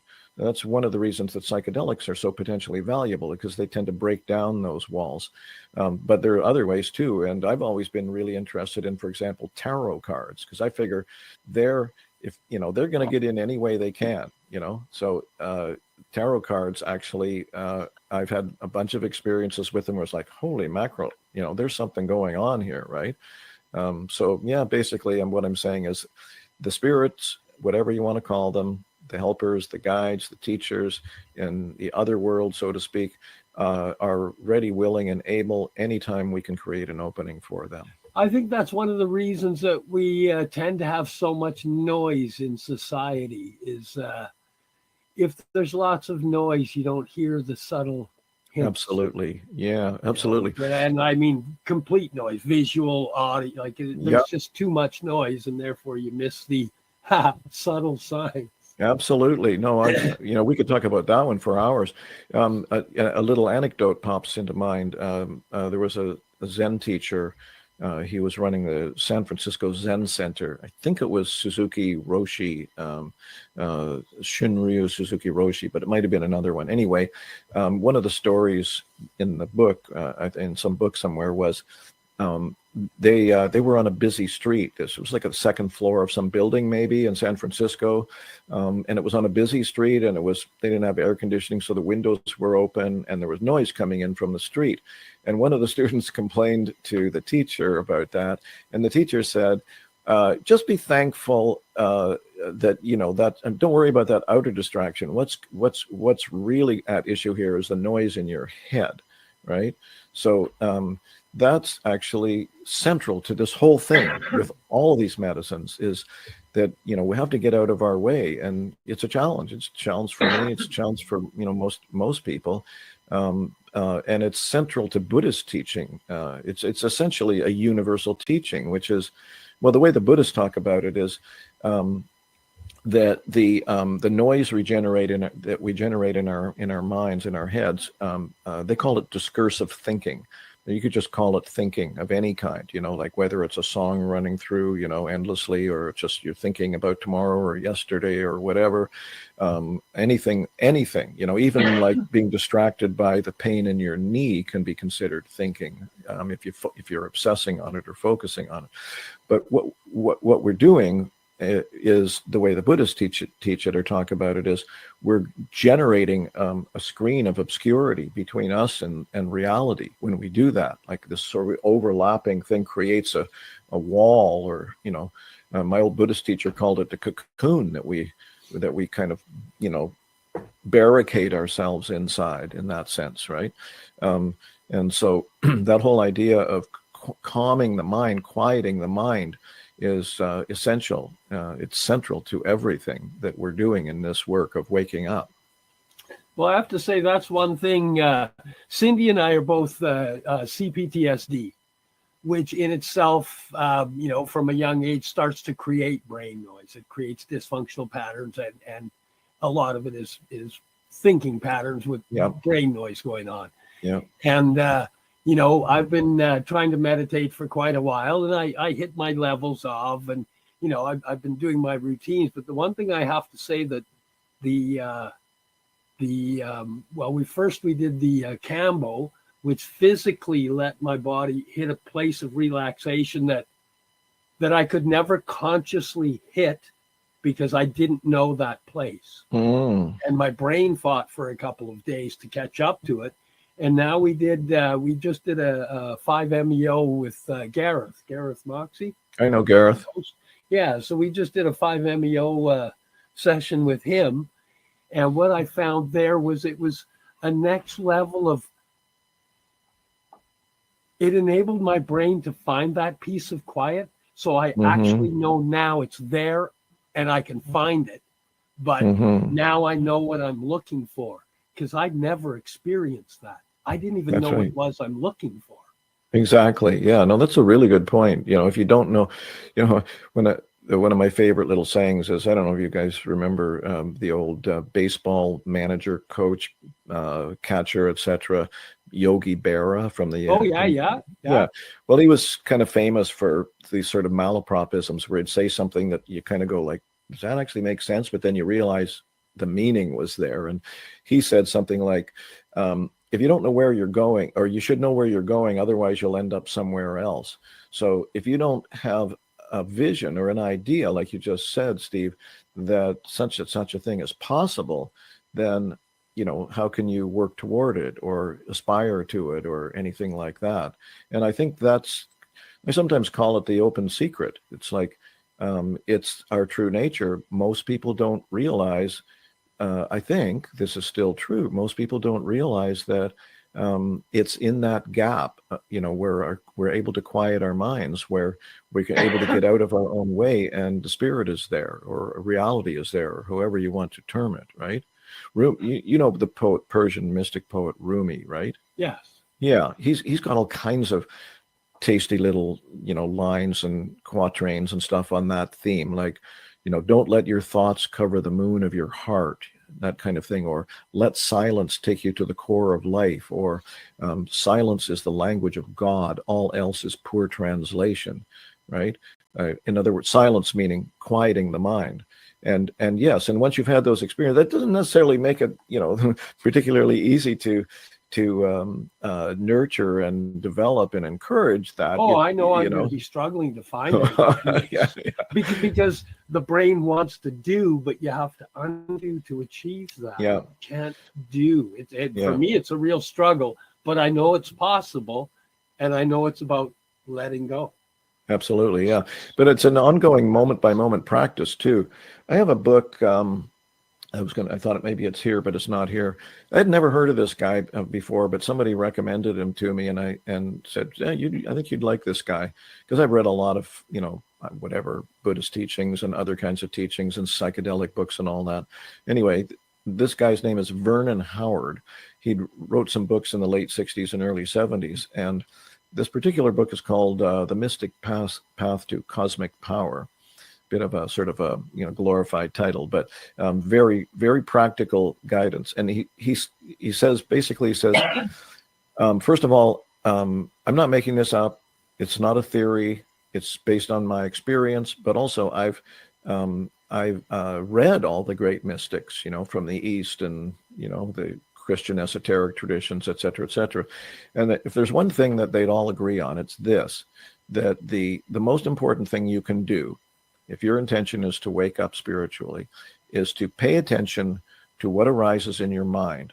Don't obsess on it. We're not talking navel-gazing narcissism here or self-absorption. It's not about analyzing it. It's like, observe what comes up in your mind, because that's what's causing you to live your life the way that you do. And when you see it, take a neutral attitude toward it. Totally neutral. In the Buddhist teachings with the meditation practice, they say no praise, no blame. Like, you're not the greatest in the world, and you're not a dickhead, or maybe you are a dickhead, but you got to let you have to look at those thoughts as independent things. My old Buddhist teacher called them temporary clouds, or one time he even called them temporary vomit. But it's just that stuff comes up. You take a neutral attitude toward it and release it, and sure, it'll come back. But you keep doing that. The theory or the hypothesis is that these thoughts, which are directing your life, will start to lose their power. And it sounds simple, but it's extremely difficult in some ways, and it does take ongoing. It is. Yeah, it takes ongoing practice throughout the day. I mean, it's not like you're doing you're going to go off and do this sort of special practice. It's like going from here to the kitchen. Pay attention, like notice, there's just stuff going on in my mind. It didn't really have to be there at all. Just come back to being in your body on the ground. That's why I say the psychedelics. Where I get stuck? The thoughts come in, and instead of analyzing the thoughts, I go, why am I having those? And then I go down that thinking rabbit hole. Right. So the teaching, for that is, as soon as you recognize that, just let it go. Just let it go right there and then. And the breath, I consider breath the best guru on the planet, right? If you can come back to your breath. Eckhart Tolle had some really interesting things to say about that in his book, The Power of Now, about 20 years ago or whatever. Yeah. He said, you don't necessarily have to be sitting down to meditate. I think that's a good thing to do. But he said, you can do this anywhere. Standing up at the office, whatever, walking to the bus, washing the dishes. Said, well, I don't know if I remember this exactly right, but this is what works for me when I do it, is feel your feet on the ground. Feel that you're standing on the ground. And if you notice your feet, you'll kind of automatically notice the rest of your body. And then, are you breathing? In other words, you are breathing. Everybody's breathing, or we die, of course. But are you restricting that breathing? Are you breathing shallowly into your chest? Are you holding on tensions? Let the breath go. Let it happen. And then this, as I say, being aware of the thoughts that come up. It's actually when I say it's challenging because of the sort of insistence of that thinking mind, for one thing, but it's also a humbling practice or journey or path, because it requires you to look at the quote unquote dark side. The dark side almost sounds like, ooh, super ominous or something, but those little things, your selfishness, your greed, your fear, your anxiety, your depression, your anger, just acknowledge them. And if you're really honest about that, I'm still working on it, like, most people, I guess. It's humbling, because you go, oh yeah, there's an old Sufi saying, the Sufis were the mystical tradition within Islam, the Muslims, anyway. There's an old Sufi saying, which is, you're not as good a person as you think you are, and you don't have as many friends as you think you have. So the not as good a person as you think you are is the part that I'm kind of referring to here. That we'd like to kind of ignore the humbling or the dark side stuff and just think of ourselves as these good people or whatever. But we have to acknowledge all those little 7 deadly sins or whatever they are in ourselves without judgment. Right? That's the key. Right? The neutral. Take a neutral. At that thought, that's a great time for us to take a moment and thank our sponsors. I think it is, and I think you were laughing because he just pretty much put my whole lessons that I just had smack in front of my face again. I have the thoughts of thank you, Stephen Gray, because that was I know that you were speaking, but I don't think you realize how loud you were speaking to Steve in particular, but to both of us, because it's a lesson that he learned just over a week ago when we went and did Toad Bufo. Sweet. Observe. Yeah. And it's you been very hard literally for him. spoke the words that Mhm. yeah. You needed to hear, to be honest. But we can chat about that when we come back after the break. Okay, let's where do I go? Oh, I go, hey, it's break time. Time to check out sponsors and pay some bills. You're here with us live on the Mushy Moment on Facebook, Twitter, YouTube, Boxcast, paceradio.net, and we'll be right back with Stephen Gray. Hang out. You're listening to the Pace Radio Network here at paceradio.net.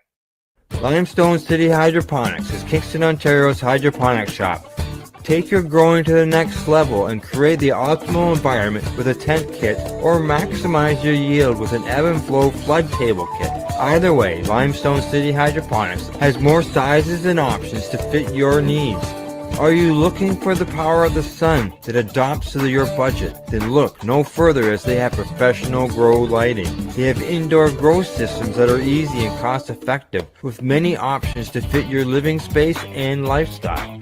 Cultivate your growing potential. We have everything you need to succeed. And if you can't make it to the store, they offer local delivery to the greater Kingston area.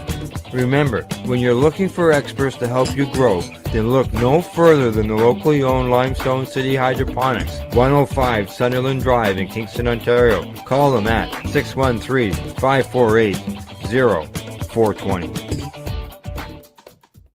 Are you looking to get your medical cannabis grow license? Limestone City Hydroponics can help patients through the process of obtaining their license to grow medical cannabis.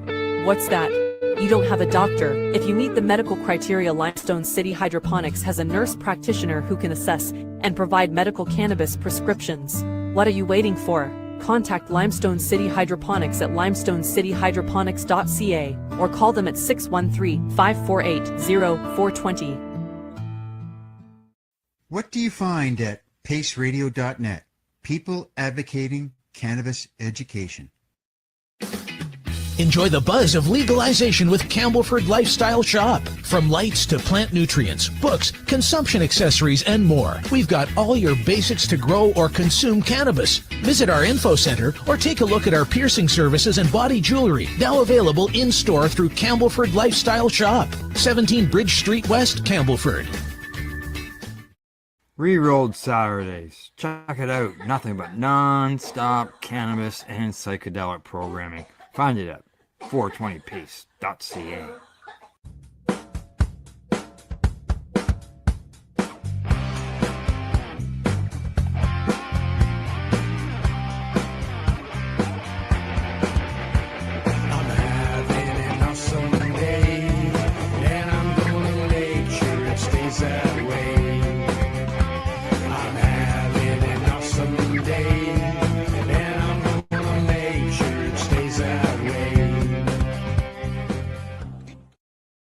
You're listening to the Pace Radio Network here at paceradio.net.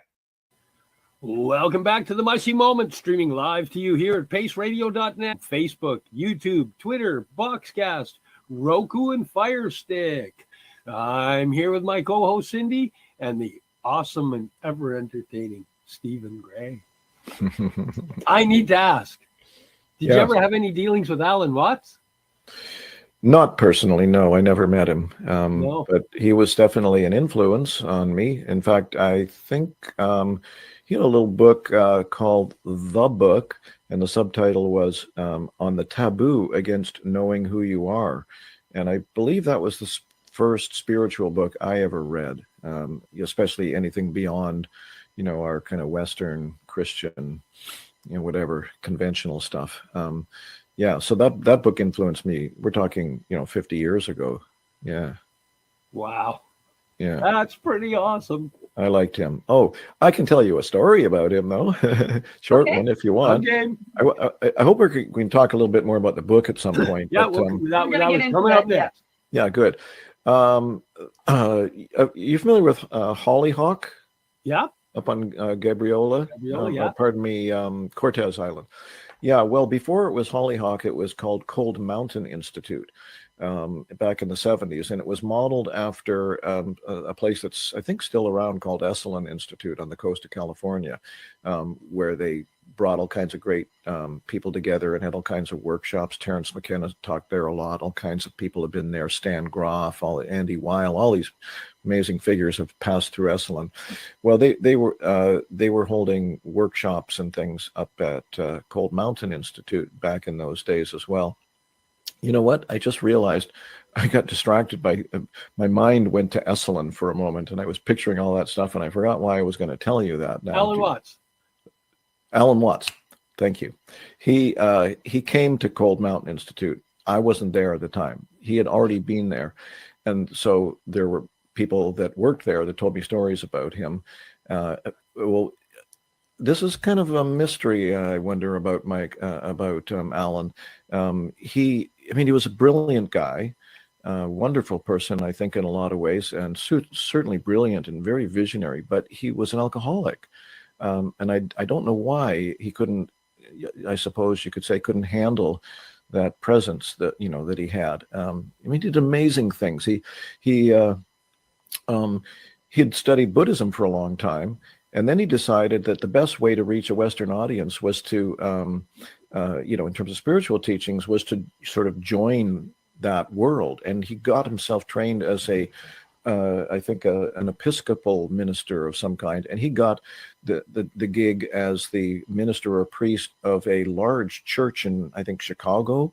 And he started turning things around and doing like a Christian church, and started doing things like Gregorian chant and, really interesting things like that. Anyway, he came to Cold Mountain Institute and he gave some talks. And a woman, I did meet this woman that was there with him.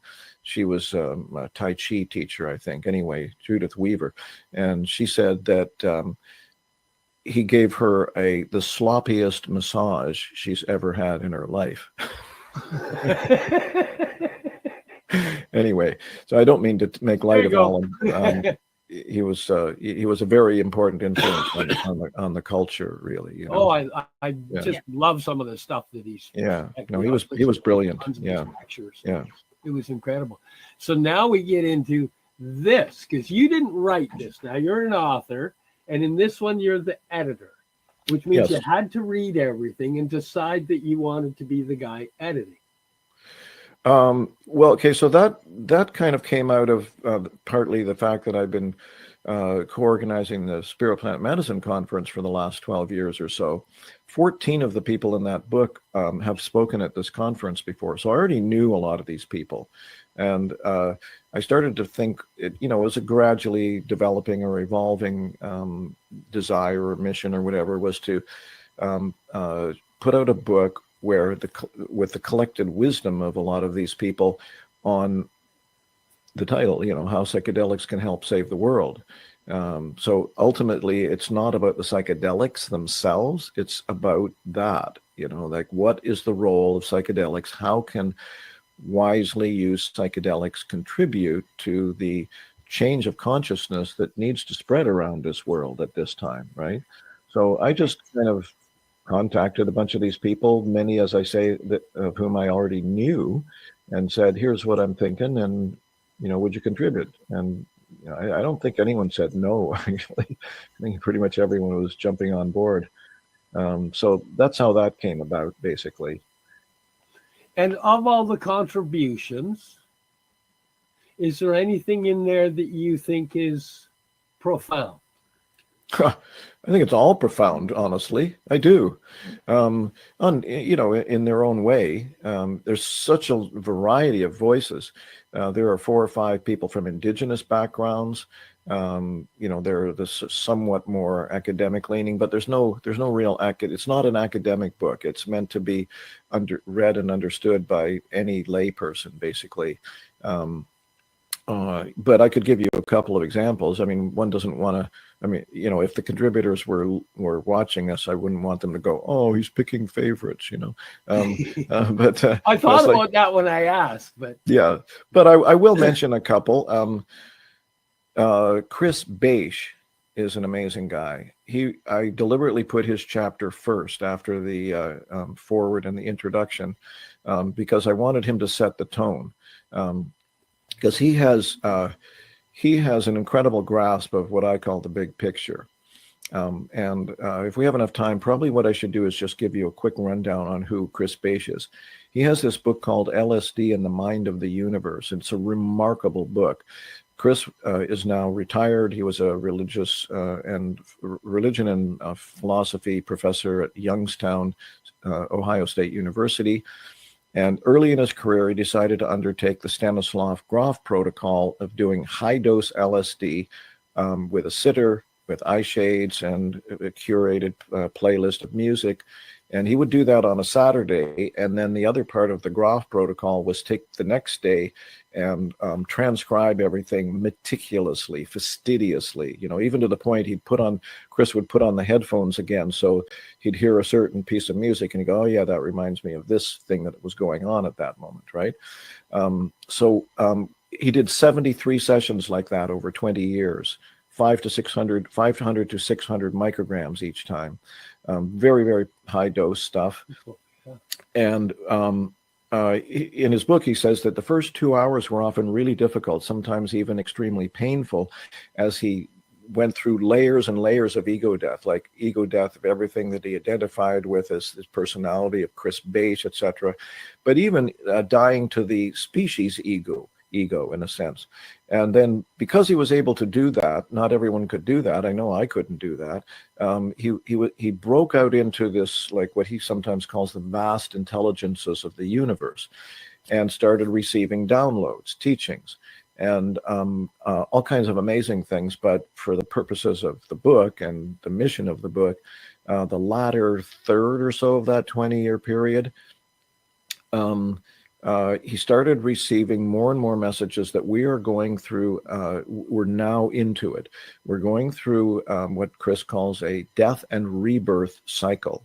So the death part is that we have to, as a species, but individually, of course, but as a species, we have to let go of the dysfunctional ways that we are living on this planet. Right? It's not sustainable. It's an illusion. This is basic Buddhist teaching too, right? The ego mind is a mind of illusion. It's based on a series of stories, concepts, and beliefs that we tell ourselves to create some idea of what we think is reality. But as I mentioned about Rumi earlier, the silence is the language of God. It's in the between all that, when we're able to empty out of that story of ourselves, so to speak, that we can enter into this reality. And as you mentioned earlier, Steve, if you don't even have any idea it's there, you won't even know what to go toward, right? But anyway, Chris got into those states, downloaded this information, which over the last third or so of the 20-year period became increasingly clear or even confident that we are going to go through this process. We are already into it. It's going to be probably quite painful and difficult for an unknown period of time, but that if enough of us pay attention, do the inner work that we need to, and then take that out into the outer work that can be done in whatever way that is, then we have the possibility of what another contributor in the book calls the birth of a mature planetary civilization. So Chris is amazing on all that stuff, and I know him fairly well personally. He walks the talk. He's one of the most kind-hearted, open-hearted people I've ever met in my life, Just picking at random, there's 25 chapters. Another favorite one from a completely different angle is Tyson Yunkaporta. Just try to remember that, folks. Good luck with that. Tyson Yunkaporta. If you get the book, you can see it. Tyson is a Australian Aboriginal. He's an academic researcher and a wood carver, but he's lived a lot with the Aboriginal people in his life. And his thing is, he has a lot of amazing things about the way. He has a book, an amazing book, in my opinion, called Sand Talk. The subtitle is How Indigenous Thinking Can Save the World. So he knows a lot about their worldview and how it's an antidote to this dysfunctional way that we're running things, so to speak. But he also talks about psychedelics, and he of all the voices in the book, he's the most sort of cautionary in the sense that he does not telling people don't do it, but basically what he says is, if you're not connected to earth and community, to the rock beneath your feet, and you're, as he put it, charging off into orgasming into the cosmos in all your glorious splendor, you're not probably actually learning anything that's going to serve you and the community for the long haul, right? He said, if you do it right, you might only need to do that medicine once or twice, right? And then actually, I'm not sure if it's in his chapter. I've also interviewed him on my Stephen Gray Vision YouTube channel, and it might have been there where he says that about 15 years ago, he had a huge dose journey on San Pedro cactus, also AKA Huachuma, right? Yeah. He said, I learned so much in that one journey. He said it was about a 12-hour journey. He said, I learned so much in that journey that I don't think I ever need to do that again. He said, I learned about the way that I relate to the world. He said, I learned everything I needed to know about how to treat women properly that I hadn't known before that. In his book, Sand Talk, he has these little sort of like mandala-like looking drawing figures, symbols. They're symbols. And he said he saw all those symbols in that journey. And then years later, an old native or Aboriginal elder showed him the symbols, like said, here, you could learn from these symbols. And he said, those are the same symbols I saw in my San Pedro journey 10 years ago, right? So basically, he's wonderful. His chapter is really important for people to recognize that there needs to be a connection to the earth, to the rock beneath your feet, so to speak, and the community that you're in, and can participate in and help with for these substances to be of use. That's two. Yep. Two really interesting ones. Yeah. Now, you said something earlier that I kind of caught. Oh, go ahead, Cindy. Oh, I was just going to say, I'm sure if we had enough time, we'd probably go through all the chapters and they would all be your favorite for different reasons. Yeah, right. Okay, I can give you one more fairly quickly. This was like a 2-page chapter. It's Bruce Damer, who's also amazing. He's spoken. Oh yeah, Bruce is wonderful. He's spoken at our conference, I think 3 times now, actually. Anyway, he had already written a chapter, but I knew this other story from him, which was that he was, he knew Terence McKenna really well. They were friends. So this particular little anecdote, Bruce wasn't there, but he knew the people that were there. And it was right at the very end. For those who don't know, Terence died, I think, around the age of 52 of a terrible frontal cortex brain cancer, inoperable, fairly rare, very severe, no hope, etc. Took him down at the age of about 52. So he was on a lot of medicines, and he was kind of in and out and stuff like that. And right near the end, I'm not quite sure, but very close to the end of his life, a couple of friends there. The way Bruce tells it, and this is the last chapter of the book, apart from my conclusion, it's the title of the chapter is What Really Matters.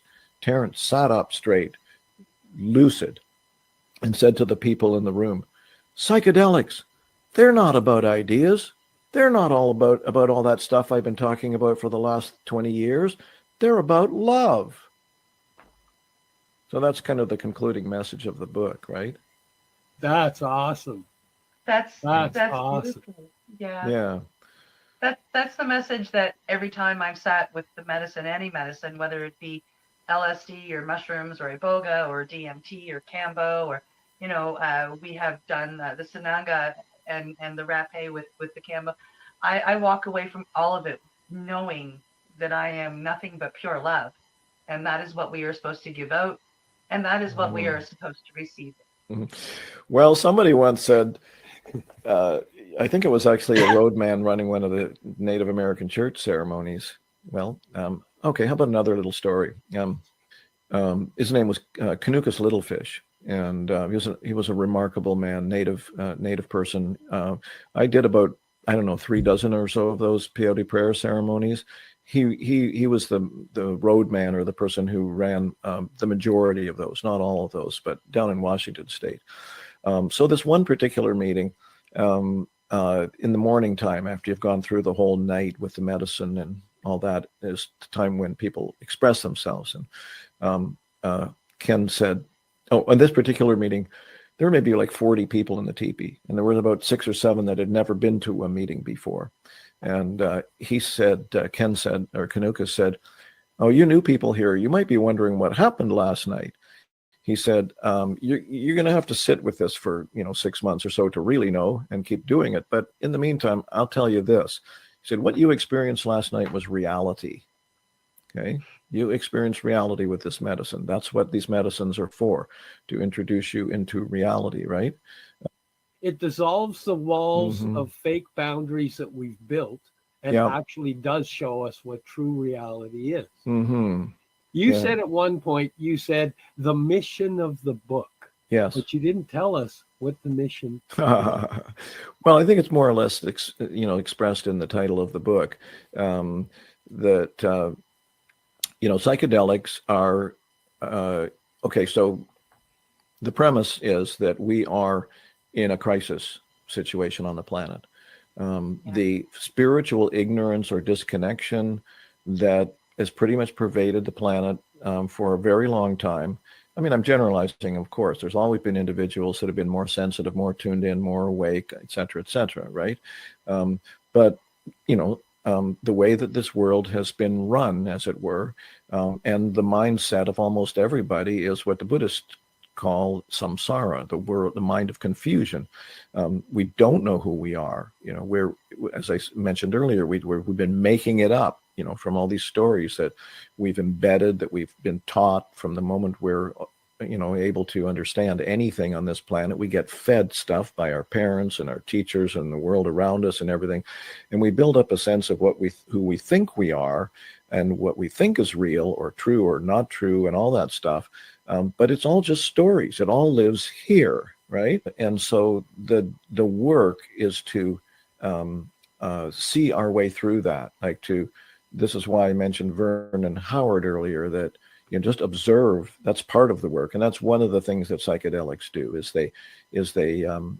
They function kind of as truth serums. They can show you where you're blocking or suffering, and to bring that up for you to see and then release, hopefully, and carry on. But they also open you up to this unconditional reality as well, potentially, of course, right? So we are at a crisis point is the central, in a sense, contention of the book. And it's not just a few people saying this. I think most people on the planet would recognize that, we're in a pretty chaotic situation on the planet. I mean, even the climate itself, if it were nothing else, the climate is getting more extreme every year and is likely to make life on the material level more difficult. But at the same time, all these other things are happening, politically, economically, socially, all these things, more depression, more anxiety, all this stuff. So as I see it, what the world needs, as much as possible, for anyone who's open to hearing it, experiencing it, and, embedding it into their life, is that we are indeed going through a death and rebirth trajectory or journey on the planet. And if you just saw, this is almost a shop worn metaphor now, but I like it anyway. If you were an alien from another planet where they didn't give birth the way we do, they had some other way of reproducing or whatever, and you sort of were looking down at the hospital room at the birth process, what you'd see is an extreme amount of pain, a lot of screaming, the woman going through all this, and then blood, and this gooey, bloody thing comes out, and then it starts screaming, and you're going, if you didn't know what this was, you'd just think, wow, that's a horror show, right? But what it is giving birth to new life, obviously. So if you don't have any understanding or vision or, haven't been told in any way that if things get weirder and woollier and scarier and less materially comfortable on this planet over the next decades or so, it's not just that we're going to hell in a handbasket.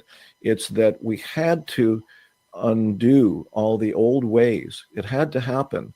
And the indigenous people have been telling us this in their visions for 500 years or more. Yeah. People like Chris Bache have been downloading it from their high dose LSD journeys, and other mystics and psychonauts are all kind of saying a similar thing. We've reached a nexus point. All the indigenous prophecies, more or less, as I understand them, have pointed at this time. One of the chapters in the book is called The Turning of the Soil. Belinda Ariacho, a native woman from Arizona or New Mexico. And she says, this whole time is about us reconnecting to who we are and recognizing how we've sort of stepped off the path, if you will, So that's what the book is for, is to try to provide a message that, there is hope for the birth of a mature planetary civilization, or what Chris Bache calls the birth of the future human, which is the awakened being, Homo noeticus, as sometimes people call it. That is our true nature. So it's not like we're trying to search for, yet another alternative or something. It's like when we can do the work that we need, like I said earlier, like the inner work of releasing and healing, and then step out with that into the world, then that's what, great teachings like Buddhism have been telling us for 2,500 years. This is who you really are, right? So it's an undoing process. It's not a grasp onto some new great, religion or anything like that. It's an undoing process that we're all ultimately capable of, is the teaching, and as you say, Steve, it ain't easy because we're so identified. I mean, think of it this way: your whole identity in this life is built on this series of concepts and beliefs and stories you've told yourself, or we've told ourselves, right? And if everything is based on that, if your whole identity and self-esteem and copability in the world and everything is all based on that, then anything else is shocking, right? The or awakened watching that belief system that you have fall apart. I watch guys that believe they're this, and then all of a sudden the job changes, the wife leaves a couple shifts, and now they have no idea who they are. Yes. And so typically what a person would do in that situation is try to reestablish another whole set of bulwarks or cocoons or whatever, right? And so what the teachings would be when you start to experience that sense of dissolving or whatever, then just stay with it, keep breathing, right? And then the same thing when you're in a journey, kind of psychedelic journey, I love the way they've been talking about this work that's been done at Johns Hopkins University. They've shown this in films like Fantastic Fungi, for example. It's a wonderful film if you haven't seen it. Yes. Yeah. And, nearer the end, they interviewed a couple of the people from that, from one of the end of life psilocybin ones, And so basically what they say is, if you get scared, it's, again, it's that ego hanging on, or don't buy into it. Don't buy into any kind of a narrative about it, right? Just keep breathing and it will change. So I think it's like, that's the micro level in a way. And then there's the macro level on the planet. We need to teach ourselves, I think, to stay present as much as possible, just to keep breathing, stay out of our heads as much as possible, just be aware that way. And again, I want to stress that, as I understand it, and as the great teachers would say, I'm sure, this is not a self-absorbed narcissistic thing to do. It's actually the opposite, because you see yourself starting to go into the, analysis or whatever. That's just another thought, So your practice, your moment by moment walk through your day practice, ideally, is you recognize when that stuff comes up and you go, oh, I can let it go. I mean, obviously, we have these thinking minds for a reason. they're an amazing tool, right? No other species seems to have quite that sophisticated and thinking abilities, and we use them for all kinds of things, like what we're doing right now, obviously. But if that's all you do, if you can't let go of that, then in a sense you're missing reality, right? Oh yes. Wow. Wow. This has been an incredible chat, and I'm really, really epically sad to say that we are at the end of the show. We're hitting there. We need to get them to say where people can get the book and your other book, Cannabis Sure. and Spirituality, correct? Yes, they're both are available in all the sort of usual channels. You know, they're on Amazon and online booksellers. I think all the major ones have it. And if your local bookstore doesn't carry it, I know you guys are, well, you're in Vancouver, Steve, anyway, and Yeah. you're temporarily here, Cindy, anyway. I'm back in Nova Scotia tomorrow. We were just over at Banyan's as well. I was immediately Yeah. going to say Banyan's. They're awesome. Right. Well, you know, that they have it, and any bookseller worth their salt is going to carry books like that. And even if they don't, even if they're not like a psychedelics-oriented bookstore, they can order it for you. But, you know, you can get it in 3 days on Amazon if you need to as well. And the publisher themselves, their website, innertraditions.com, they have it. Oh, and also, if you go to my website, which is, you were going to ask me about that anyway. Scrolling across here. Oh, yeah, there you go. StephenGrayVision.com. I've made it easy for people. Actually, my friend Sophia did it for me, but nonetheless, right on the homepage, I think it says something like order book or something, and it'll give you links. I'm not selling it from the website. It'll give you links to Amazon and a few other sources like Barnes and Noble or whatever, Indigo, whatever, and people can get it that way. Yeah, so they're both widely available, both those books. And what else will people find at StephenGrayVision.com? What else?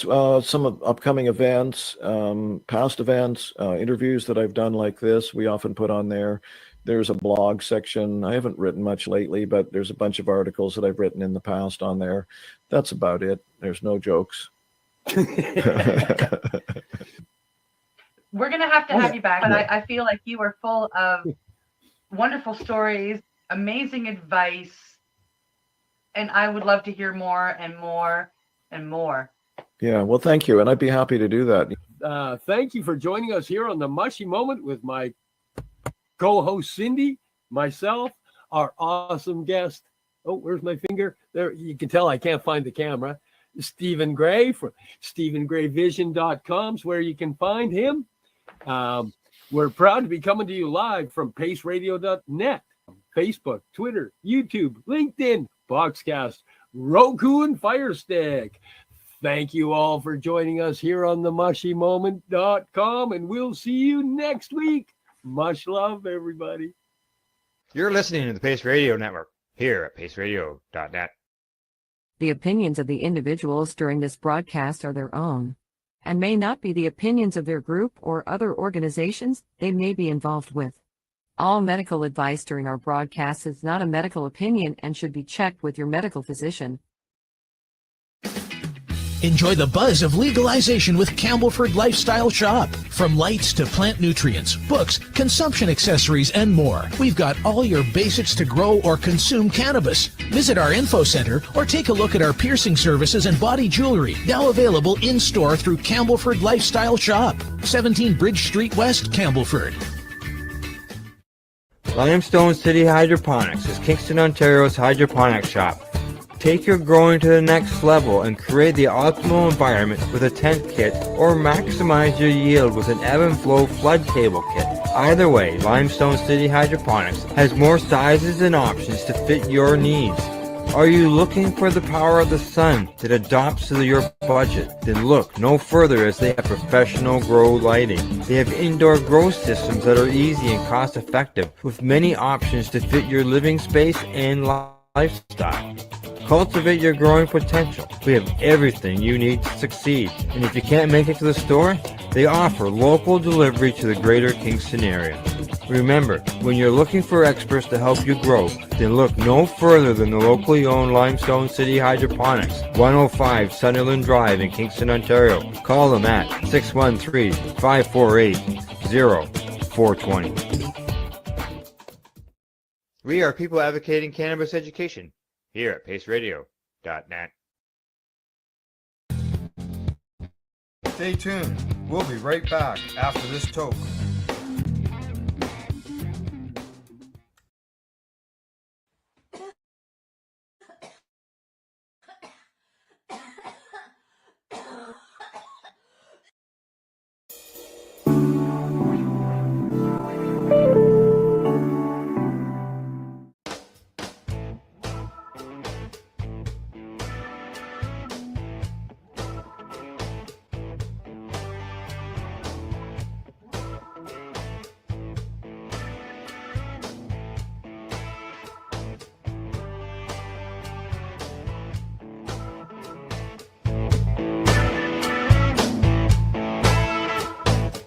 Hello, everybody. Welcome to glass blowing today here at the workshop of the Happle.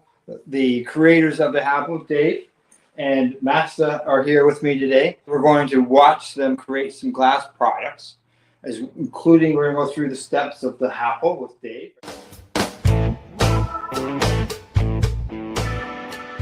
You know, for example, like, you know, not quite roundish looking balls. That can't be called oranges because oranges are circular, so you're reduced to looking at it going, you know what? It's kind of a pear. No, you know what? It's an apple. It's an apple, right? Right? Because guess what? Nobody actually has a definition of what an apple shape is. That's right. Right? Yeah. And there's thousands of different breeds of apples, right? Correct. And so a little bit interesting. The only reason why they're apples is because of the fact that I got away with making oblong shaped circles. That's like literally the why I do it that way. And one day he said, "Hey, that looks like an apple." Yeah, it's not like you don't have to worry about a consistent shape if you're calling it That's an right. apple, right? That's right. And I can tell you, there is no consistency in the last 10,000. Everyone is its own. I bet you can find two that are the same in 10,000. Not if you pull out the calipers. No. Yeah, no. To this day, every single one is hand blown and eyeballed. I'll show and demonstrate that to you. I actually don't use a mold or a template or anything like that. Yeah. I had to start doing it just to make sure that it fits in the box. Like I can't get too big, right? But that's about it. But yeah, and that's the only reason why I've been able to make so many of them, or else I go numb. Yeah, the Happle. Very popular. Have you got a box there you can show, Al? Of the Happle? Yeah. There you go. There's a Happle. Yeah, this is the Happle here. Right. Yes, that is the Happle there. Okay. And there's a stem, just like on a Happle. Yeah. Right. That stem essentially. Okay, so this, guys, is a BT bottle with a little straw on the end of it. Okay. Back in the day, we used to have glass bottles, soda pop in glass bottles. Okay. Soft drinks, glass bottles. We used to take a pebble or a dime. We used to stick into the glass bottle. We used to use a lighter, heat up one corner of it, which is Got to do it again.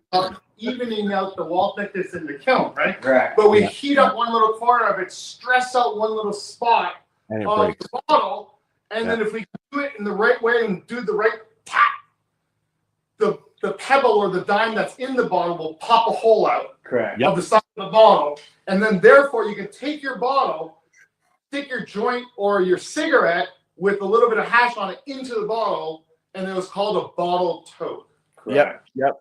Yes. This is a bottle toker. This is your cigarette. Yep. But you don't have to use a cigarette anymore. You can just place your hash on here and put it into here. It fills up, and then you just pull it through there. Now, part of the reason why this has been great is for so many people who used to use this old style technique, but you can really only do it with cigarettes. Yeah. Right? Right, 'cause During how bomb you- time. yeah. You couldn't do it with joints. People claim that they can do it with joints, but they're lying. Okay, it's not possible. It was always tobacco, right? And then so as guys got older and you had to quit smoking, you weren't able to do bottle tokes anymore because you were smoking. You just didn't want to have cigarettes around, right? So a lot of people had to give up hash because of the fact that they couldn't do any of it. So when we came up with this, it allowed more of the original old-timey smokers to be able to experience and enjoy hash for the first time without having to dilute it with tobacco, dry cannabis. Yeah, and I'm a person that doesn't smoke tobacco, so I wouldn't want tobacco. No, and so you never would have had a bottle toke. Yeah, like that would never have been something that you would have appealed to you, right? You're like, no, I don't want the tobacco. And when I did have one, it was yeah. And then with cannabis, then you've got your cannabis included in your hash, so then you're not getting that. Just if you want just that hash taste. Well, what you're doing is you're making your cannabis a little stronger, but you're making your hash a lot weaker because you're just adding. It's like no. And here's an interesting development within the legal market that's kind of it kind of dovetails nicely into the hash devices. Is right now within the legal market, there's such a competition between the stores to attract and keep customers. They're doing everything they possibly can to keep them to come around. And what that usually means is that they're trying to get their customers as medicated or as high as possible, thinking that that's the best way to retain a customer. Is that fair? Right? Some people THC is the main thing, correct? Yeah. For some people, yes. So with something like this, we want to be able to provide them with a device that by the time they start smoking hash, they're already moved past dry flower, one strain at a time. They've moved into the pre-rolls, which are infused. Yeah. So the pre-roll dry tobacco or dry cannabis infused with this, infused with that, laced like dusted with this and that. Right. The kiff. Well, the whole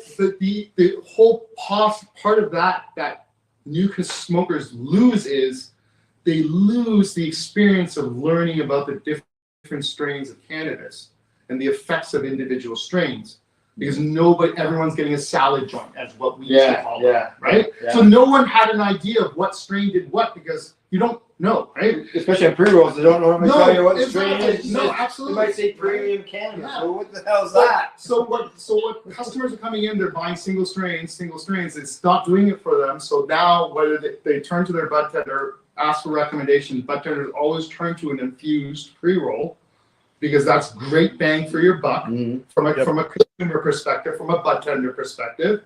But what that's done is created this whole step in the cannabis community that everyone has skipped in the new legal market, because in the old market, we had no choice but to try all the different dry flowers. We had no choice but to get one or two strains at a time. If you don't like it, you mix it. What's that, Al? And if you don't like it, you mix it. Yeah, exactly. And if you didn't like it, you go back to your dealer. Or you wait till next week. Or you go to your Next dealer. batch. And you ask for something different. But really, it wasn't that. But now with these infused things, it's artificially gotten people more stoned without the actual understanding the benefits of indicas versus sativas. All of the stuff that the older people and all the stuff that the advocates and the educators want people to know about. So now what happens is they get tired of the pre-rolls, their taste buds and their cannabinoid receptors are all messed up because they don't know what they're getting. They can come back to a single strain of hash using one of the hash devices, right? And please, like the Happle's the affordable version of it. There's lots of hash devices out there. Yeah. Right, but just an opportunity to be able to smoke a pure hash just on its own without diluting it anyway. Right? This would be the first time in decades where I was able to consume just straight hash. All right, so who has the hash? I do. So I a question while you guys are getting the hash. Yeah. What's the price range of a Apple? Retails for $54. Retail. That's very reasonable, because you go and you can get just a simple bong for $120, but it's just that, right? So this is nice. This is nice. It's just that it's hash. You can just straight hash. I've seen Al using his. How long will a piece of hash last in that? Well, I've learned. Let's find out, shall we? I have learned with mine that I don't want to use one of the new single ones. person Come or on, multiple person is would be different lengths of hash that you add to this. The amount that you put in. That's what I would. All right. So here, let's go through a demonstration. Oh, by the way, each one of these comes with their own set of instructions in both English and French because that's a requirement in Canada. We have to supply all advertising and literature in both official languages of Canada. So all you do is you pick your little snake, and instead of putting that into the middle of a joint, which is what I used to do, you have it on this end. That's what I'm doing right now, buddy. Yeah. Oh, there you go.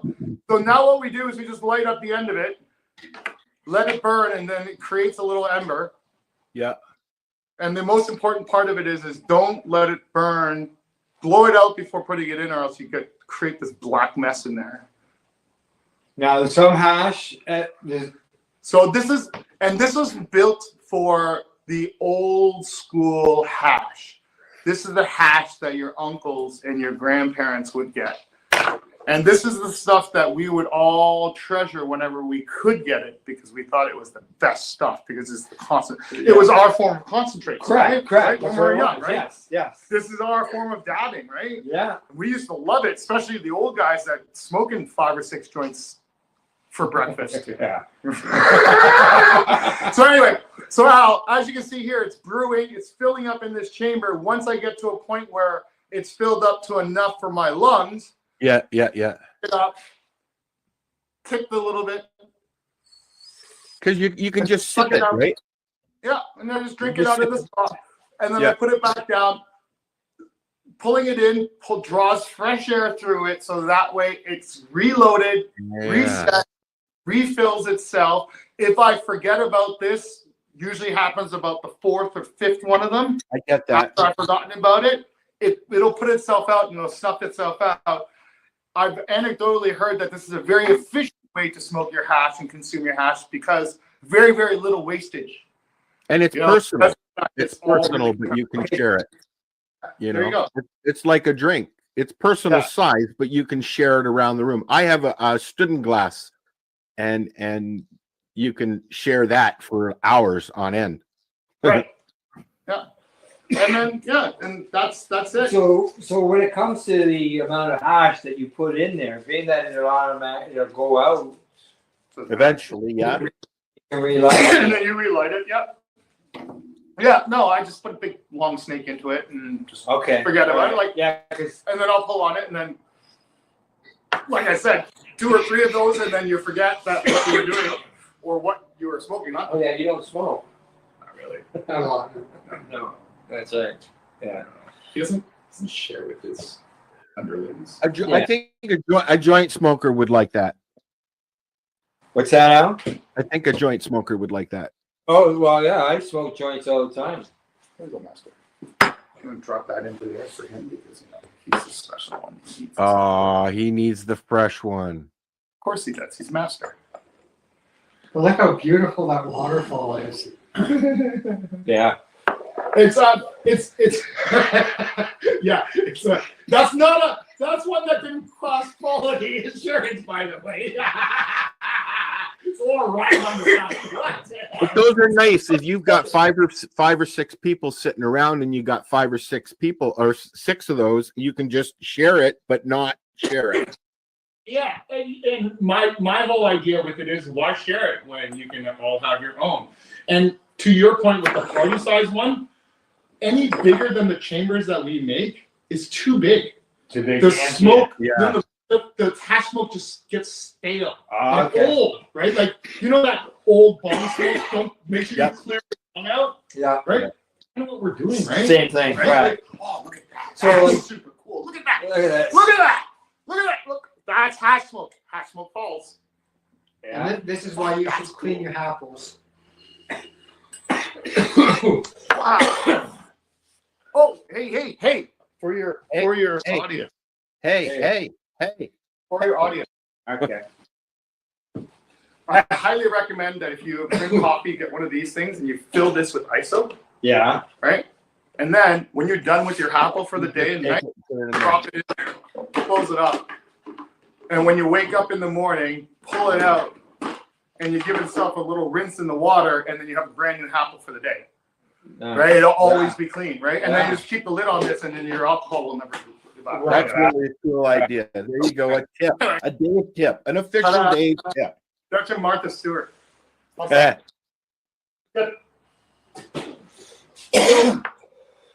You were talking about snail smoke and stuff. With this, when it goes out, obviously there's going to be smoke in that chamber. That's the fastest way to make the apple dirty, is to let smoke sit in there. Because it clings to the side immediately. Yeah. And otherwise it just dissipates. Because as you can see, once it spills up, I don't know if you can see it on the camera or not, once it fills up, it starts to overflow. Yeah. Right? And it's like, I got somebody. It's starving for oxygen. Yeah. Yeah. It needs That's what I was wondering. Like, at the end, obviously, you're going to have, empty it. That's why And there's no oxygen. Enough. Yeah. And then here's another reason. One of the things is I get a lot of criticism or questions about why this here is so loose and it rattles so much. Well, the reason for that is the airflow. Because if you had it sitting tight and not rattling, it just completely choke out and it would never stay lit. You gotta keep some air in there. You gotta have it. So that rattle has to happen only for it to work. So it's kind of one of those, which is a little contrary because people don't like glass rattling with it. So, yeah, well, you were just because it's gonna break, right? And then where would you get another stem? If you break your stem, Yeah. or you message me. Yeah. Right. Yeah. So what I'll do is I'll do a call out and I'll encourage people to message me whenever they have a broken stem. Yeah. Mainly because of the fact that I'm doing impromptu quality assurance. Right. Right. The number of stems I have to send out as a replacement would generally tell me whether or not this is a viable product. Right. Yeah. And I give replacement stems out pretty much for free. And I can still do that because I only get one in maybe 1,000 every few months. And it's never, but it's always because of negligence, right? Now, people can lose them. Yeah. Or drop them. Yeah, and as far as for someone to replace that stem, they'd have to get a hold of you very carefully, unless you've got them available in the store. They are available. Separately? Yeah. Okay. Yeah, they're available individually, but realistically, it's so hard to put a price on that little stem. Oh, I'm sure. Because that little stem, in my mind, that's the secret to it. You can take that stem and use it wherever you want to. Mm-hmm. So the value of that stem is actually quite high towards the whole value of the whole piece. But I'm hard pressed to charge $25 for a replacement stem, right? It just doesn't make sense. Right. And then at the same time, I have no idea. It hasn't, like 1 in 1,000 every few months is probably that means I'm sending out 10 or 15, right? It's not a big deal at all, right? So anyway. Crap. Hash shit's different. So it does. Yeah. This is the point of the video, Al, where you start recording faster, maybe. Jump. Yeah. Use that 30 frames per second George Miller shit.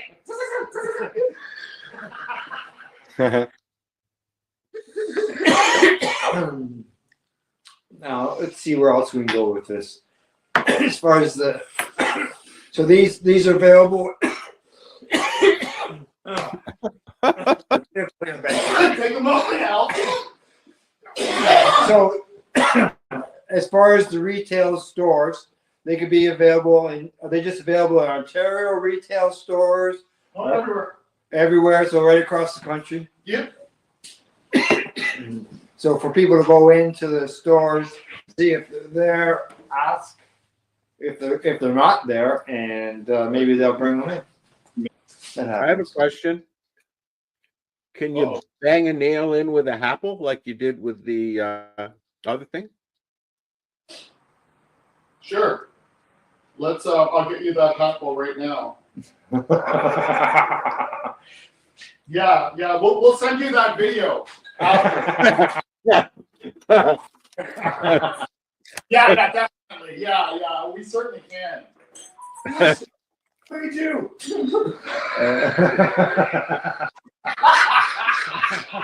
I think he's looking for one.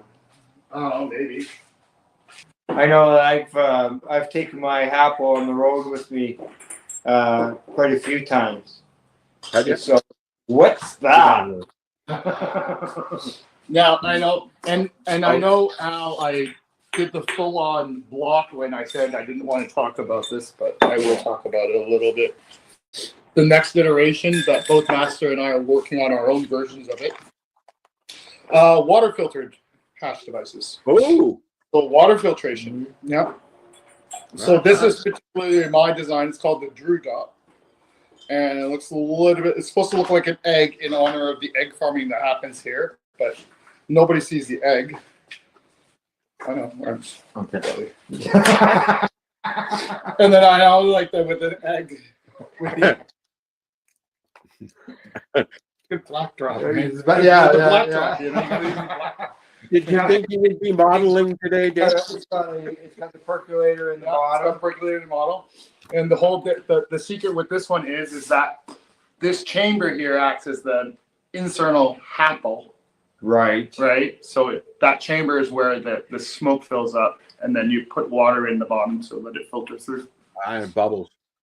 Yeah, I found it very smooth. Yeah. Yeah, we were trying it. Yeah. Well, when I received it, I waited 5 days before I used it. So my first toke, everybody got to see the first time I used it in the video when we did the broadcast. Oh, good. And it was very smooth.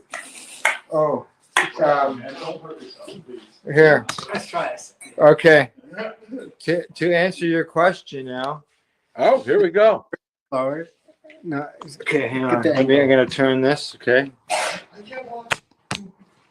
No, you're gonna cut this out if it doesn't work, right? Yeah.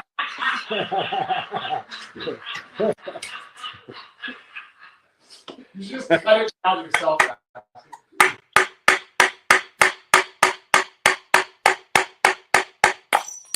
Oh, no. Okay, all right. It broke. But how many times? How many times did you hit that for something that wasn't designed to do that with? Oh, those weren't test taps before? Didn't he just tap, tap, tap, Well, tap, any tap? tap. Yeah! Any tap. You know who's really good at those stuff? Oh, I'm going to try it again. Here we go. All right, I'll do it once more, and this time I'm only gonna hit it 5 times. Five. Okay, we're gonna hit an apple on the nail.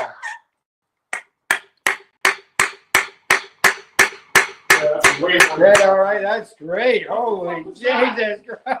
How do you know what? You need to learn to count, mister. There you go. Yeah. Okay. All right. So, I mean, that's, it's nice to see that because, a lot of people, one of the reasons they don't use pipes is because you drop them and they break.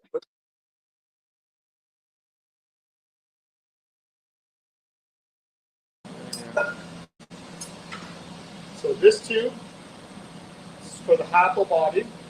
That tube is for the mouthpiece. And this glass rod here is what I make the stems with. Cool. They come in 5-foot lengths. And we get them from Nortel Manufacturing in Markham, Ontario, Scarborough, Ontario. What I've got is set up a section of the tube. I take one of the long tubes and I break it in half. So you half a section at a time. I plug up one hole on it and I put a mouthpiece on that. And a mouthpiece on the other side. They're hooked up to these blow hoses connected to this valve, which allows me to control which side I blow into. I've got a glass, the tube on this end, which is what I use as a blow tube or a handle, which I'll show you when I take it off. And here's the raw glass on this side. Now, these are the 3 tools I use to form and shape the happers. And then the only other thing I have is this piece of glass here, which I use to pick molten glass off so I don't have to do it with my fingers. Makes sense. Which you're not supposed to do, I learned.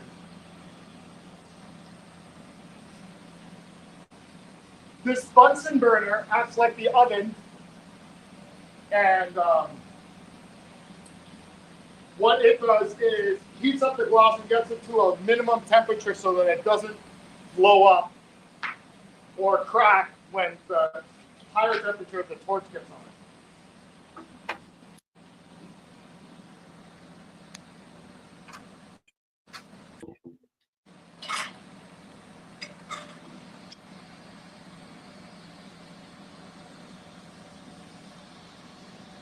First thing I've done is open up a hole on this main tube so I can connect it to this smaller tube.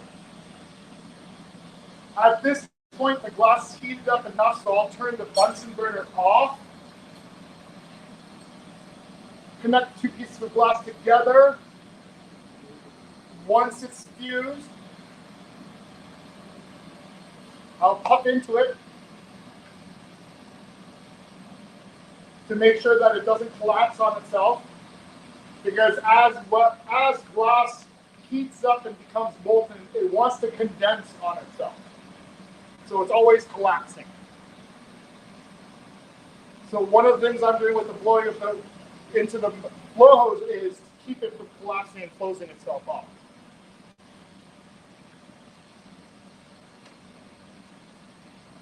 Now what I have set up right now is I have a tube with hoses hooked up on both ends, a valve to be able to control which side I blow into so that I can control which way the pressure goes in. Not as big a deal on these pieces. Becomes more important as you get into larger, complicated pieces like the dewdrop. In our shop, sometimes when we turn our bigger flame on, it creates a popping sound, so we have a tendency to say fire in the hole, fire.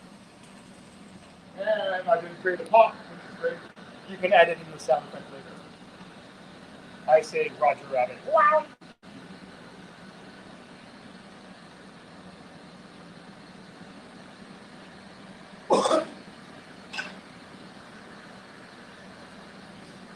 So now what I'm going to do is I'm going to heat up a section of this glass here. And you'll see here I have a little template that I've taped here. And my template, you'll notice that this tool is the right width for the length as well as the width of the handle. So I look at that, make sure that this thing is still the same size. I do this every time because for some reason I'm worried that this tool will change size.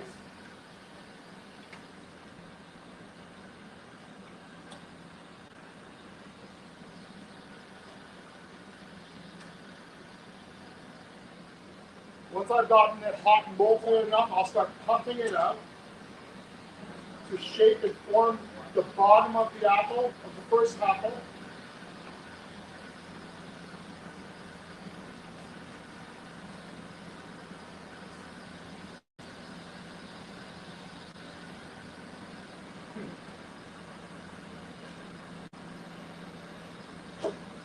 Yeah.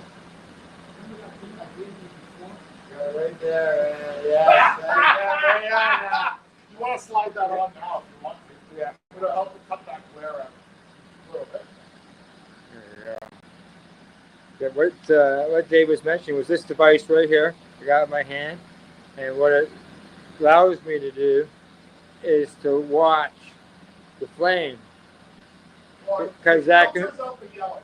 Filters out the sodium. yeah, which can be end up where you get. Well, I guess it's not like a welding flash or anything. Yeah. So you'll notice here I formed the bottom half of the apple. I made it about 2/3 of the size I want it to be. Using my template. Use my template this way. Now I know how long it's supposed to be. I've got that section there earmarked out for this particular apple. And then now what I'm going to do is heat up the whole piece.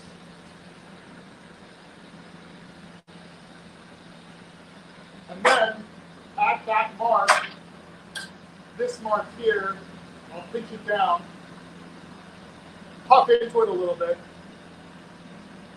to start that apple growing. It's kind of interesting. It's kind of interesting. I actually watched a bunch of YouTube time-lapse videos of apples actually growing because that's kind of what it was. It didn't help, but it was cool to see. So how, like, that is extremely hot. Oh, yes. What's the temperature when glass is molten, Master? 2,500, 3,000. 2,000 degrees Fahrenheit. So now I puffed it in, I puffed it out. You'll see it's about the width that I want it to be at, the height that I want it to be at, but the shaping is not quite there. So I'll go back in briefly, heat up the bottom of it, just the bottom half of the apple. That's where I use this tool, brace it. And what I'm doing is I'm pushing it against the glass I don't want to move so that it'll cool faster. So the glass that's still hot moves more. So there's my, pretty much the apple. Kind of like it. The bottom could be a little bit more puffed out, so I will keep that bottom a little bit more. Puff and blow it out. That's my first one in this string. I'll go in. Now I'm going to pinch off the top to create the top opening as well as the bottom of the next one. So I'll do that. This tube here is thicker, so instead of, if I condense it down, it's going to be too thick there relative to the rest of the apple. So I actually do a combination of condensing and stretching to maintain the wall thickness of the glass. Try to keep that wall thickness as consistent as possible. Now that I've gotten that kind of thinned out, I'll go in on this side and I'll pinch off to create the top of the apple. That's it. And then what that does is it also has thinned out the glass between that and the next one on the string. So I can just move down the line, set up, heat up to do the second one, which I'll do quickly.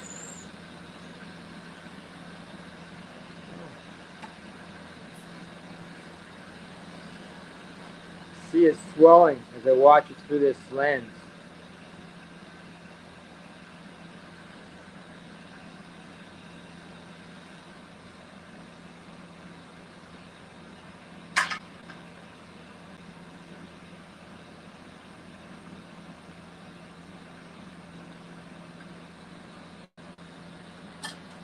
So yeah, as I mentioned, I'm not using a template or anything like that. I'm just trying to grow out each apple out of the glass. And I only do it this way just to keep it interesting. It would be faster and easier if I use the template, but this is what's been making it somewhat interesting for the last 10,000 tries.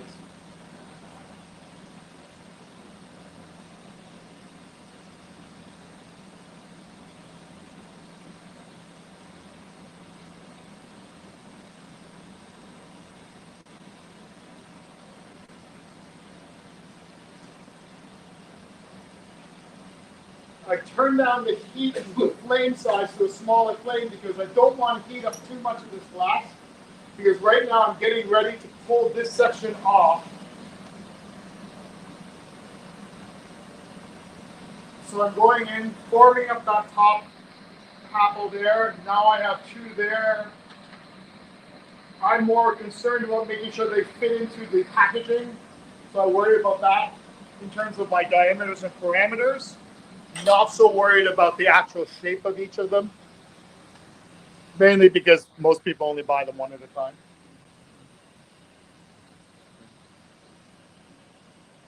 And as I said, I challenge anyone to find 2 apples.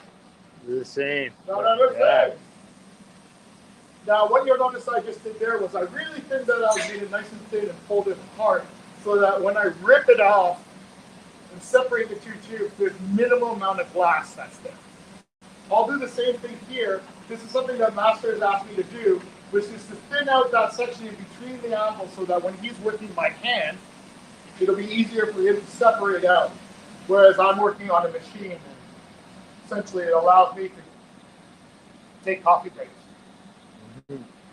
or dad breaks. So I've gone in and I've thinned out that as much as I need to, so that way when in the next stage when they're removed from the string, it'll be easier to cut. Finally, I'll go in on this end. I'll keep this section up here. I'll let that condense down. It's 2 bottoms against each other. 2 top. Well, no, that's the bottom. Oh, okay. See? Apples.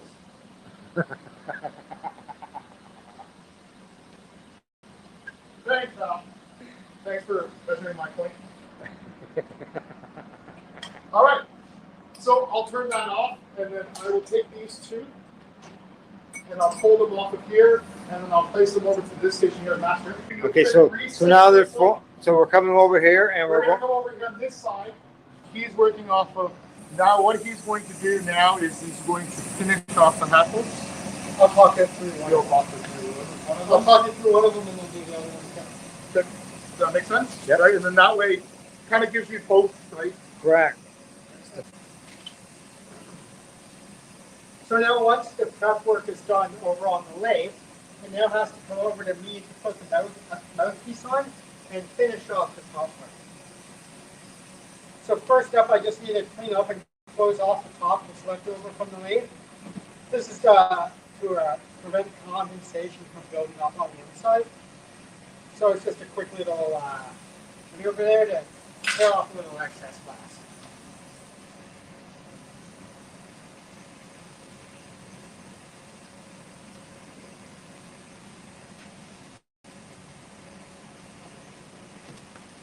Blowing into the glass, I pop the hole out there, and now using graphite, I use it to open the hole up to be the exact same size as the 12.7 millimeter tube that I used to attach to it as a mouthpiece. How do I know it's the exact same size? Experience. So I have the tube here with an open end to it, and then I warm both of them up just a little bit right here, and attach it, and then I position it the way I want as the glass is cooling down. Then I choose where I want to melt the glass off, the length of the mouthpiece, which typically is going to be about 0.75 to 1 inch in length from the apple. So I break that off just like that, and using stainless steel tweezers, I just clean the end off a little bit, which makes the last step a little bit easier. Now I need to make that mouthpiece fully melted in and homogeneous with the rest of the apple. This creates the strength in the apple. Okay, that's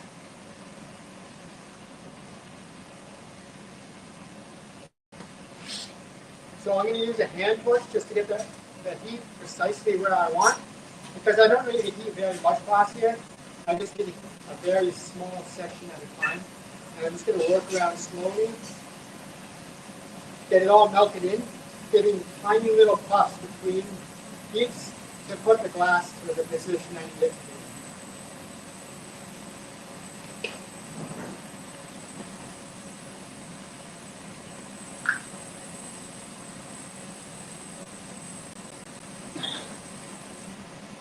To melt the borosilicate glass, we use a combination of propane and pure oxygen to create the temperatures that we need. So I'm just warming the glass up just to make sure that it's all the same temperature again. This is just to prevent cracks from forming. We have a Bunsen burner in front of me here. That keeps keep the glass up to about 1200 to 1300 degrees. If you're not careful, that is hot enough for the glass to sort of start to bend and be a little bit malleable. So you do have to be careful to sort of keep it within the 1000 to 1200 range. Now that I have opened the hole up on the top, I'm going to heat up the glass with the flame and use my graphite to push it down and create a flat top. Now, one area of the apple that needs to be consistent is the hole at the top. The top needs to be consistent so that stem that we've shown you fits properly and has the right amount of wiggle space. So I use another graphite reamer here, and this one has a measured line on it. So I open the top of the hole here to 14 millimeters. Once again, I'm just going to make sure that that's flat with the graphite. And then again, pushing heat into it to make sure it's all even.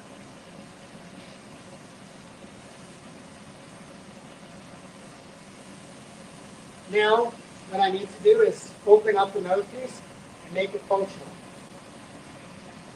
So to do that, I'm going to heat up a different piece of glass. That's in my right hand now. I'm going to get it to be molten hot, whereas the glass that's in my left hand, it's going to be technically cold, but really it's going to be like 1000 degrees. But compared to the 2.5 or 3000 degrees that this side was, this side was cold, relatively speaking. So now I'm going to allow that heat line to dissipate, which will create stress and allow me to snap it off in a very nice, clean way right there. Now, if I just left that, it would have been razor sharp. So a little bit of flame goes a long way. Now, once again, bring heat in, introduce it to the glass, bring it all up to the same temperature. And then when I'm ready, I'm going to use the tongs covered in Kevlar to hold the piece of work and melt it off. This is why the step that Dave took earlier for me is so important. I'm not able to manipulate the glass very effectively in the tongs, so the less amount of turning that I can do, the better off I am. Now I need to make the bottom flat, so I'm going to spin it around, and once it's all hot here, I'm going to once again use graphite to bring it down and flatten it off.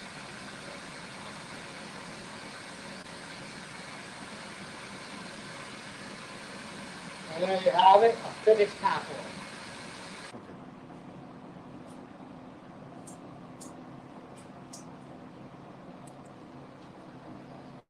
Thanks, Master. I'm going to go through making stems. Here's that long piece of rod. 8 millimeters in diameter is the one I like to use for the stem for the apple. Should have break this down really quickly in half. So a little bit more manageable for my short little arms. First thing I'll do is I will heat up the corner and I'll push in the Maria, which is the circular lump that acts as a stopper. So I'll get a section of it hot like this and molten, pull it out of the flame, and then I'm squeezing it together to make that rounded disc. Okay? Second step after that is I will take and pull off the end that I'm going to form the little wedge side of it where you attach your hash. And what I'll do with that is I'll rip this off, set this aside for the next one, use my handy trusted butter knife that forced my wife to have to buy a whole new set because she was missing a butter knife. And I'll just take it and I'll press in that little wedge in that, or as also been described, a little butt crack. And that little butt crack there will sit in there. Heat it up a little bit just to quickly even out the temperature on that. Switch hands, place this, have these tongs here, I bent them, especially made them so they'll grab the piece. I will heat up this end, which is the end side that I will use, and press into a leaf. And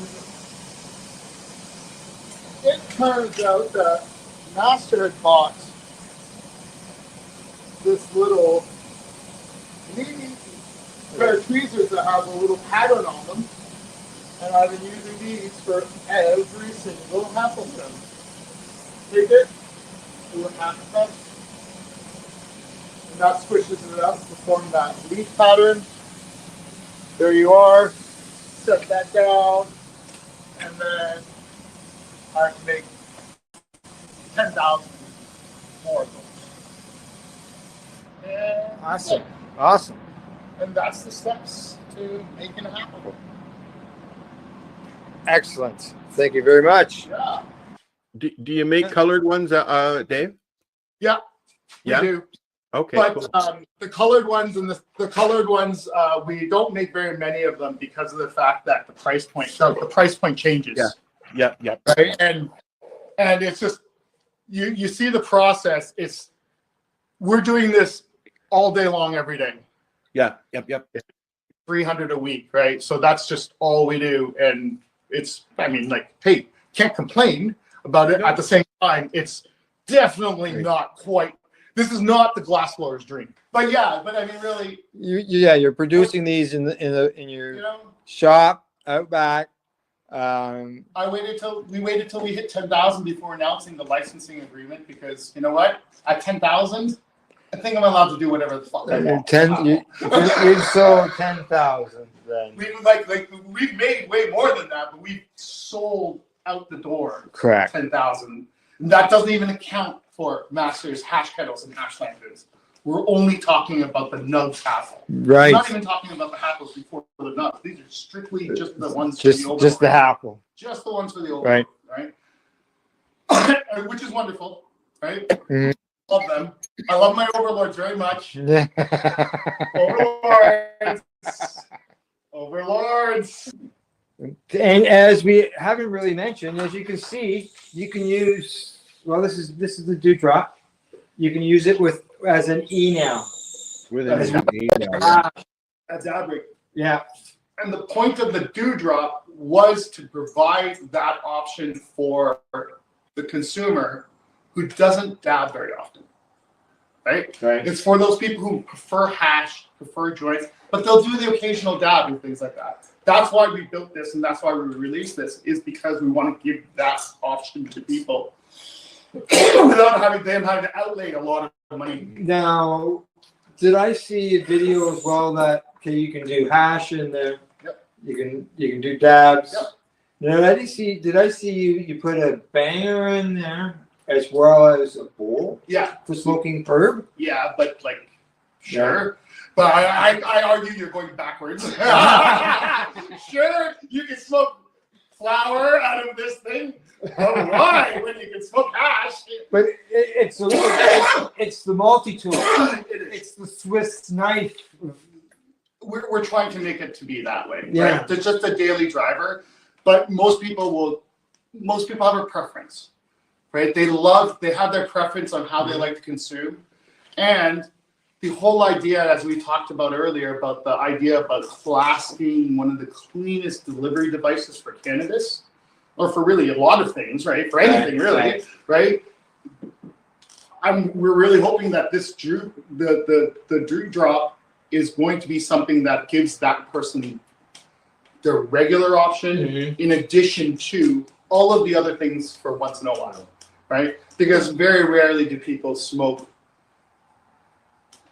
flour, hash, and dabs out of the exact same piece. Well, the taste exactly. is really weird. It tastes really and weird. if you're doing it in a vaporizer, especially some of those old style ones, that was a mess. Right, it's a mess, and so therefore, right, so that's why I'm like, no, you don't want to. This gives you the base. People have to have their own adapters. Is it the ideal dab rig? Possibly for the right person, right? But there's so many different designs out there this is really just meant to give, like, you know what? In a pinch, here you go. This is your daily drive. Yeah. We would. It's your daily smoker. That's what I was going to say. Yeah. Right. Right. In a retail for $100. It's a bigger investment than the Happel is, but with the water filtration and the fact that you can use it for any form of consumption, we're hoping that that'll justify the pricing for it. Yeah. Right. And really, like right now, the last thing people need is a fancy marble on the side of it that they don't need to get high.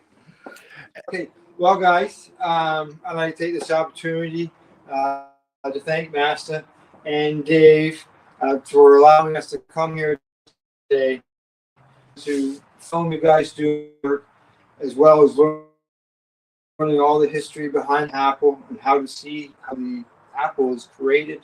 We really appreciate you allowing us to come in here today, film you doing your thing, what you love to do. That's blowing glass, answering some questions, and you've had a great success, and we wish you success. Thanks so much. Thanks, Al. Al, you got anything you'd like to say? Enjoy. Thanks. I enjoyed watching it. I watched the whole thing. I just sat here because I've always liked that stuff, but I've always avoided going near it. It's scary. So don't forget, go to your cannabis store in your area, whether you live in British Columbia or Newfoundland, and you can go in there, check to see if they've got the Apple. If they don't, request that they bring you one in and enjoy your hash. You got a website where people can go directly? www.canarisswag.shop. It's the Overlord's website. Okay. Instagram, Masterglass, and I'm Dave, Earl Electric Dave. Thanks, everybody. Okay. Thanks again. Bye-bye. Bye.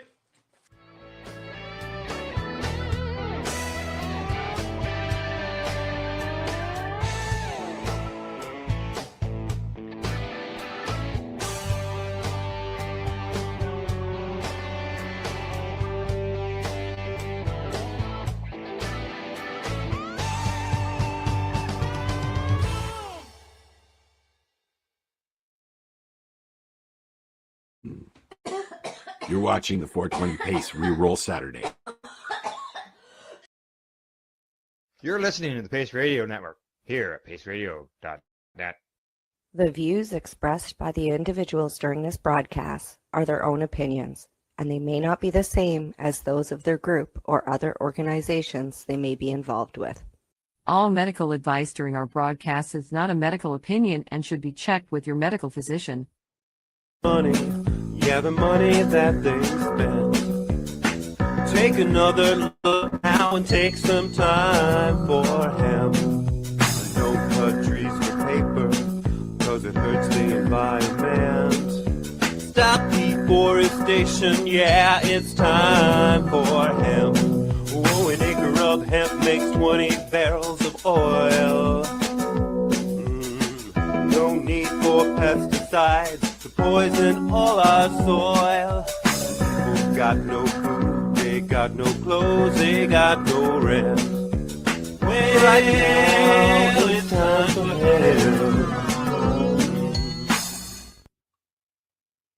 Well, caught me in the middle of a hit, I guess. Oh my goodness.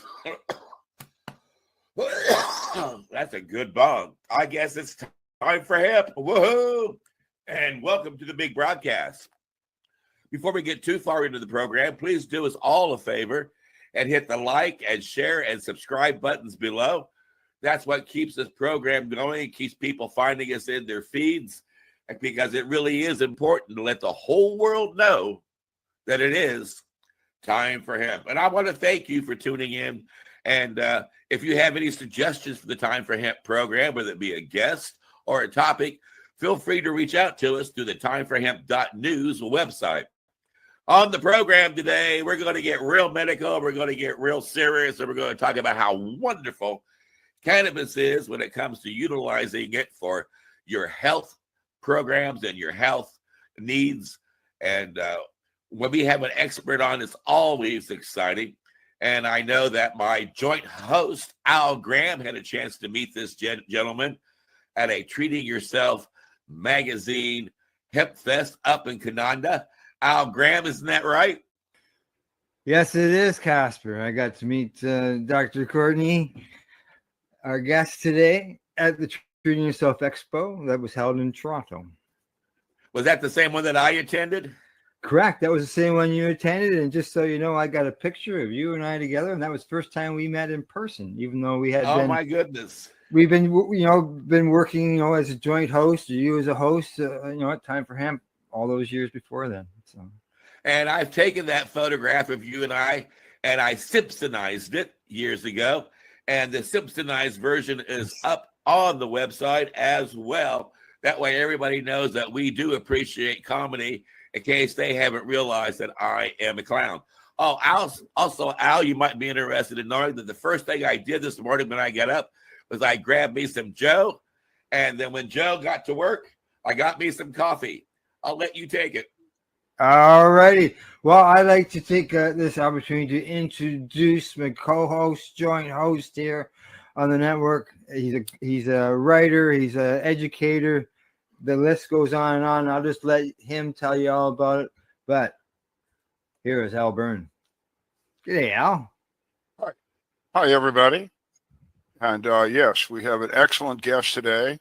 And in keeping with our seems to be kind of international roster of guests. We had Canada, we've had Australia, South Africa, and today we're Mexico. And today we're going to hear from our guest in Venezuela. And he lives in. Let me interrupt you again, Al. I do that a lot. I'm so sorry. But we got to remind the people at home that every time you hear the word joint, you hit your pipes, your vaporizers, and your bongs, and you take Time for Hemp. And don't forget, Al Byrne, let people know about your amazing book. Oh, yeah, I will. And we have to also announce today that Casper Leach has been honored. I'll let him tell you about it later, but he's going to be a keynote speaker down at a Hemp Fest. How about that? Hemp Fest in Texas. Wow. Things have changed. It really have. But yeah, our guest is down in a beautiful offshore island, Venezuela. I'll let him tell you about it.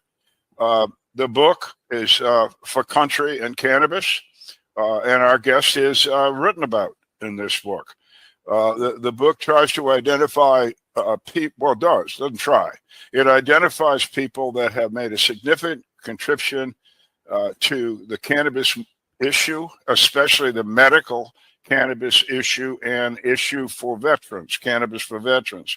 So I concentrated on those two areas, and our guest is involved. I'm really happy here because this man is going to tell you about cannabis nutrition. Nutrition. Nutrition is essential for health. So it's really a lower level of understanding. You got to know what you're eating and how good it is for you if you're going to be healthy.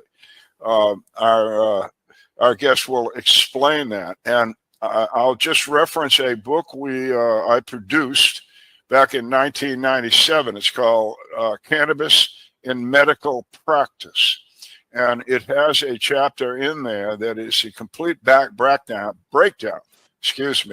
Of the cannabis seed, the oil contained. It's a remarkable piece of work. It was paid for and done by a friend of mine, a lawyer named Don E. Wirschafter. We call him Donnie. And it's still valid today, and it's excellent. So if you're a nutritionist and you're listening and you want some really low down on that oil and that product, Cannabis in Medical Practice. My book is more about, again, the people, and I hope it's part of the educational process for anybody that wants to get a hold of the book. It's available anywhere. It's a hardcover. It's an ebook. It's anything you want. So to get to our guest, a medical doctor, I first came across years and years ago when we talked about having him as a speaker at one of our Patients Out of Time conferences.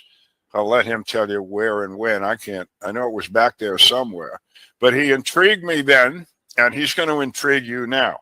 So let's welcome Dr. Bill. There we go. Dr. William Courtney medical doctor who has relocated to an island off Venezuela. So where is that exactly, Bill? It's Dominica, and it's it's a couple hundred miles off Venezuela, but it's way down the chain. It's a small island. They call it the Nature Island.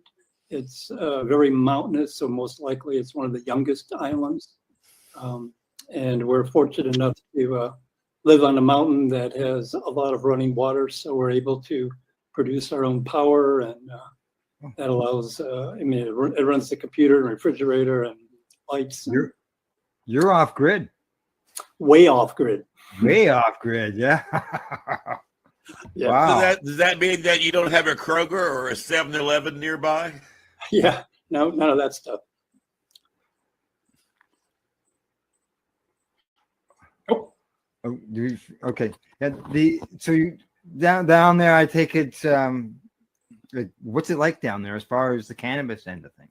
Just out of curiosity. Dominica is trying to develop a cannabis agricultural division. So there's a Ministry of Agriculture, and they recently have been talking about really bringing cannabis in. A lot of the people on the island are very small farmers. They used to do bananas, and now they're doing dasheen. And they're looking forward to moving the small family farmer into cannabis. And there's these old rum facilities. There's 4 or 5 of them around the island. They're just gorgeous, hundreds of years old. And they want to take one of those and turn it into a processing facility so that all the small farmers can bring their cannabis in. It can be extracted, fractionated, and sold either as a monomolecular or polymolecular or a completely raw oil, depending on the persons that are interested. And so it would be a nice marriage between the government who's wanting to promote it and the individuals that have quite a bit of skill in the tropical environment growing it. And they really they're invested in trying to put the whole thing together in a very clear fashion. So I'm very excited about this effort, and believe it'll. Are you consulting with them, Bill? I mean, you've got a hell of a background, I would think.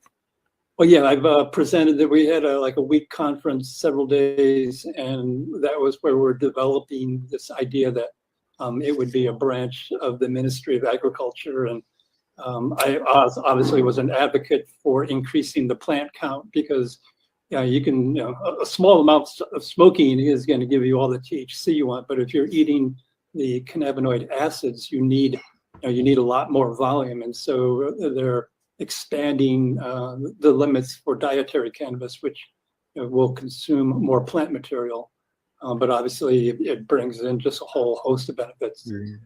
Well, now you say the first thing you said there that I really like is that this operation is being run by the Department of Agriculture. Exactly. Boy, do we need that in the U.S. or Canada? I mean, it's so obvious. Yeah. I tip my hat to the government there. They're on the right track. They're doing very well. Well, good. That sounds terrific. Anyway, it was interesting. The fellow who headed it up actually got a hold of me personally because he had seen a lot of my dietary stuff online, and he had heard that I was on the island, and so he went way out of his way to track me down and invite me to this first meeting.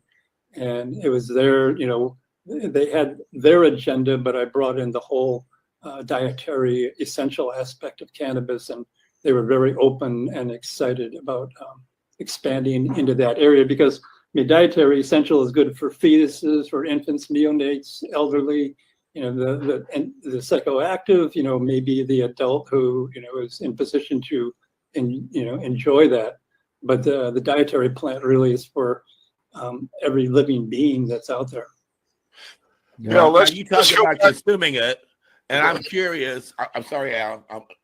I'm curious. How do you consume it? Do you deep fry it with your chicken? Do you sprinkle it on your Oreos and your ice cream? No, wait a minute. Yeah, you're jumping the gun. Hang on a minute. Okay. Dr. Bill, let's go back to the beginning.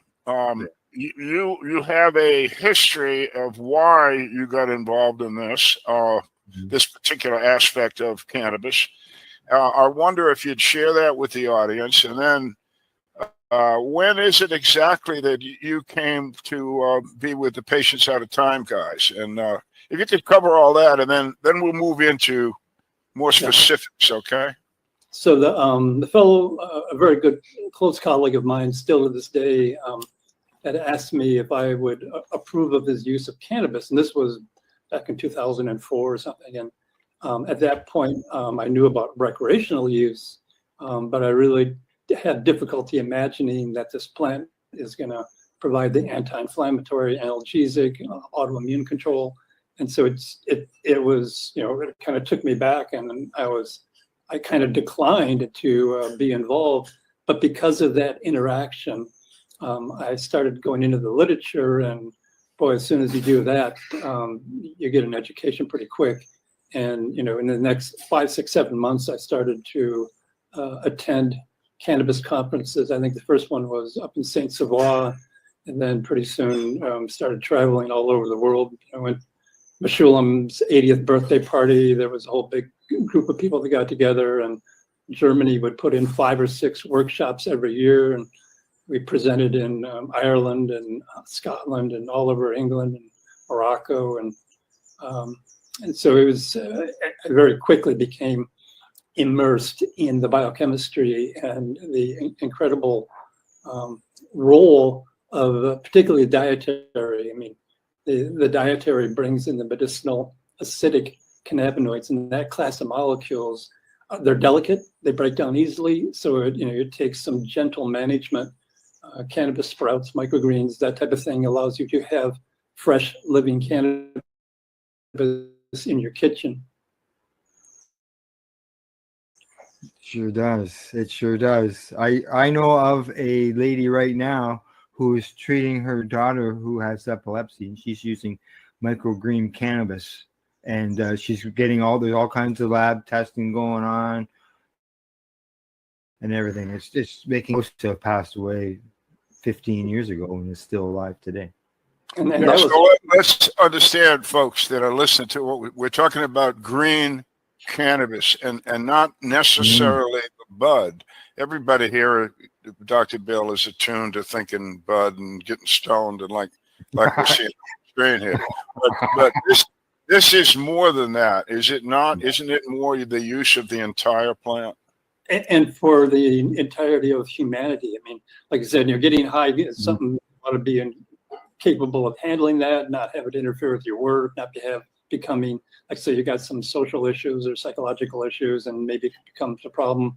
But the dietary, because it does not have that psychoactive effect, allows you, one, to use an enormous more in terms of the levels of these medicinal acidics.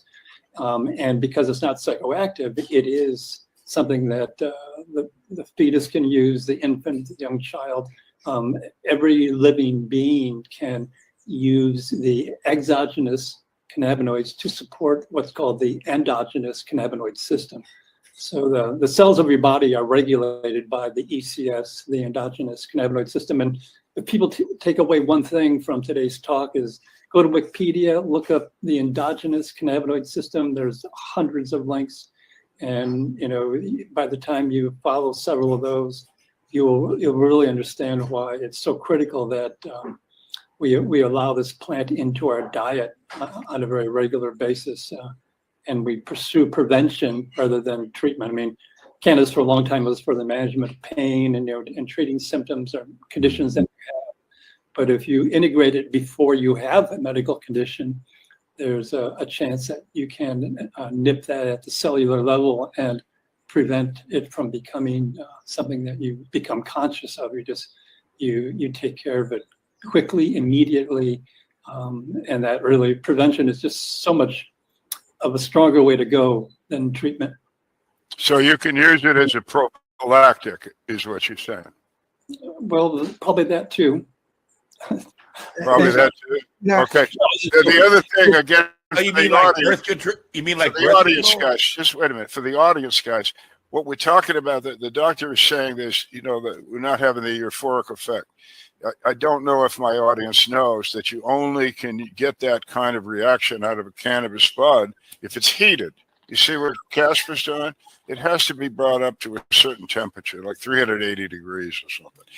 And only then is that THC activated in that sense. So what Dr. Bill is saying is he's taking this plant and eating it raw, uncooked, and in different forms, which we'll get to. But I just want you to understand that if you're even thinking about giving it to your dog, I give it to my dogs every night, or a 3-year-old, there is not necessarily, well, there is no euphoric effect at all. Not that I think euphoria is a bad thing, by the way, but just that you don't have to worry about any kind of mind altering anything if you eat it cold. I'm sorry, Dr. Bill, go ahead, please. Well, and that's an excellent summary. And once you know that you can blend it, I really like the way banana really covers. I mean, it does have a lot of taste and some texture, but if you mix, you take the leaf. I pinch the stem off because there's a lot of fiber in there, and then you just take the leaf, soak it for a couple hours. It swells up or macerates, and then once they've swollen, then you can blend them into a fruit drink or a vegetable drink.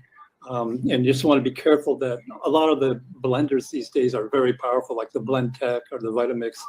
Those are designed to cook soups in the blender. So if you have a very powerful blender, you have to be very conscious that if you're going to make a non-psychoactive cannabis drink, that you don't want to over blend it and cook it.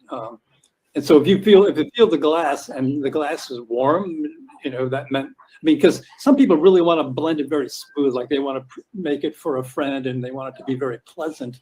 So they want to really blend it so that there's no texture. But if you walk down that path just a little bit too far, you begin to decarboxylate the THC acid.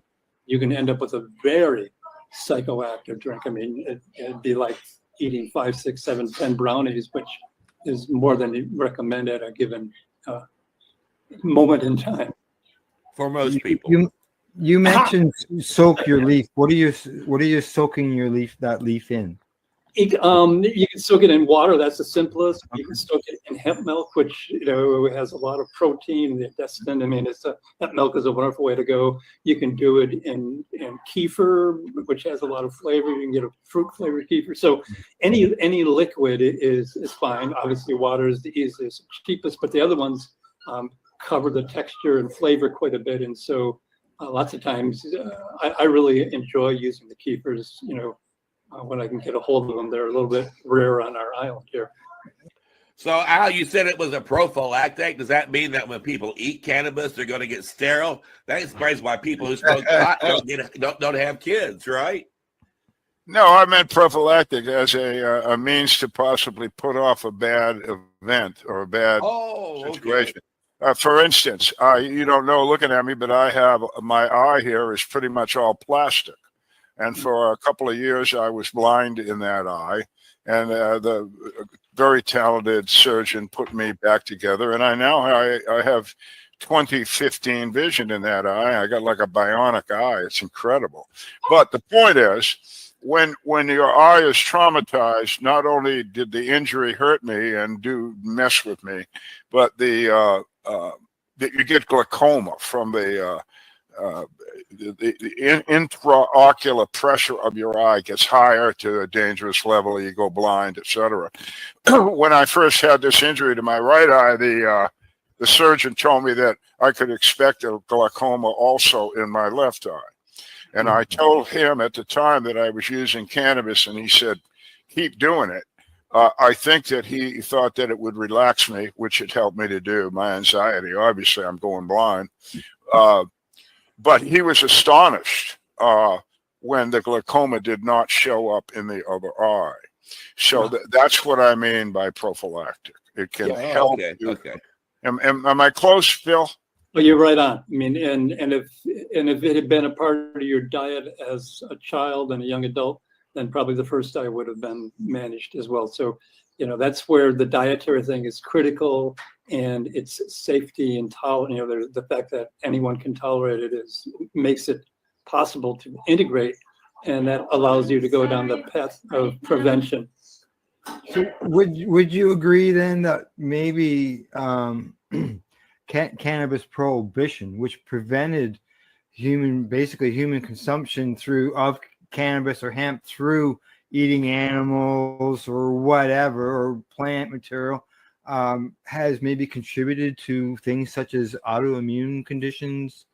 Oh, definitely. I mean, as soon as it was in the early period, it was like found in 143 medications used by the pharmaceutical industry. So, doctor, does that mean that when I come to your house for dinner, you're going to have cannabis in your salad and cannabis in your potatoes and cannabis in your desserts and cannabis in your drinks? I mean, am I going to walk out of your house so stoned that I won't be able to get home for like a week? You won't be stoned, but you'll have cannabis in everything you eat. I mean, you can dice it, you can blend it. It's the heat that takes the non-psychoactive THC acid and turns it into the psychoactive THC. So as long as you're not heating it, you're able to consume it, and the more you consume, the better you'll be over time. I mean, it doesn't have an instantaneous effect like smoking, but it does affect the function of cells, the integration of cells, the ability for total body regulation. So when you build it into your diet, you probably don't even reach a plateau for a couple of months. But at that point, your intake will suddenly equal the metabolic loss. And so you'll come into a plateau. If you eat it regularly for several months, then suddenly you'll reach your maximum theoretic level. Depending. So what kind of response does my body give?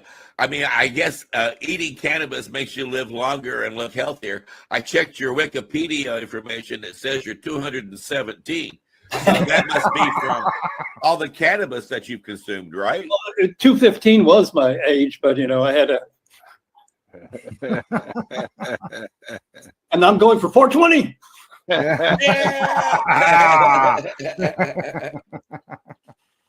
Well, listen. How is it good for? How is it good for? I mean, will I notice something when I start? Will I feel more energized? Will I look younger? Will I look like Rock Hudson? Will I want to go running? What? Probably Rock Hudson. No, but it takes. You're actually assisting cell regulation. So that doesn't occur in minutes or days or weeks.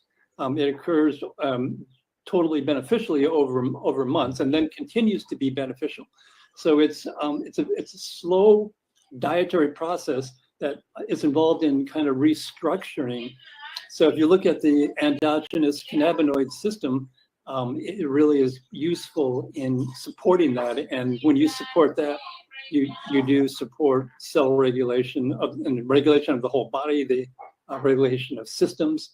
So it's an important element that is we need to get it in the diets of 800 billion or 8 billion people, because it really is valuable for each and every person on this planet. Well, is it hard to cook with and work with? I mean, does it take so much extra preparation that when you're putting together your meals, it just takes longer and it's more of a problem? Or why don't people just do this naturally? When you say cook, that kind of raises the hair in the back of my neck. If you use it, if you prepare it for food, it's good. If cook involves heat, then all of a sudden you go down the decarboxylation psychoactive thing. So yeah, you definitely want. There's a skill set that takes time. Because of its fibrous nature. You want to get it diced very fine. I like to blend it so that it becomes very smooth. But being careful to not over blend it, because, like I said, then you can suddenly be amazed at. And then another one is a pesto pasta. Absolutely love it. The basil really covers the flavor of the cannabis. You can have a lot of cannabis in pesto. It won't even taste it, and it's absolutely delicious. But the problem is, I've had several people that I've worked with. They made a large pot of pesto, and then at the end of the meal, they put that pesto on some leftover pasta, put it in the refrigerator. Next day, decided that they're going to heat it for lunch, and they pull it out, put it in the oven for 20 minutes, and suddenly the exact same amount that you had the night before that was non-psychoactive can become quite psychoactive once you heat it for 20 minutes. So the key is the heat. And if there is any, and so if the adult tests it, if they feel the psychoactive, then you know, okay, this can't be on the dinner table with young children and infants and geriatric people like me. So the seed, Dr. Bill, you make a flour out of it or something like that, and if you do you have the same effect? We do draw the people that built the place that we live built this absolutely huge dehydrator because they were producing like 200 candy bars and they had to dry and temper the cocoa seeds. But I mean, it's huge stainless steel, just the biggest dehydrator, and you can put your fresh cannabis leaf in there, and it'll just pull the moisture out, and the leaves are very, very crumbly, just very dry. And you know, you put them for a second in a blender, and it turns it into a very fine powder. And you can take a tablespoon of that, and you can put it in anything, but you really just always got to be aware that you don't want to put it in something that's hot. I mean, if you can blend it into a drink, you can put it into a salad dressing, you can do all kinds of stuff with it. And it really deals incredibly with the fiber problem of cannabis. I mean, until it's dried and crumbled into a powder, you know, it's gonna put a texture. Like I said, if you can manage that by blending it to make it smooth, as long as you don't over blend it. But once you got the powder and it's not been decarboxylated, it's real easy to put into a cold spaghetti and into a pesto, into a salad dressing, pretty much anywhere you want. Okay, so but the deal is here, folks, again, the doctor said it 5 times, it has to be kept cold from beginning to end. It must remain cold. So even if you sprinkle it on hot food, you could have just messed it up. Cold. Not so much. You can just a little transient heat on hot food. It's not so much an issue. But if you if you had a bunch left over and you mix, like I said, you make a pesto sauce and you put it in the refrigerator and then you want to reheat it and you reheat it for 10, 20 minutes, then you'll have a noticeable decarboxylation. But if you can sprinkle it on warm food and it's not going to decarboxylate. So you could do it just like sprinkling cheese on spaghetti. You could sprinkle some of that on your spaghetti sauce. Okay. Well, that's cool. All right. Yeah, yeah. Well, now giving it to infants, do you put it in the formula? I mean, because you said it has to be kind of like thick. You don't want to blend it too much. Generally, go ahead. Generally, the mother's eating it and passing it on through breast milk. Yeah. You can, if they're taking a bottle, you can blend it, but that's where you'd want the very fine powder and mix it in with whatever type of milk that they're consuming. And so it's as long as it's not been heated, it's not psychoactive, but always test it. If it's something new that you're trying, have the adult who knows take a teaspoon and let it go 10, 15 minutes. And if there is no effect, then okay, in fact, there has not been any inadvertent decarboxylation along the way. Now, you said that you also like to use banana and I think coconut was another one to kind of like hide the flavor. Yeah. My curiosity is, when you add this to your foods, does this just normally mess up your food? Does it normally just make your food taste nasty? I mean, what? If there's some kind of a sauce or flavor, if there's some flavor to the food, it's not going to affect it. If you're going to maybe put it on pasta all by itself, and so all you would have is cannabis powder, then there would be a flavor. But if there's anything else that's going on, the flavor just blends in, and it's. Really? So if you did that on your spaghetti, it wouldn't be as if you got all of a sudden you're tasting chlorophyll. Yeah, no. It tastes. This stuff's cannabis leaves, and they taste bitter. I mean, what Dr. Bill is saying is you want to mask the flavor of the cannabis leaf because it's not something you go out and seek out just to eat. But if you take the cannabis down in Jamaica, they have the locals, at least the Rastafarian folks down there, the mothers, who are called Roots daughters down there in Jamaica that use cannabis. They give their infant, Dr. Bill, at birth, a cannabis tea. So, what's this tea thing? Is it simply? Well, if it's tea, it's probably been heated, so it's going to have a mild psychoactive depending on the strength. And so, if the child's irritable, or it's a strange new world, or they're emotional, and then you're using it in a kind of more of a sedative fashion. If it's raw, then there is no sedation, and so the child could still be upset and irritable. And so if it's a heated product, then you titrate its strength, and you allow the child to kind of calm down, if you will. Okay, so yeah, I'm sure it's way diluted.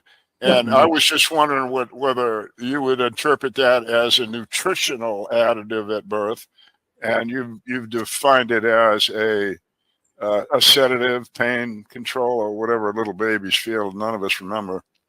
Yeah, but if the mother's eating a lot of it and it's in their breast milk, and if you blend it into their milk without heating it, without cooking it, then they are ingesting it directly. Yeah, or if the mother has it as part of her diet during the pregnancy, that brings another question up. Let's go to mother's milk, because we're talking nutrition here for infants even. So mother's milk has cannabinoids in it. Now, correct me if I'm wrong, Dr. Bill, but I remember studies out of Meshulam's lab in Israel. I forget which particular lady did the work, but that said that if certain compounds are removed from the cannabis plant, the supposition would be, I think it was done with mice or rats or something, that the young mice, the baby mice, would not suckle. And then the return of those compounds to the milk, the babies survived. So, am I right? You remember all that stuff? I don't. I think Esther Fried was the one who was involved in that. Yes, Esther Fried, yes. They were extracting elements from the cannabis, or from the, what were they extracting again?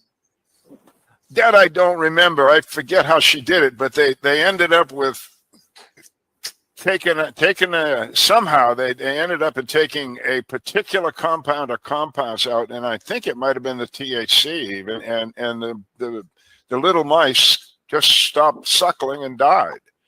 And I recall that. So her supposition at the conference was that if you really want to take care of your baby, make sure you have breast milk that has cannabinoids in it. So that brings me to the next question. Let's say I have people that I know very well that don't eat cannabis, including me, but I smoke a lot of it. By smoking a lot of it, would a female necessarily end up with that in her milk?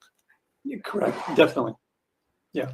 Yes. And if they're smoking it, they're going to be getting the decarboxylated THC acid, so they'll be getting THC, right?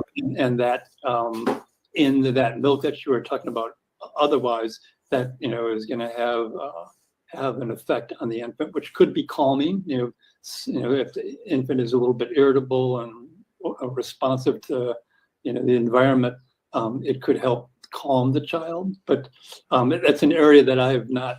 I know Kristen.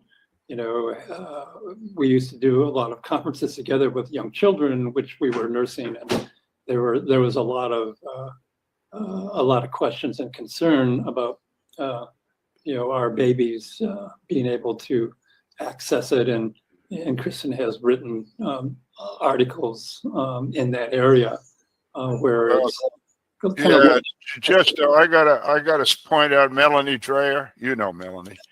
Yeah. Dr. Melanie Dreyer is one of the more famous nurses in the world, and she started out her career working for the federal government. They sent her to Jamaica. That's how I learned about Root's daughters from Melanie. But they sent her to Jamaica, and she studied just that effect, that she had a group of women down there who had young infants all the way to, I think she studied them up to 12 years old. They just followed the progress for those years. And those mothers did not use cannabis. The Root's daughters, Rastafarian mothers smoke cannabis all day long, and of course breastfed. And what we found was that there was no negative to that. In fact, the children that are now children of the Ruth's daughter's mother did just a little bit better in almost all child categories. Just not a hell of a lot, but a little bit. And she just assumed that little bit better was because of the social atmosphere the Rastafarians have, and the kid would be more, more like kid. But anyway, there was no negative. So again, I just want the audience to know that it's been studied. If you want to look it up, if you're a lady and you're pregnant or you're breastfeeding, her last name is Dreher, Dreher. She's an RN, PhD, FAAN. She's a very, very famous nurse. And the study that she did in Jamaica indicates that your kids will be fine. I'm sorry to interrupt. Bill, this might be time for us to put up your diagram so you can explain to people. That's what I was going to suggest. Yeah. That's where I was just waiting to go to as well. I'll bring that up and we can go to it. Here we go. All right. Here's the chart. Yeah. Well, tell us about it. Well, I've been working with this chart for a very, very long time. And what's interesting is that there's about six or seven cannabinoids, and some estimates are that we're close to 150. And if you look at just this very small group of cannabinoids, it's mind-boggling. I'm not sure my finger is going to show. Does the mouse show on your side? Yeah, I can point to where you want me to. Okay, so I mean, essentially, just kind of go slowly. Start over here in the blue, the anxiolytic. Okay, right here. Yeah, and I'll go clockwise. Go by the word anxiolytic. Yeah. Okay, so that means it lyses or reduces anxiety, and now we're talking about CBD. And you notice that the only cannabinoid acid is THC acid, where in reality, when you use the raw plant, each and every category has a medicinal acidic form. So there would be a CBD acid, a CBC acid, a CBG acid, a THCV acid. And so it's interesting, so if we go through, you name a food out there. I mean, cannabis is obviously the ultimate superfood, because when you consume this, you're getting an anti-anxiety agent, and you don't really can get rid of maybe the Valium and lorazepam and everything else. It's also an antipsychotic. It also is an anti-epileptic. That was where I was first introduced to cannabis. One of my patients' children had epilepsy, and we found that cannabis was very helpful. And then University of California, San Francisco was excited, and they wanted me to come out and present to the pediatric interns and residents, and they wanted to hear more about the anti-epileptic effect. Neuroprotective is, the whole idea of protecting the brain from insults, hypoxemia, lowered oxygen, pressure issues, and up above, vasorelaxant, meaning if your blood vessels are tense, you can have a form of high blood pressure. And if you kind of relax that tension, you can drop that blood pressure. And it's also a muscular antispasmodic. So, it is useful to kind of, if you're kind of tense and you've got contraction of muscles in your neck and you're getting headaches, or you got contractions in the low back, it can help relieve that muscle spasm. And the next one, anti-ischemic, is huge. I mean, this is where it's involved in dealing with reduced oxygen. So if there's an issue where you've had reduced oxygen, that can lead to like heart attacks and strokes, and it's able to kind of counteract some of that anti-ischemic effect, or provide an anti-ischemic. So ischemic is the reduction, anti is blocking of that effect. The next one is anti-proliferative. So a lot of cells can multiply abnormally. It's called dysplasia. And so if you can block dysplasia, then you can prevent unnecessary growth of cells that you don't particularly need. And then the really big one is the anti-cancer, which is also anti-neoplasia.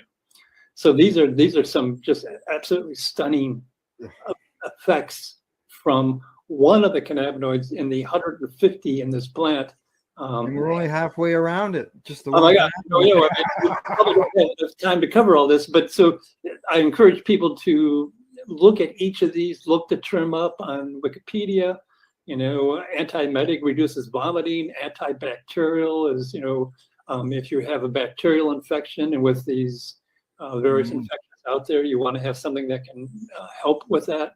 Anti-diabetic is huge, enormously beneficial in managing blood sugar and the absorption of sugar into the cell and the release of it and the maintenance of serum blood levels of glucose.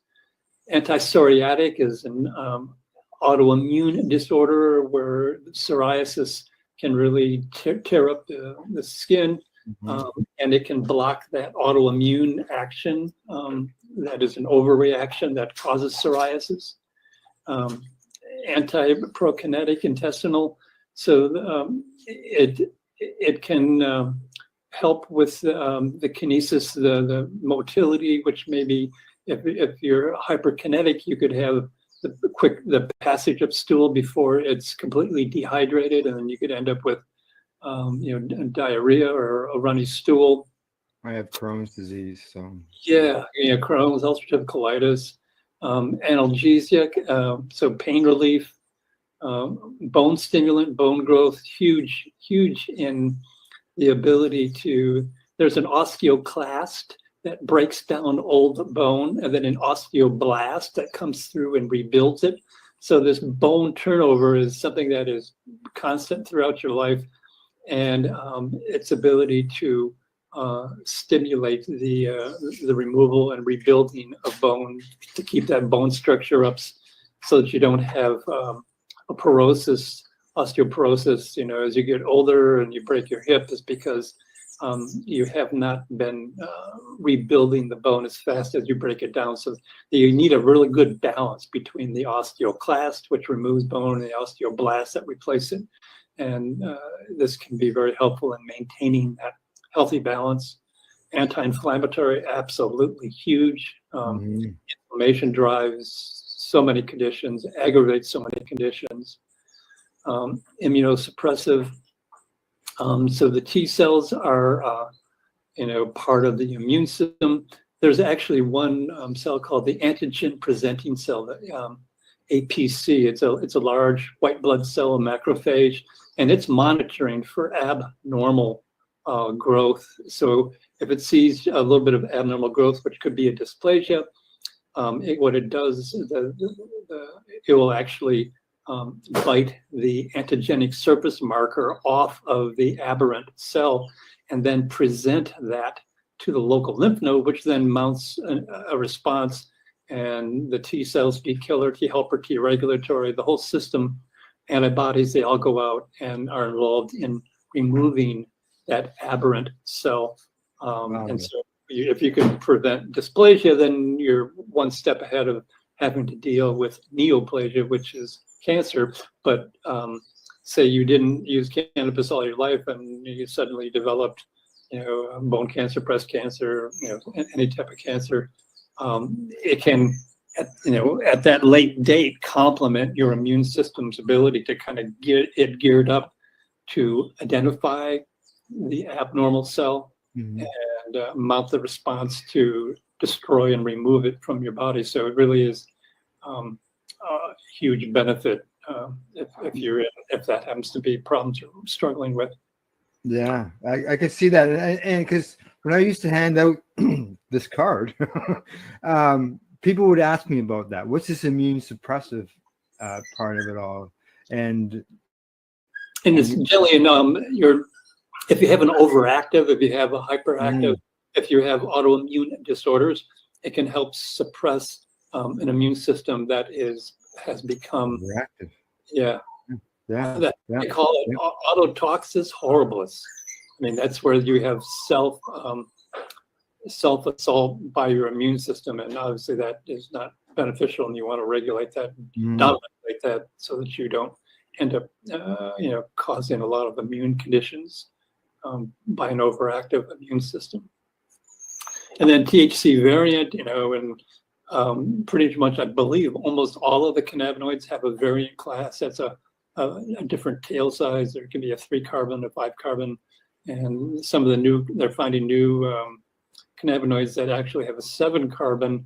And what's interesting is that I think the 7-carbon tail is like 10 times more active than the 5-carbon. So there's really strong benefits from some of these unusual cannabinoids that we're beginning to locate in the body. And here you see it's anorectic, it's a bone stimulant to once again rebuild that bone that's broken down. Anti-epileptic, so you'll see anti-epileptic in a number of places. A lot of these cannabinoids can contribute. And once again, anti-proliferative. So if you have 3 or 4 different elements that are anti-proliferative, you can see how that benefit can really kind of become more robust, because you're attaching the ability to stop unneeded multiplication of cells by the use of several molecules rather than a single one. Antibacterial, we've seen that a lot. Bone stimulant, we've seen that a lot. And so, as we move into CBC, it's got that whole same class. It's anti-proliferative, antimicrobial, bone stimulant, anti-inflammatory, analgesic, pain control. And here we got the light blue anti-proliferative. And I don't even see what particular cannabinoid that is, but probably we can track that down if we had to. And then THC acid, antispasmodic, anti-proliferative again, and the CBD variant, bone stimulant. So you'll see a lot of the same functions being enhanced. And this is, like I said, this is 7 of upwards of maybe 150 different cannabinoids. Well, first I'd like to make an observation again for the audience on that beautiful diagram that we were just looking at. You notice, folks, it's the whole plant. If you just look at the diagram again, you see that CBD, the compound that is touted as being great, and there's nothing wrong with it, is just a portion of the whole. So this program has always, and I think Dr. Bill will agree, what we're always talking about here, whether we're talking nutrition, medicine, however we want to talk about this plant, we're talking about the whole plant, the whole bud. We're not just talking about isolating certain compounds. That's pharmaceutical bullshit. We believe in the whole thing. So please note that on that diagram. And then I'm really curious, Dr. Bill, about the bone. Can I say that if you use cannabis appropriately, the bones will regenerate or simply not deteriorate? I believe there's regeneration. I haven't seen the research, but I know it facilitates the bone turnover. So the bone is under a very active ongoing process where the osteoclast will remove old bone, then the osteoblast comes behind it and lays down new bone. So you're constantly rebuilding. And in part, like say maybe you've had an accident or there's an issue that you're shifting weight in your body or your posture or whatever, it will come in and see where the stresses are and reinforce an area that may be experiencing increased stress. Wow. So it really is critical in the bone structure remodeling, which is a very serious, ongoing, continuous process. And as you get older, it probably becomes more critical, meaning your bones are in pretty good shape when you're young, but as you get older, you want to really optimize that bone remodeling process to reinforce any kind of changes that need to occur to kind of provide bone strength as you get up there to where people begin to break hips and they fall and break bones and stuff. So you want to keep those bones strong and healthy. Yeah, well, that's why I asked, because I deal with a lot of mainly Vietnam vets, but vets and the older guys, the non-vets. A lot of them have bone deterioration problems in different parts of their body. We tend to blame everything on Agent Orange, and it might be true. But I just wanted to know, because I've told them in the past that I knew in a general sense that I thought that cannabis would help bone structure. I didn't know what to say. And you just said that very nicely, and I'll use that information. So thank you. And then, with the Vietnam vet, they're looking for the psychological horror and terror of having gone through that. And, so they're using generally THC to kind of create some distance and space from the psychological trauma of having gone through that process. But we're talking about, kicking it up from the heated version, which decarboxylates all the medicinal acidic cannabinoids. So when you are smoking it, you take CBD acid and you break it down, CBC acid and break it down, CBN acid and break it down, THC acid and break it down, which is why you're heating it. It's just for that one cannabinoid. But at the same time, you're removing the medicinal acidics. And there was an excellent paper out of Oregon State University. I would like to get that linked over to you guys, because they were looking at, I think it's CBG acid and CBD acid, just two of the medicinal acidics, and they were finding a marked ability to affect viral attachment to the cell and then viral entry. And that type of activity could be critical if, this, H5N1 blows up, or, viruses will, forever are going to be a part of our life. And the ability to mitigate, pathologic attachment and entry and having problems could be one of the strongest benefits of the medicinal acidics. And once you heat the plant, you're just blowing off that whole beneficial aspect. So you don't get anything at all. Over the counter. What do you think about the over-the-counter CBD gummy bears, hemp oils, or the infused cannabis drinks that you can buy? What do you think about all that stuff that's being sold across the counter? I don't think God needed a lot of help. I think there's this plant out there that it's 34 million years of collateral evolution. Humans and this plant exchanged development, genetic evolution together. And so the plant, the raw living plant, is how every other animal uses it. Humans are the only one that turn it into an oil or isolate CBD or modify it, bake it, saute it, whatever they want to do.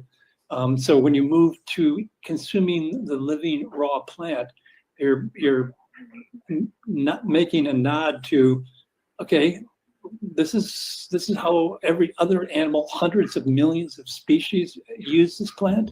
Maybe there's something there that I'm not going to fix through my pursuit of managing the psychological or physical pain by decarboxylating all of the medicinal acidics.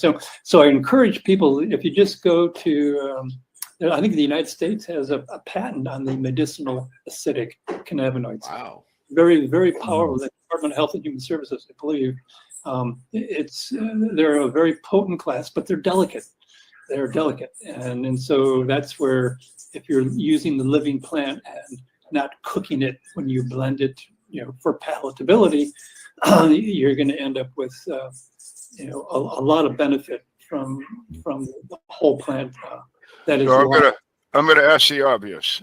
So we should be feeding cannabis in some fashion, seeds, leaves, the whole thing, to our pigs, to our chickens, to our beef, everything. Right, right. Yeah. And then, I mean, if we're all nodding our head. I mean, that's why I say I'm asking the obvious. So, but anyway, I want the doctor's opinion. So I eat my my cow my steer that I've had grass-fed beef, and I subsidize it with all kinds of hemp seed and hemp leaves, and then I butcher it and I eat it. Am I getting that cannabis benefit out of that meat? I don't have a research paper to show that, but it would be my firm belief that their healthy use of that plant, even if it just allowed them to have healthier protein and less inflammatory side effects. I mean, if you keep the animal's health up, that's going to affect the quality of the meat, and that's and the possibility that if they're grazing and consuming cannabis regularly, that there's likely to be elements in that meat that are over and above. I would assume there is, but I'd like to see the research showing that. But that would be my null hypothesis. Yeah, well, I know what I'm asking because I've talked to these guys and I want to get this on our show, at least pieces of it. There's a little video called Reefer Roasters, and I'll shorten it up. But a friend of mine got some chicks, had it fed on hemp seeds until they were frozen. We took them to Washington, D.C. We put them in the DEA's first chicken barbecue cook-off contest, and we won. And the most interesting thing in the little video, I believe, to just back you up, Dr. Bill, before we could serve this food, it had to be inspected by food inspectors, government food inspectors. And let me tell you about this, people. These guys don't fool around. And if they say I don't like that, it ain't going nowhere. I know a lot of people in beef processing, and they are serious, serious men and women. Anyway, the guy comes up. He's out of typecasting, and right out of the movie. He's got a ball cap, and he's got a shirt on, and he's got jeans with that have been pressed, and everything sparkles. He's got the clipboard, right? I mean, he's like, I want to see some chicken. So we get him a chicken. He looks at the chicken. This is all online. And he looks at the guy that did all this work, and he says, "Where'd you get this chicken?" And Skippy tells him what he did. And he said, "I've been doing this some 30 years. That's the best looking piece of chicken I've ever seen." Maybe the hair stand up on my arm. I'll just put that out there. Yeah, no, I hear you. And we don't have hard, detailed science literature to support it, but I certainly believe that it's there, and that type of anecdotal evidence should shape the research specifically to help us identify why it's being identified as useful. Yeah, well, it is anecdotal, of course, but it's DEA anecdotal. We won. I know of people have a saying, "You are what you eat." There you go. Oh my God! And this is the ultimate use. Yeah, and that's why I was commenting earlier about the fact that once prohibition came in, people stopped to reduction in consumption of cannabis through our food, leads to autoimmune conditions. Yeah. Yeah. Well, there is a big push now with the new health guy, Department of Health here in the United States, to see some rather remarkable and major changes going to be made to our food supply here in the United States. And I don't think anybody down here would disagree with the idea that maybe it can be improved. And if we can somehow introduce the concept of cannabis as a food source, as a nutritional source, into that conversation, this might be an opportune time, I guess is what I'm saying. It definitely is, and the research should be fairly simple to get some statement in there of the benefits of poultry and cattle and pork consuming cannabis in their diet, and that would go a long ways to it's being integrated into the food chain, and that everyone, I believe, would really benefit from efforts made to kind of bring cannabis into the feeding of livestock. Well, I think the key to that is what you've emphasized here on this show half a dozen times. The people have to understand that they can eat cannabis without any kind of psychoactive result. And I tell people all the time that when I deal with congressmen and senators and stuff, and they start going off on me, and I say, excuse me, it's a plant. Because they keep talking, it's a drug, we got to control drugs and all that shit, and that's why I brought up right off the beginning with the Department of Agriculture. Gee, enlightenment, But it's a drug. No, it's a plant, and then if we can understand it's a plant that's nutritious and it doesn't have psychotropic effect. But it seems so obvious, but I don't know how to do that. I don't know how to. We can sit here and talk to each other all year. It doesn't matter. How do we get the world to say that? You've been all over the world, Dr. Bill. What do they say to you? Good luck, or what do they say over there? It's you're preaching to the choir. I'm speaking to people that are excited about cannabis, and we sit there and kind of make ourselves feel good. But the pharmaceutical industry does not want prevention kind of running away with the profits, and they are going to call the shots, and they're going to emphasize what they want. And we're out there saying, "Oh, we should integrate this into our food so that everyone gets healthy." And they go, "Well, I don't make a lot of money on health. I make a lot of money on treating disease." And there really is. So you should support the pharmaceutical companies because that's what they're there for, to kill us. To help us. Well, I do agree. I got to say this. I do agree there should be some controls on cannabis. As an example, I control how much cannabis I put into my pipe. I control who smokes it. And I control who leaves my house with it. And I control how much comes into my house for it. So, yeah, there should be some controls. I agree with that. And we're down to our last few minutes. If it's not heated, it does not have any. There is no drawback.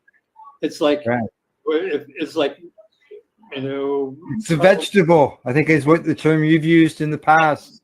It's a dietary essential vegetable. It's like there's no living plant that you can consume that is as important and health supportive than this plant. None. There's not even a close second.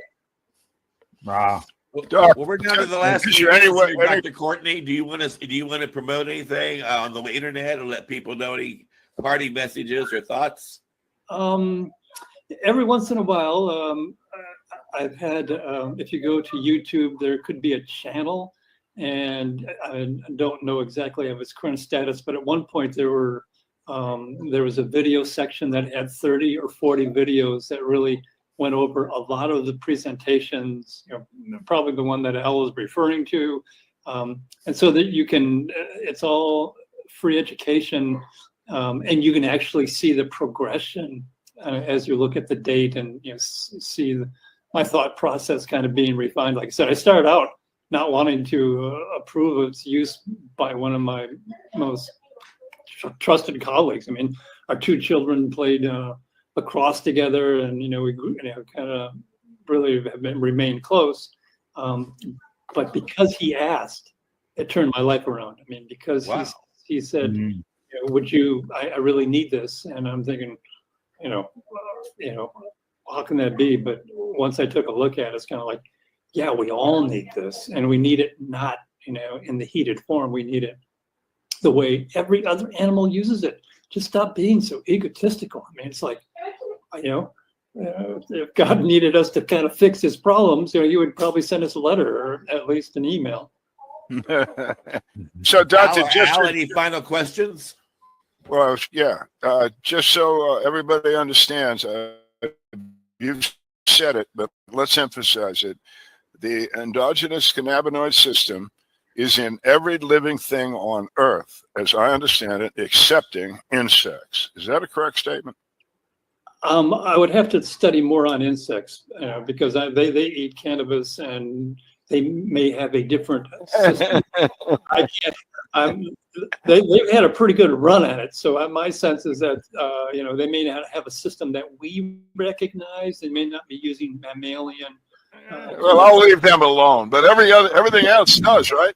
Yeah, I mean, and their ability to kind of, I mean, I flashback one time I had this bunch of cannabis plants, and I was trying to kind of run them into the house to kind of blend them and juice them, and this goat was just kept trying to take the plants away from me. He was I was running as fast as I could, and this goat was saying, "No, man, that's dinner there. You're taking the goat."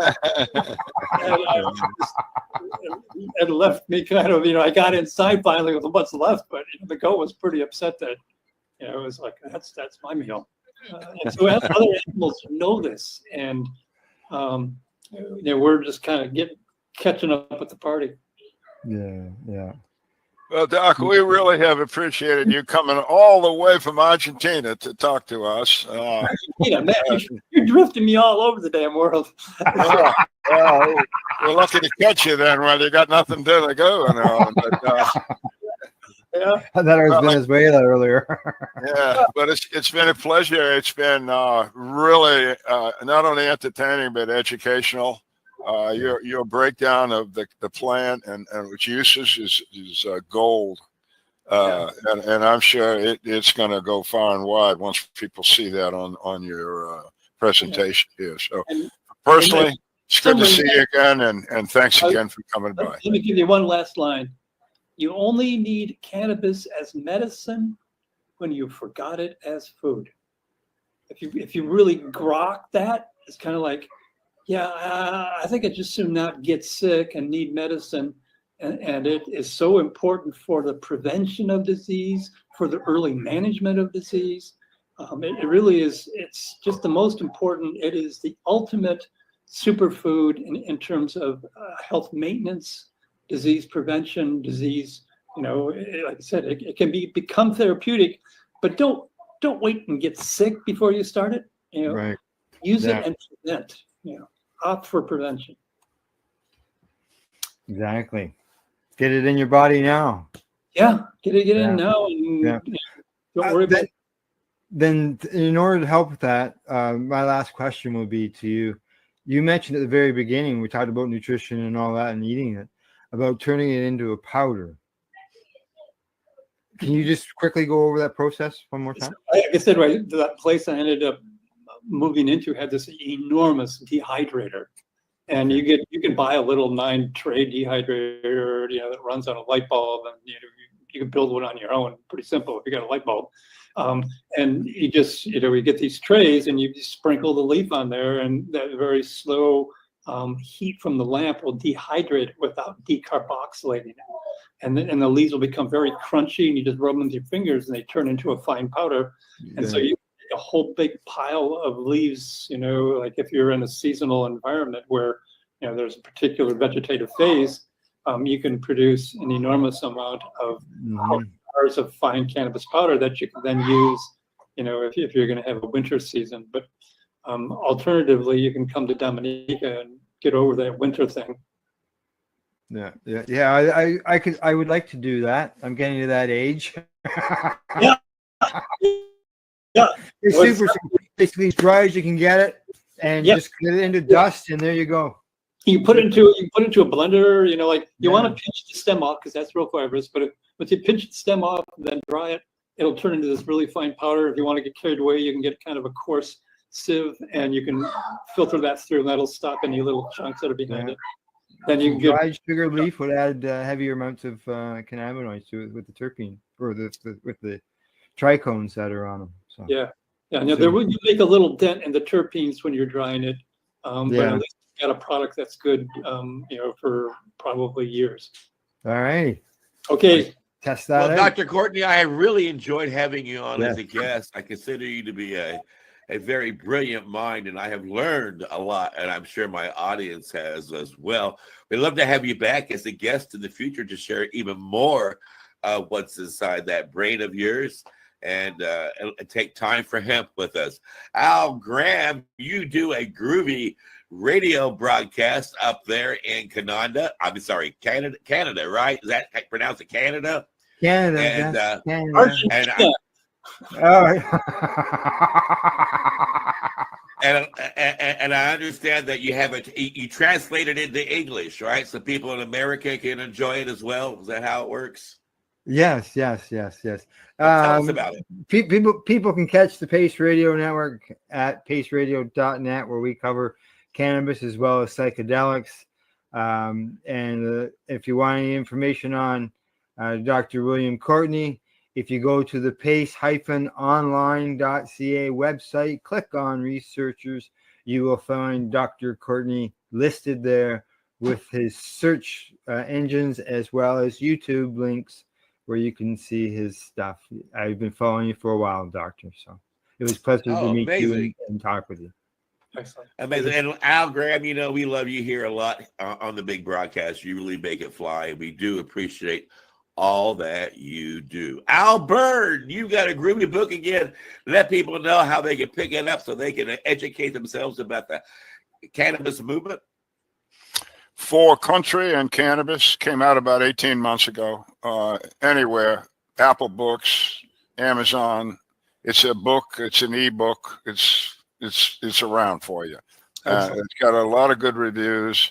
I find that most of the people that come back and say something to me about the book is that some of them have read it 2 or 3 times, and they say there's just so much information in that book, and boy, I like hearing that, because I wrote it to let the history book be there. You can contest it or not, but I did the best to go back 40 years and figure out how we got here today, and who did it. And then along the way, I have a lot of information about how to use cannabis medically, or how people found out about this particular aspect of it, how the endocannabinoid system was found in the first place.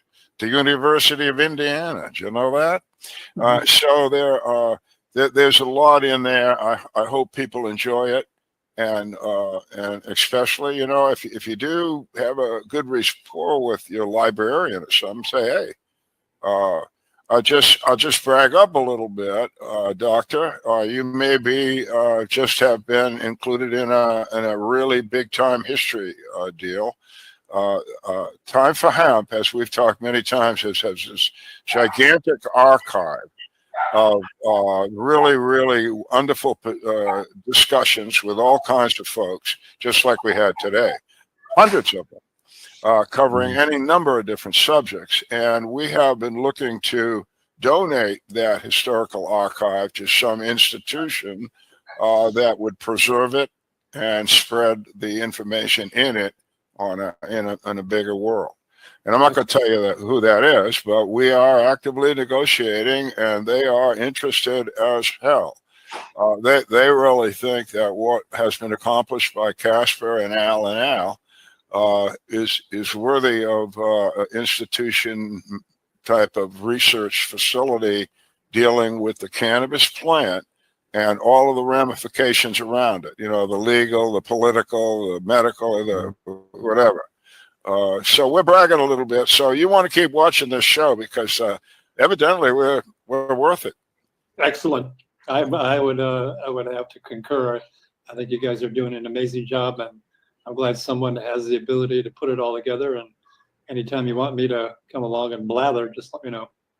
Thank you so much. And thank you, Al Byrne, for the kind words about the archives here on the big broadcast. And Al is right. We have a lot of knowledge that you can find in there, and we are still growing. And I am blessed to have Al Byrne as part of my Time for Hemp family. He keeps me grounded, and he keeps me focused, and he does keep me motivated. And I'm so blessed for both my Als here on the Time for Hemp broadcasting. They are part of my family. And I'm going to be experiencing more members of my family on Memorial Day weekend, as Al Byrne alluded to at the beginning of the big broadcast, I am finally going to go out my cave and toddle on down the road, and I'm going to go and be part of a thing called the Texas Hemp Stock. And those who know me well know I don't go anywhere often because at my age, it takes about 100 people just to get me together. And but they talked me into it. They're a really charming group of people dedicated to what they're doing, and they are persistent when it comes to ending cannabis prohibition. You can find them online at the TexasHempStock.com. They are an amazing group of people. It's going to be all weekend, Memorial Day weekend. And the little town that's going to be at, I think it's called Music River, Texas. I have to look it up again. But it's along the border of Colorado and Texas. They got 4 stages. They're going to have about 30 different rock bands and musicians playing at different venues along the way. They got campgrounds available. They got like almost 28 different speakers, and 2 of the keynote speakers at the event is Paul Stanford, hard-working activist up at Portland, Oregon, and yours truly, Casper Leach, here at Time for Hemp. And if you want to dock in the box, I would be willing to participate, and people can ask me questions. So I got heart disease, I got cancer, I got autoimmune. So we can just have a kind of Q&A with, a little computer off in the corner, and people can ask questions. I'll let them know that because the people on this team are also very astute in AI, and they also reality augmentation, and they're going to be developing a 3D studio for the Time for Hemp broadcast, and they're going to develop little avatars for myself and for my joint host and for all the guests that come on. So as they go through the archives and dig out the best of the information, they'll be able to have like Jack Hare come out and sit down and have a chat with Al and me here at Time for Hemp. Look at all that money, yeah, the money that they spend. Take another look and spend some time for him. Don't cut trees for paper, cause it hurts the environment. Stop deforestation, yes, it's time for him. Whoa, an acre of hemp makes 20 bales of oil. No need for pesticides to poison all our soil. People got no food, they got no clothes, they got no rent. Well, time for hemp! Yeah! Time for Hemp is a Pace Radio Network content provider. You're listening to the Pace Radio Network here at paceradio.net. The opinions of the individuals during this broadcast are their own and may not be the opinions of their group or other organizations they may be involved with. All medical advice during our broadcast is not a medical opinion and should be checked with your medical physician. Enjoy the buzz of legalization with Campbellford Lifestyle Shop. From lights to plant nutrients, books, consumption accessories, and more, we've got all your basics to grow or consume cannabis. Visit our info center or take a look at our piercing services and body jewelry, now available in-store through Campbellford Lifestyle Shop, 17 Bridge Street West, Campbellford. Limestone City Hydroponics is Kingston, Ontario's hydroponics shop.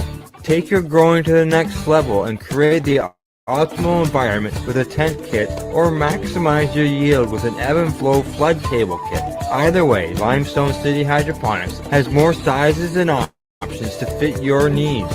Are you looking for the power of the sun that adapts to your budget? Then look no further, as they have professional grow lighting. They have indoor grow systems that are easy and cost effective, with many options to fit your living space and lifestyle. Cultivate your growing potential. We have everything you need to succeed. And if you can't make it to the store, They offer local delivery to the greater Kingston area.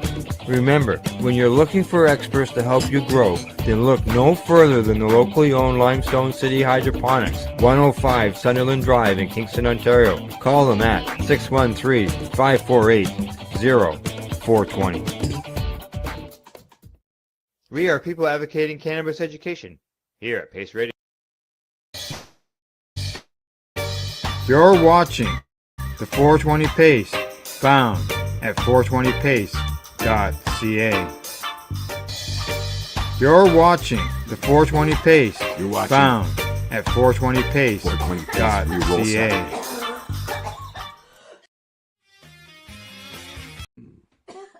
You're watching the 420 Pace Reroll Saturday.